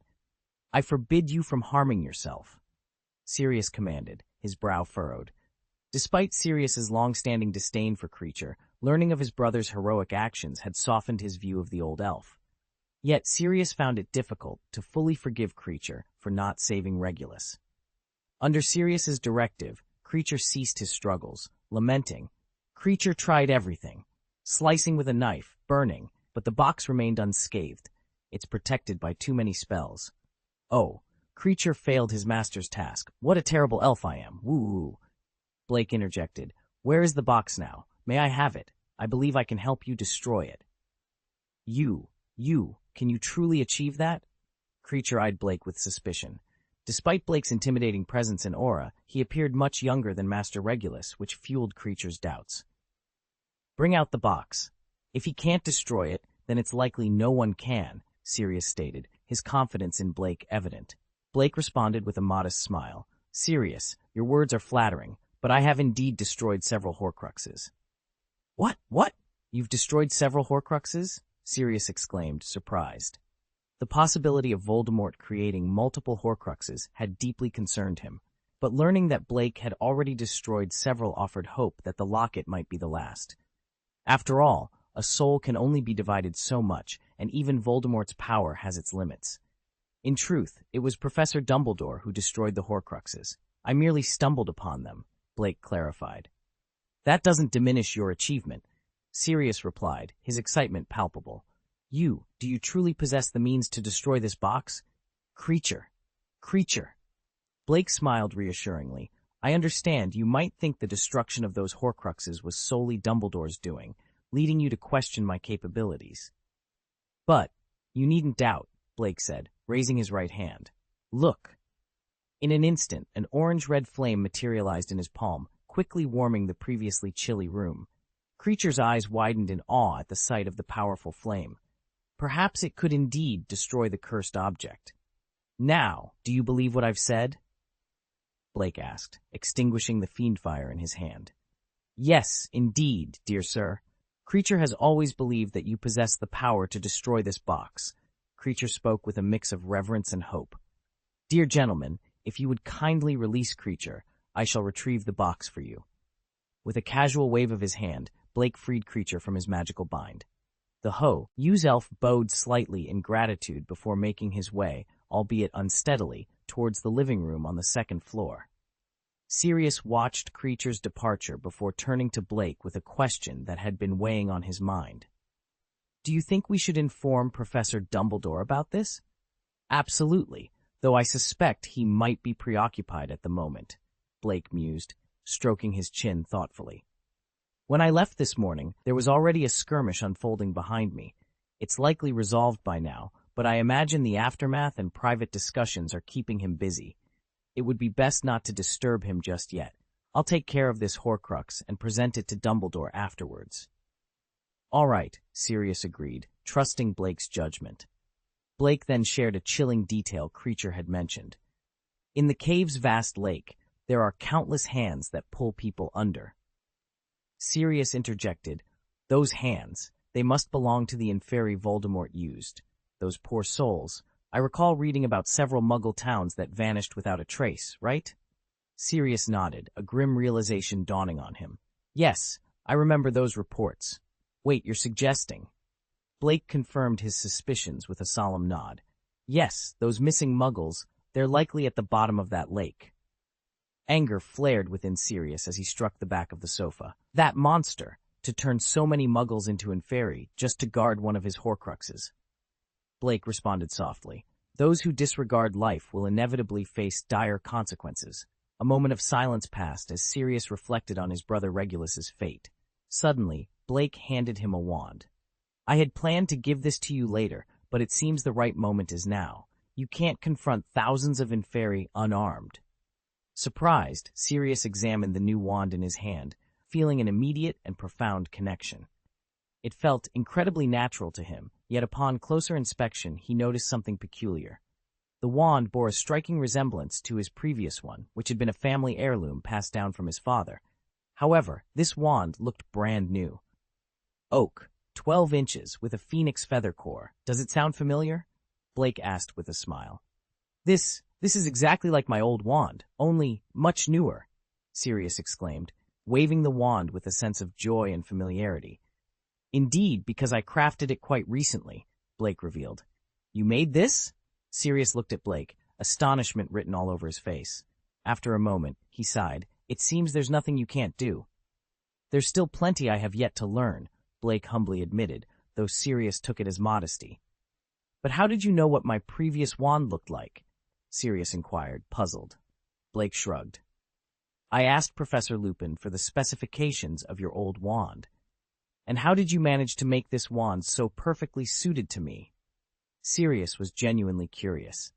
Wand lore was a complex field, with each wand uniquely attuned to its owner, making the creation of a perfectly matched wand a daunting task. We met last time, remember? I took some measurements then, Blake explained. Unlike Ollivander, who used a ruler and a vast selection of wands to find the right match, Blake had relied on his keen observation to memorize Sirius's specifications and craft the perfect wand. Sirius was left speechless, marveling at Blake's ingenuity and thoughtfulness. Why can Blake actually do these things that seem so incredible? Sirius asked, his voice filled with genuine gratitude. Thank you for the wand, Blake. It was clear that Blake had been planning to craft a wand for himself, a gesture that deeply moved Sirius. Blake responded with a casual smile, his right thumb and index finger forming a gesture of simplicity. This task was not difficult for me. If it means I can have a favor from you in return, why wouldn't I do it? Sirius sighed, a mix of admiration and exasperation in his voice. You always manage to do good deeds, yet you frame them in such a peculiar way. At that moment, Creature made his way upstairs, his steps unsteady. Creature hopes the distinguished gentleman can truly destroy this locket.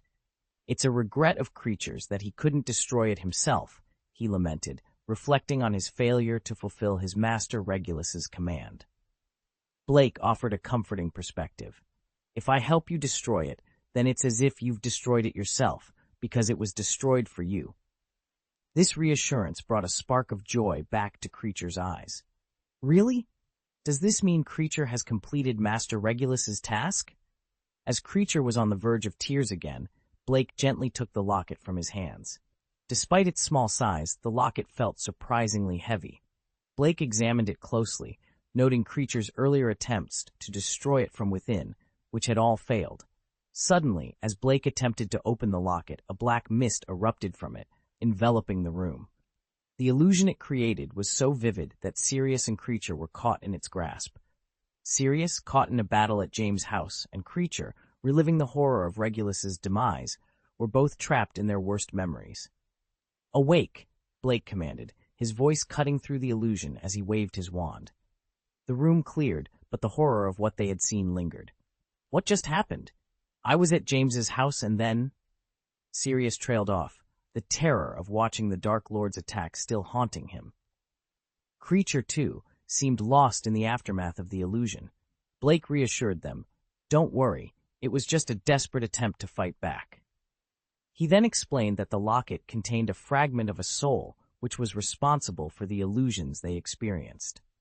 With a skillful movement, Blake encapsulated the locket in a bubble, then a thin film, effectively neutralizing its threat. It's just a fragmented soul. Now, it can't harm us, he assured them, pocketing the now secured locket. All right, the locket is taken care of. Let's move on. Creature, are you ready? Blake asked, turning his attention to the next task.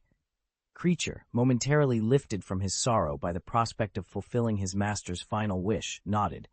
I can apparate there, but I might not be able to take you with me, he admitted, feeling an overwhelming aura of power emanating from Blake. Surpassing the Dark Lord in power, an elf who is a wizard of immense strength cannot apparate alongside him. It was clear. Blake was such a wizard. Amidst Sirius's astonished gaze, Blake calmly stated, No need for concern. Take this, apparate to the designated location, and then place it on the ground. We will join you in 10 minutes. Creature understands, Creature replied, accepting the pie-shaped teleportation point with a newfound respect, a stark contrast to his earlier demeanor. With that, he disappeared through apparition. Is this the device you used to take me to the Ministry of Magic before? Sirius inquired, his sense of wonder slowly returning. Yes, but this is merely an early prototype. It's currently limited to fixed-point teleportation, Blake explained. A prototype? And it's still in the early stages? I can only imagine how incredible the final version will be. Sirius was overwhelmed, feeling a mix of awe and disbelief. The final version, well, it won't truly be complete until you can travel to any desired location with this little device. It does need a name, Blake pondered. A good name. How about we call it Any Door? Chapter 450. Explosion is an Art. 10 minutes flew by in the blink of an eye. Blake wasn't the least bit concerned that Kreacher would fail to reach the cave within that time frame. After all, the Wu orphanage, where Voldemort was born, was situated in London. The cave, where he concealed the Horcrux, was a place Voldemort stumbled upon during his time at the orphanage. He had ventured there, inflicting considerable distress on 2 Muggle orphans who accompanied him. Thus, it was logical to deduce that the cave's location was in or near London, making it a relatively effortless task for a house elf to apparate across the city. As expected, when Blake activated another teleportation point by gently pressing a button on it, a door of light materialized out of thin air. The teleportation point on my end can only initiate teleportation when another point is activated, Blake explained, deducing, that means Kreacher has arrived. He gestured invitingly to Sirius. This wasn't Sirius's first encounter with the portal. In fact, he had a preference for this mode of travel, finding it far more comfortable than apparition. Following Sirius, Blake stepped through the portal, the sensation akin to walking through a cold film of water. Immediately, the salty scent of seawater greeted him. Ah, the smell of the sea, he mused. Blake and Sirius materialized on a rock, where they found Kreacher standing on the reef. Gazing at a larger rocky island not far off, tears streaming down his face. The sight evidently brought back memories of his visit there with Regulus. Blake squinted towards the island, his expression turning into a frown after a moment. His enhanced senses, a result of his evolved body functions, allowed him to detect not just the light, salty scent of the sea, but also the putrid smell of decay emanating from the cave. Rubbing his nose, Blake turned to Kreacher, commending, "Well done, Kreacher." Kreacher, still sobbing, shook his head before saying, "My noble sir, if you wish to enter the cave now, Kreacher can lead the way." Fear was evident in his eyes as he recalled the terrifying scene of thousands of Inferi emerging from the lake's depths. "Okay, then lead the way," Blake responded, raising his wand and casting a faint blue spell on Kreacher. Kreacher's eyes widened in surprise, realizing that not only had the injury from Sirius's kick healed completely, but some of his old ailments had vanished as well. "Don't call me your noble lord anymore. My name is Blake Green, and yes, my name coincides with the surname of the family you serve," Blake clarified. Kreacher nodded, expressing his respect. "From now on, Kreacher will call you Master Blake." Blake's actions, finding him a new master, healing his injuries, and promising to help destroy the Horcrux, had completely transformed Kreacher's attitude towards him. Kreacher's loyalty and affection were deeply rooted in the kindness shown to him, something he had experienced from Regulus and his mistress, but never from Sirius, who had often mistreated him. This mistreatment was a contributing factor to Sirius's demise in the original story, as Kreacher's withholding of crucial information from Harry about Sirius's whereabouts indirectly led to his death. It was a stark reminder that a little kindness towards Kreacher could have potentially saved Sirius's life. With Kreacher leading, the trio made their way across the rocks in the shallow sea, soon reaching the rocky island. They traversed the rugged terrain for a while before halting in front of a seemingly flat stone wall. At first glance, it appeared indistinguishable from any ordinary wall. "This is it. This is the entrance to the cave," Kreacher announced in a hoarse voice, his tone suggesting that accessing the cave would not be straightforward. To gain entry, one must employ specific methods. "We need to smear blood on the stone wall," Kreacher explained, his voice trembling with the memory. "The wall absorbs the blood. Once it has absorbed enough, it will open. But it's quite painful." Kreacher's body shuddered at the recollection of being cut by Voldemort and having his blood drawn by the stone wall. Blake examined the stone wall with a critical eye.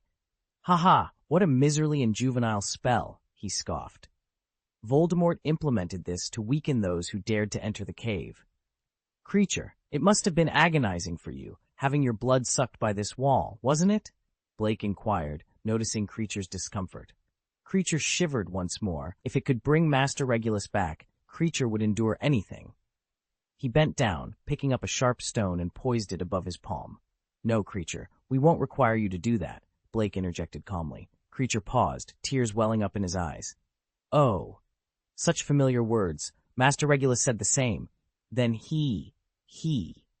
Overcome with emotion, Creature began to weep once again. Sirius, observing Creature, began to understand the house elf's deep affection for Regulus. He rolled up his sleeves, ready to take action. Let me do it this time.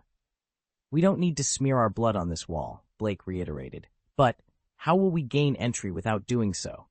Sirius asked, puzzled. Blake smirked. Why should we play by Voldemort's rules? Today, we'll follow my lead. He grimaced, his nose still assailed by the foul odor, and whispered his plan.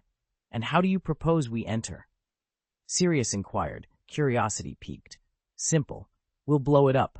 There's no need to treat Voldemort's hideout with any reverence. It's not an ancient relic, Blake declared with a grin.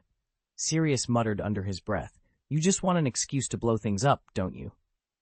Master Blake, the cave is filled with inferi, countless of them. Any noise could alert them, and then...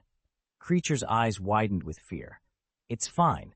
While I could handle it alone, for your safety, it might be wise to enlist a couple of experts in fire magic, Blake mused, realizing that this could also serve as a bonding experience for two old rivals. This might even help improve their relationship. Besides, they haven't had a chance to finish their argument today. Who do you plan to call for help? Sirius asked, intrigued. The two most powerful wizards known to all, Blake replied, retrieving a small orb from his pocket and tossing it. A majestic bird with a faint blue luster materialized gracefully on a nearby reef. Chingnu, please fetch Professor Dumbledore and Professor Grindelwald for me, and take this letter, Blake said, drafting a message on a piece of parchment and handing it to the ice crystal phoenix, which affectionately nuzzled his hand before vanishing with the letter. Blake, did you just send that bird to fetch Dumbledore and Grindelwald? Sirius asked, astonished. Yes, Blake confirmed with a nod. Sirius sighed in relief. The prospect of exploring such a perilous place was daunting, but with those two on their way, his fears were allayed. However, Sirius couldn't help but voice his concern. But, will they actually come? I mean, Dumbledore, sure. But Grindelwald? As long as Blake calls, I will come, a voice announced from behind them. Sirius spun around to find Dumbledore and Grindelwald appearing simultaneously not far off. The sudden arrival of these two formidable wizards underscored the gravity of their mission and the strength of the alliances formed in the face of darkness. Separated by at least 3 meters, the elegant ice crystal phoenix perched lazily on the rocks nearby, preening its feathers. Aha! I'm glad to see you're not dueling now, Blake remarked with a smile. He couldn't help but notice that both Grindelwald and Dumbledore still clutched their wands, the air around them charged with residual magic. It was clear the confrontation had not fully subsided. Grindelwald, in particular, appeared somewhat disheveled, making it evident who had gained the upper hand. Duel? No, of course not. How could we duel? Grindelwald responded, his voice tinged with a hint of guilt as he sheathed his wand. Did you lose the fight? Blake inquired. Losing? Impossible.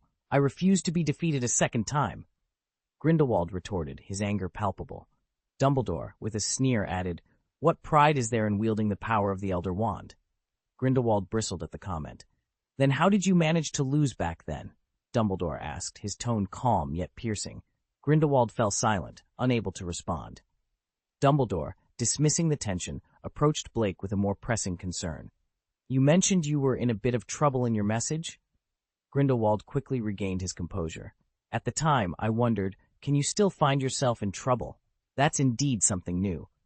Blake then recounted the day's events, detailing Regulus's actions and how another Horcrux had been secured. Dumbledore, intrigued, sought further details from Creature. Regulus, I always knew he had a good heart, Dumbledore mused, visibly moved. Thanks to him, we're one step closer to defeating Tom once and for all.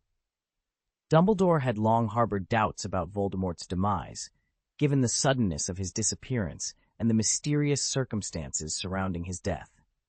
Aware of Voldemort's cunning, Dumbledore had always suspected he had a contingency plan and had never been fully convinced of his death. The discovery of Horcruxes as Voldemort's backup only deepened his concerns. To Dumbledore's astonishment, since Blake's enrollment at Hogwarts, not only had the existence of Horcruxes been confirmed, but several had been located and destroyed in a remarkably short period. Now, with the discovery of a third Horcrux, their progress was unprecedented. Blake presented the locket to Dumbledore, saying, "Professor, it seems our initial theory was correct. After Ravenclaw's diadem, Slytherin's locket has also become one of his Horcruxes." Dumbledore examined the locket closely, his actions deliberate. After a moment, he returned it to Blake, a sense of optimism in his voice. "This is a promising start. We now have a significant lead on the next Horcrux." Blake was taken aback by Dumbledore's willingness to let him keep the Horcrux. Initially, Dumbledore had insisted on taking them for destruction himself. Blake's ability to study the diary and now retain the locket spoke volumes of the trust Dumbledore had in him.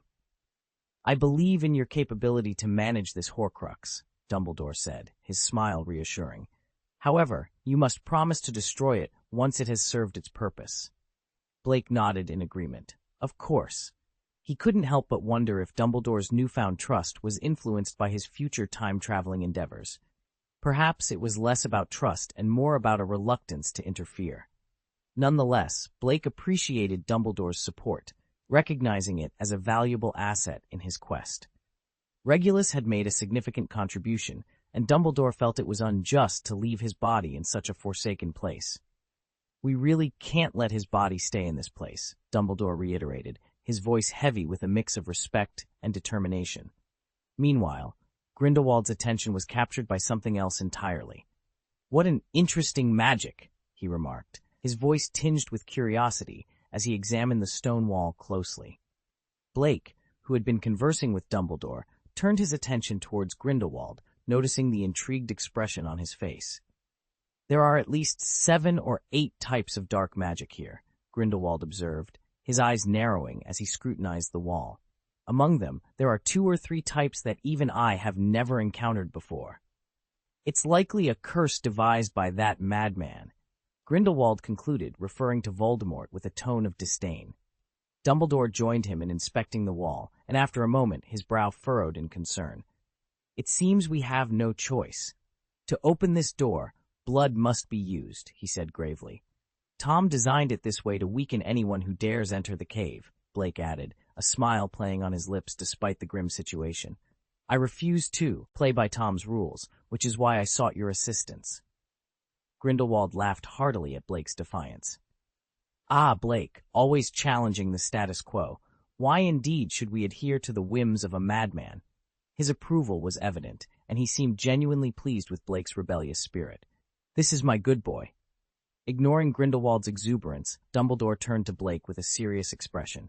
"Then, what do you propose we do?" Blake's eyes sparkled with mischief and excitement.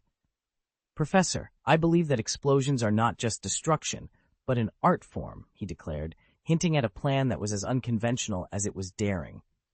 The trio stood before the cursed wall, united in their resolve to defy Voldemort's machinations and save Regulus's legacy from being lost in the darkness. Their plan was bold, perhaps even reckless, but it was driven by a shared belief in doing what was right, regardless of the risks.